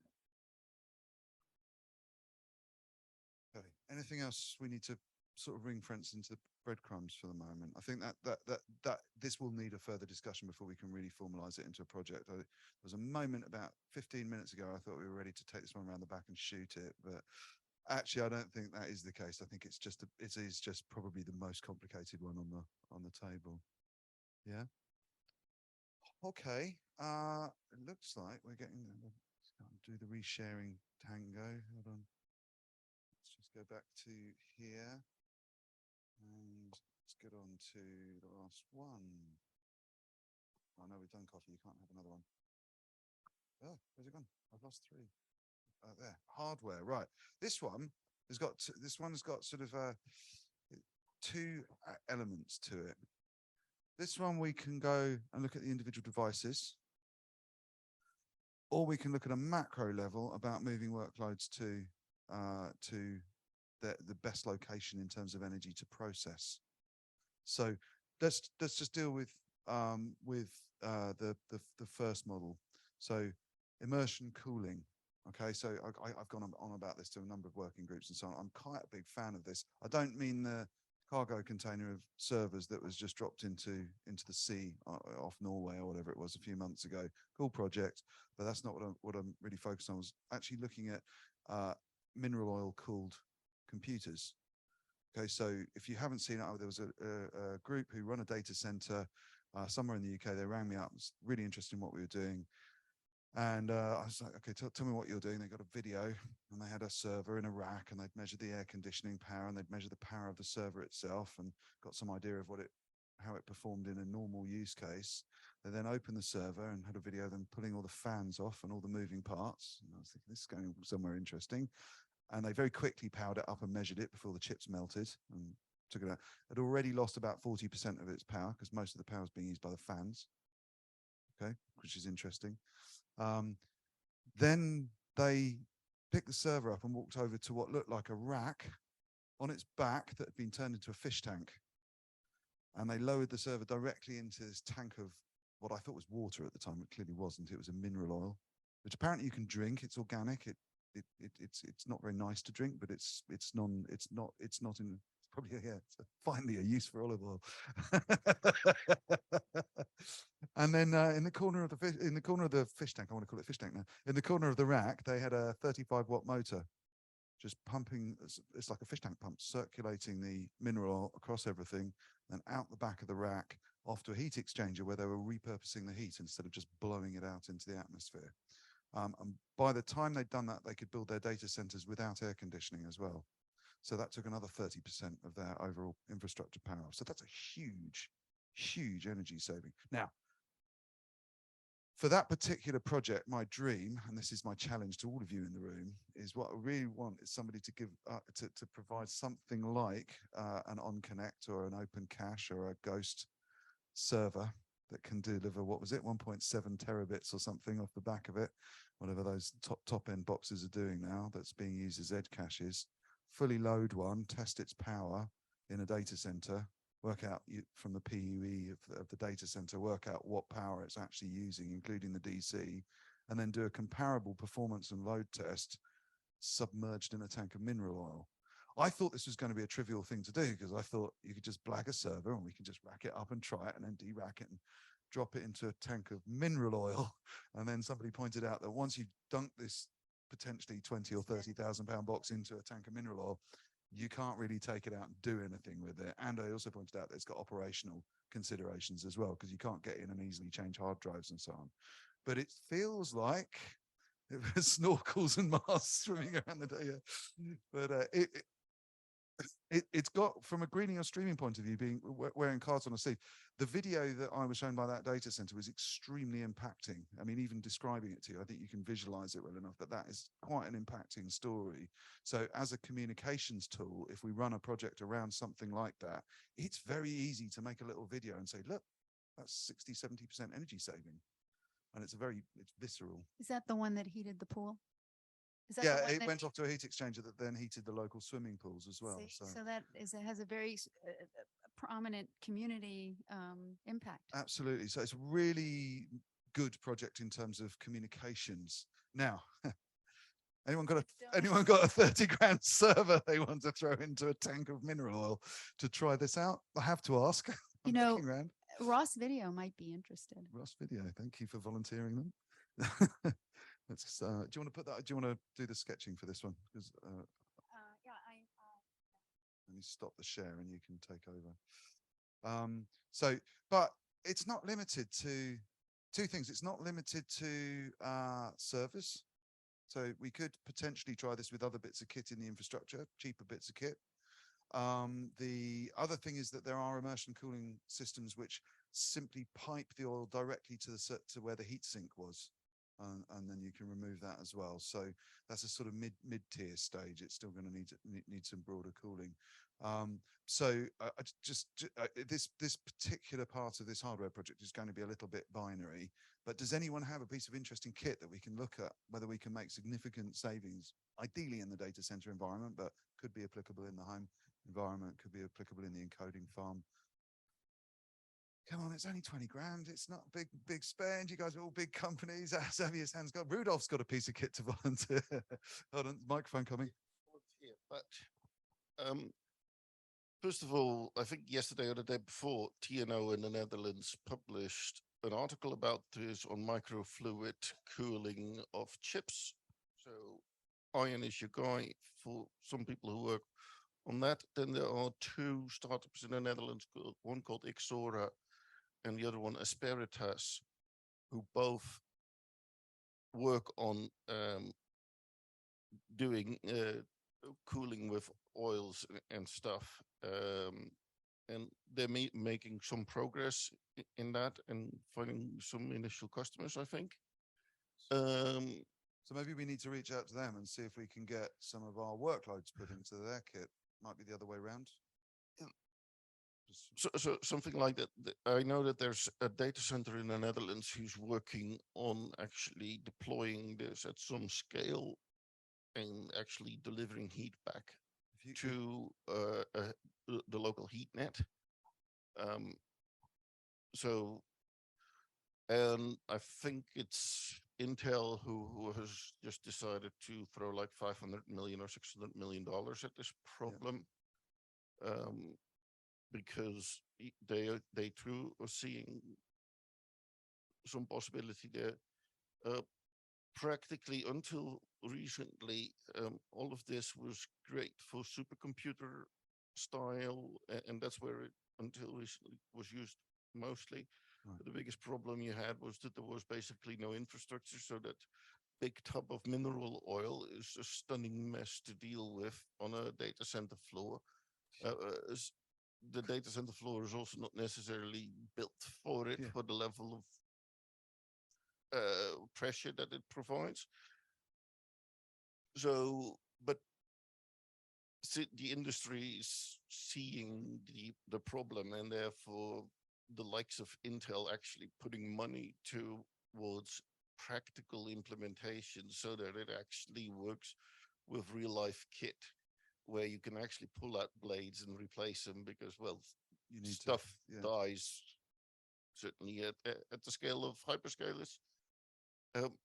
If that can be integrated, then we're getting somewhere.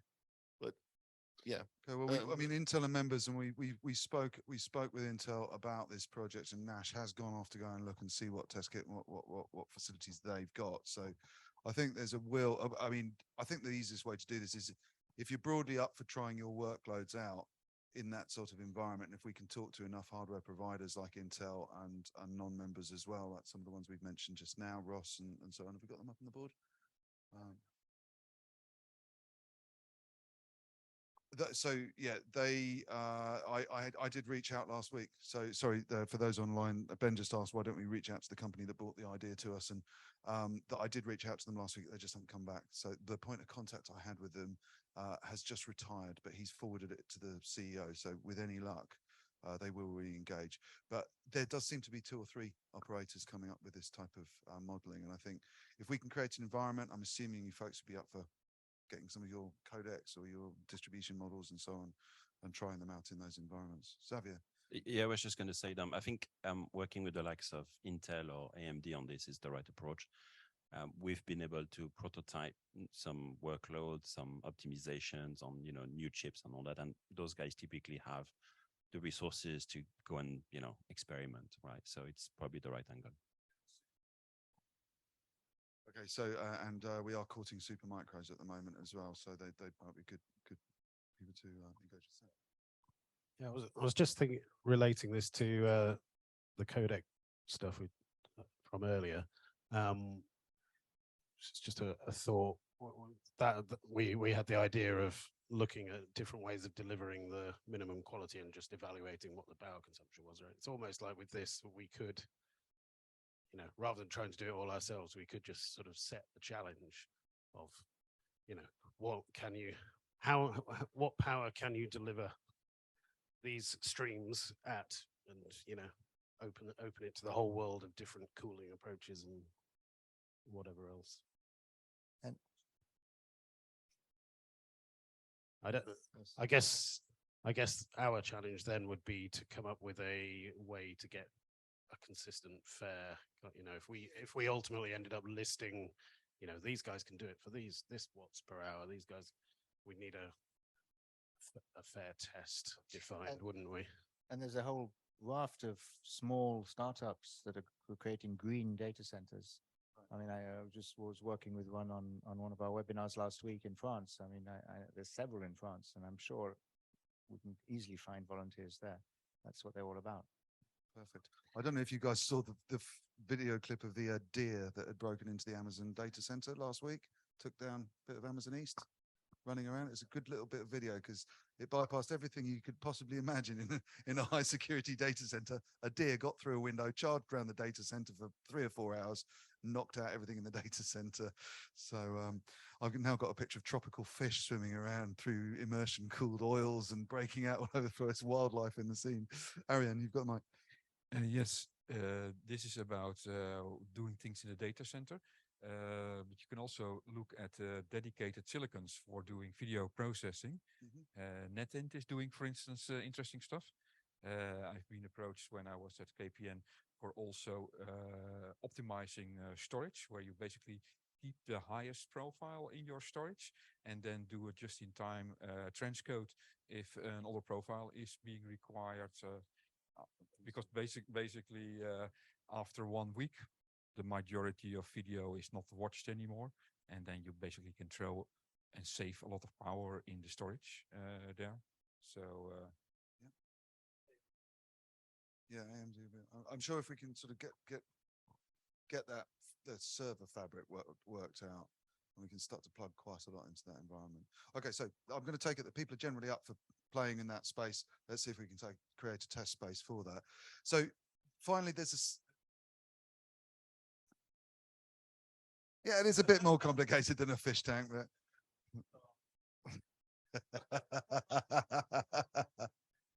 so those of you on Zoom, Robin's just been Googling and he considers it slightly more complicated than a fish tank. I'm going to use that as your quote. To zone, slightly more complicated than a fish tank. Rudolph, hand up. So. This is all a bit, of course, fanciful and more forward looking, but some of the simplest things that we also can have a look at is like the power supplies to set-top boxes, where there's still some work to be done.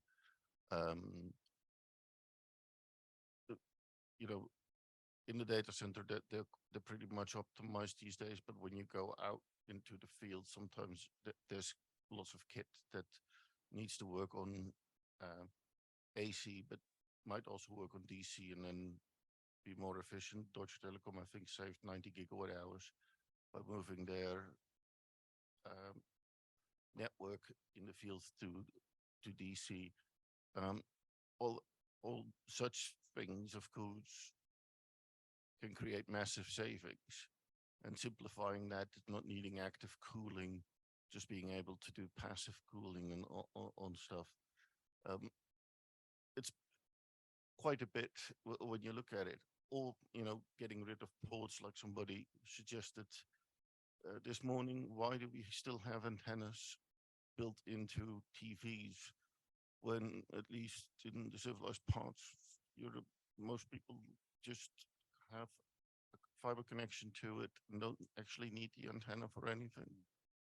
And So I think you make a good point. I think that I had a conversation with Oliver Leitz at Nanocosmos at the Fraunhofer event last week, and he made a really good point. We're significant buyers of this data infrastructure these days and of this telco infrastructure. So as an industry group, we can actually, just through those more discerning purchasing strategies, we can put a lot of pressure on.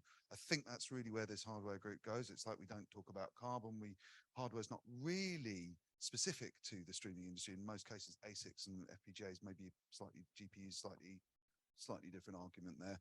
But I think if we can find ways where some of our big energy cost building blocks, we could put pressure on our infrastructure providers to make transition. I think that's probably plays into what you're talking about there, Rudolph, in as much as go to Equinix or whoever it is and say, sorry, we want liquid cooling and we're buying 80% of this capacity anyway. They're going to have to listen to us, if nothing else. So this isn't lobbying regulators, it's lobbying our own supply chain. Alex, and then I'm going to switch this subject slightly, but go for it. Sure, just quickly, you remember the two presentation back at Yes, Berlin? that's where I'm going next, yeah. Okay, so I've been in touch with the company that they cooperate with. So the two is placing their service into wind turbines.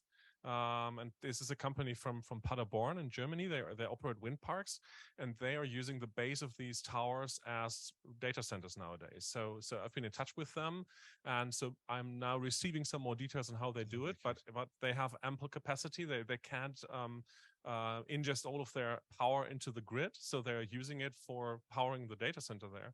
And so we get now more insight into how their cooling works and what happens in winter when it's freezing cold. I think they said they were the only data center with a snowplow, but let's see how that works. So we have some information there that we could try to share then. Yeah, please do. That was a great presentation. It was worth checking out. It was one of the most left field presentations I've seen in ages. But wind turbines, 90 racks they could fit into a wind turbine. So they moved their transcoding, their low priority transcoding. Was it low? I think it was transcoding or file storage. I can't remember. They moved a low priority task into the base of the windmills and effectively pay for it like a hosting center, but they get free power and it's all 100% renewable. So something like that. Alex can report back once he's got under the hood. So that was a perfect segue because that was exactly the example I was going to use to step on. The other side of hardware and infrastructure provisioning is moving the workloads to the right place to get the processing done.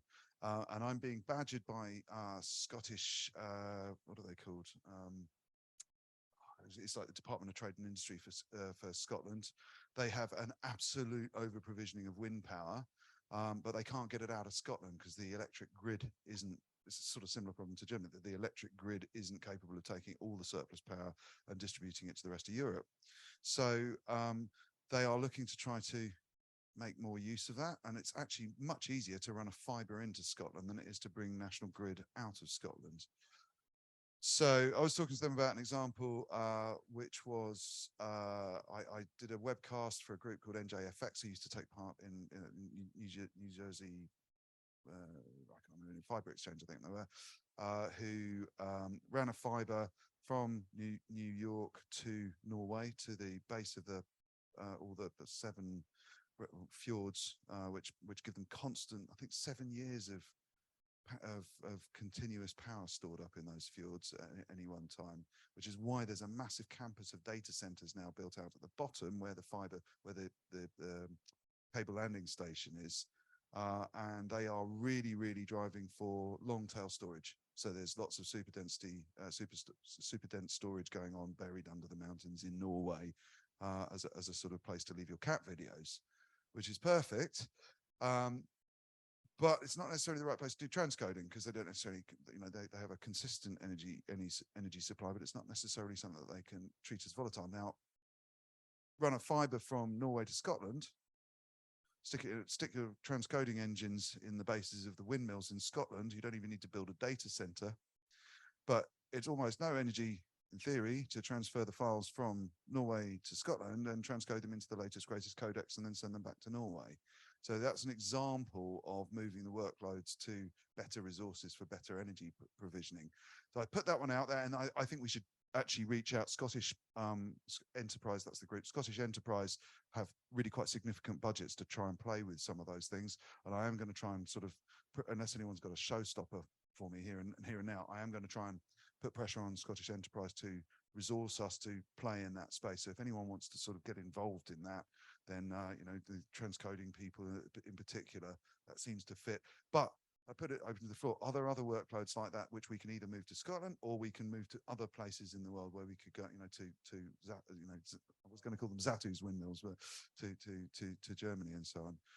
If you've got workloads which can be done asynchronously, which aren't time critical, but we've got time to move the workload to the right resource. Say again? Train your AI model. That's a good one. Have we got? I'm sure Barbara will grab that. We don't train your AI models. Yeah, that's what. That's a great use case. But thinking more specifically to streaming, Sam.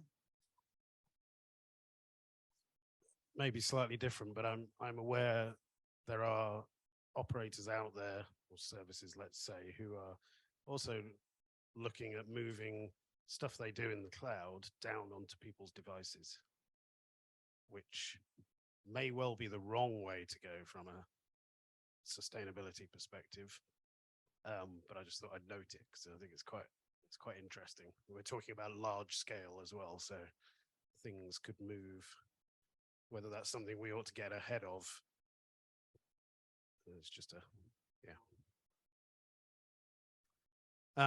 so there are, lots of UGC kind of social media stuff where, you're contributing content, which then gets transcoded in the cloud for onward delivery.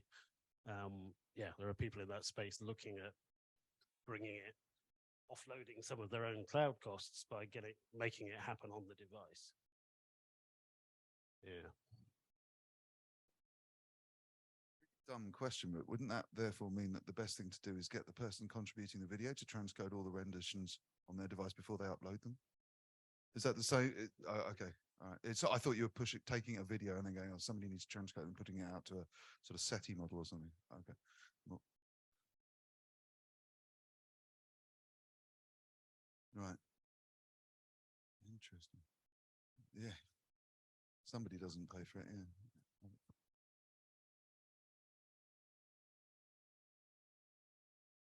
Yeah, something I was thinking about when Akamai still was doing on-demand transcoding. The nice story was that they said that they have different workloads over the day.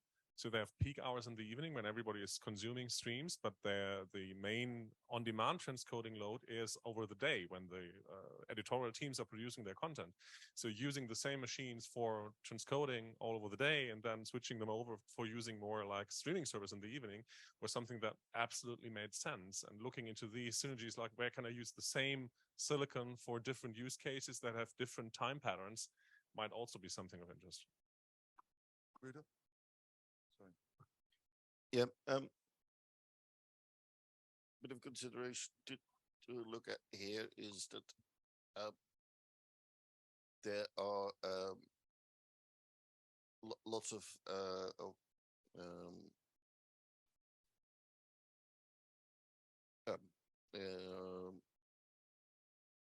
I wanted to say that what did I want? Oh yeah.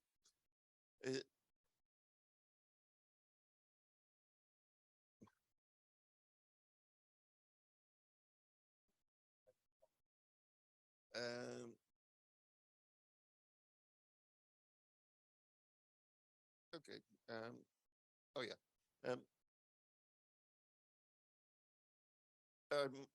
I'm afraid that maybe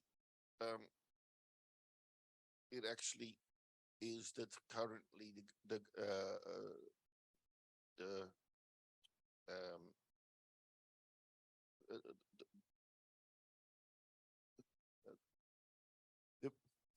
yeah. Yeah. Okay. In my streaming, we use the edge caches also for transcoding when the caches are not used, but is for efficiency in time because we split the content 1 hour, 1 minute in a 60 server, and we have 1 minute. We have efficiency on the encoding time, but not on the energy consumption. So the fact that we use the edge caches also for encoding doesn't solve, in my opinion, the energy question. Yeah. Yeah. Okay, do you know what? I think we're all flagging. I'm feeling everyone's pain. So I think we've got some stuff to think about with these last two project brainstorms. I think I've got some work to do to try and talk to Intel, AMD, and possibly Supermicros to try and look at some fabric on which we can run some tests.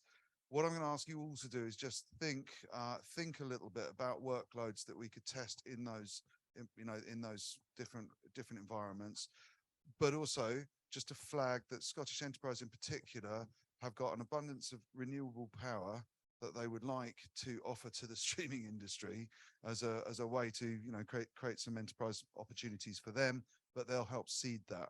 The impression is they'll help seed that. So that feels like a space that we should go and dig into a little bit. I can see Robin going, oh, I could get all my content transcoded for free.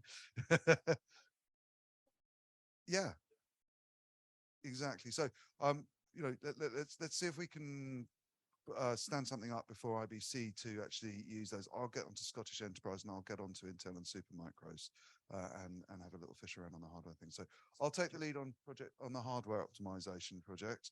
Ben, you've got your hand up. Do you want to take the lead on work? No, project I just one? wanted to add one point. I don't want to derail it. It's completely, Ariane reminded me of one of the conclusions of the white paper about hardware. Could be relevant is, but we need to talk to a chipset maker. The way they're structured, the hardware, the power islands of it, that basically, you know, there's huge chunks of the chip that you turn on and off, and you can't do them. And typically, I was exploring 6 months ago, and actually Vinova helped me find out that it was impossible to use simpler codecs to try and save energy. So, you know, why don't we use MPEG-2 instead of ABC? It's complete waste of time because of the way the chipsets are designed. They're on or off. Yeah. You know, all the ability to do all kinds of things. You turn the whole of it on and the whole of it off. But I mean, we can only really explore that if we had a Broadcom or an Intel or somebody who actually makes chips with us. I think. Well, I think Intel and AMD are up for playing. We just need to give them a bit of a direction that we want to explore and travel in. So, because typically nobody seems to know, and I've spoken to some real experts, including in your company, actually how much less would an MPEG-2 SD stream consume than an HEVC 8K stream? Of course, we all know it's less, but how much less? Yeah. Even the encoding people don't know because nobody's really bothered. I'm talking about the decode.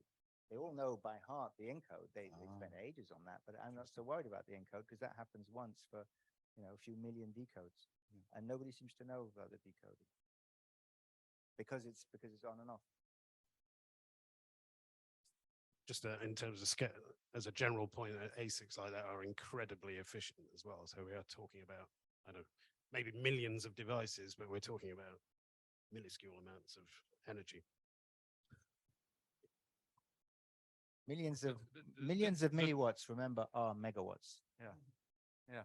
And the difficulty of your question is that MPEG-2 is already 30 years old, something like that. So the readings that are being done on those silicons with the very thick layers, you can't compare with the current, what is it, sub-nanometer technology or 5 nano?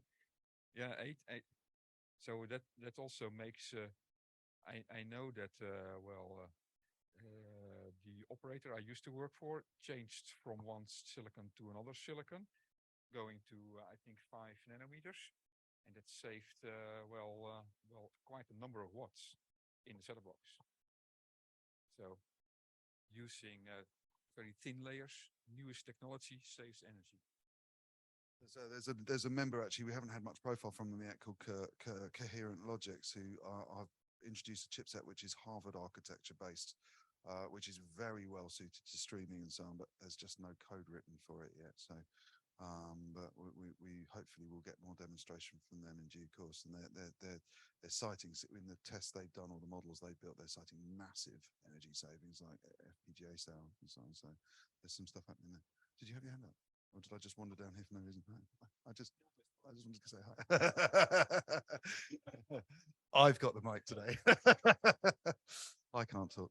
Okay, so I think we're kind of there. I think we've hit. We've kind of scoped through the 4 projects. I've got enough to sort of sit down maybe with Barbara. We'll try to distill these into a little bit of a write-up, a little bit of an action plan, and then I'm going to come and badger members to find members to take ownership of these projects. I can't run Greening of Streaming and run all these 4 projects. It's enough to chivvy everyone up to get to the working groups all the time, or find their way onto the app, or correct login details and so on. So I'm going to need some help here to get these projects through to IBC. So I will be badgering, and then I'll eventually be appointing members to take the lead on this. I'll be considerate of people who are already running working groups, but those of you who aren't, expect me to be on the phone. But we'll scope them up. We'll try to get some planning out on those and get those out in the next week or 2, and then we can just think about them over the summer, try and get some design work done. Just a short little reminder that IBC is less than 8 weeks away. Yeah. So we don't In have to have, case you're wondering. we just have to have them mapped up to the point where we've got a slide that we can present. Okay. We don't necessarily have to have done any engineering work over the summer. It's the summer, for God's sake, right? But we will want to get these, if we're going to do these tests, we'll want to get them running Q4, Q1. Okay. So it will mean work in October. But we've got a few months to think about these things and distill them. Ariane, last one. Talk to Zoom. IBC, you are then to present what you're going to do, or asking for people to participate for the holes that are still So, there? so the aim is that IBC, this is kind of partly an industry consultation, and we've asked a lot of people across the industry, you know, what their ideas are. We've raised the issue. So at IBC, the plan is stand out 4 projects. I don't know quite how it's going to program out, but let's anticipate we've got sort of just a little bit over an hour, so can 5-10 minutes introducing the lesser core to an open room, and then about 15 minutes from each project lead saying, right, here's the network diagram, or here's the system we're going to test. We've sort of had conversations internally and tried to look, you know, spike into where the interop issues might be or where the big challenges are. We think we've overcome them. We think we've got members or active participants in the project who can help run this test. But before we go and do that, do you think it's a good test?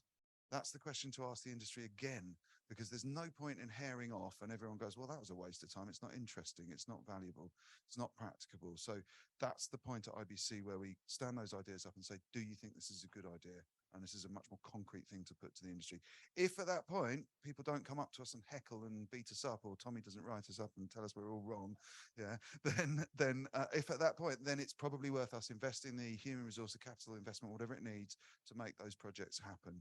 Okay, so that's the aim at IBC, sort of incremental steps, and then the work begins. Then there's a couple of months to try to bring it all together.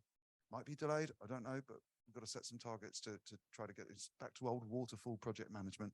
We've got to try and set some objectives for October, November to try to actually get these projects out and tested and have enough time to get the information back into the academic groups through Working Group 9 to say, okay, here's our homework. Academics, please mark that. And then once we've had that feedback back in our hands, that will go through the members. It will go back out into the best practices working group before anything gets published. And at that point, we might actually, and don't let Tommy hear this, we might actually publish something which we're going to really share and say, this is what we think are some good practices in these different contexts across the streaming industry. So I just wanted to, I don't know if we need a summary session at this. I feel almost like we should just go straight to the bar and wait until the drinks are open. I think we should chat and informally catch up now. I don't think we need to have another 20-minute chat or presentation. We've had 2 days of amazing content from MediaTek Sustainability Summit. So I think we're going to draw it to a close, but I'm going to just finish with one great comment. My colleague Adrian constantly reminds me of this. Some of you might know we code in a language called Erlang, or we use the Erlang VM for back end of our stuff. And there's a very famous computer scientist, Joe Armstrong, who was the pioneer and developer behind Erlang.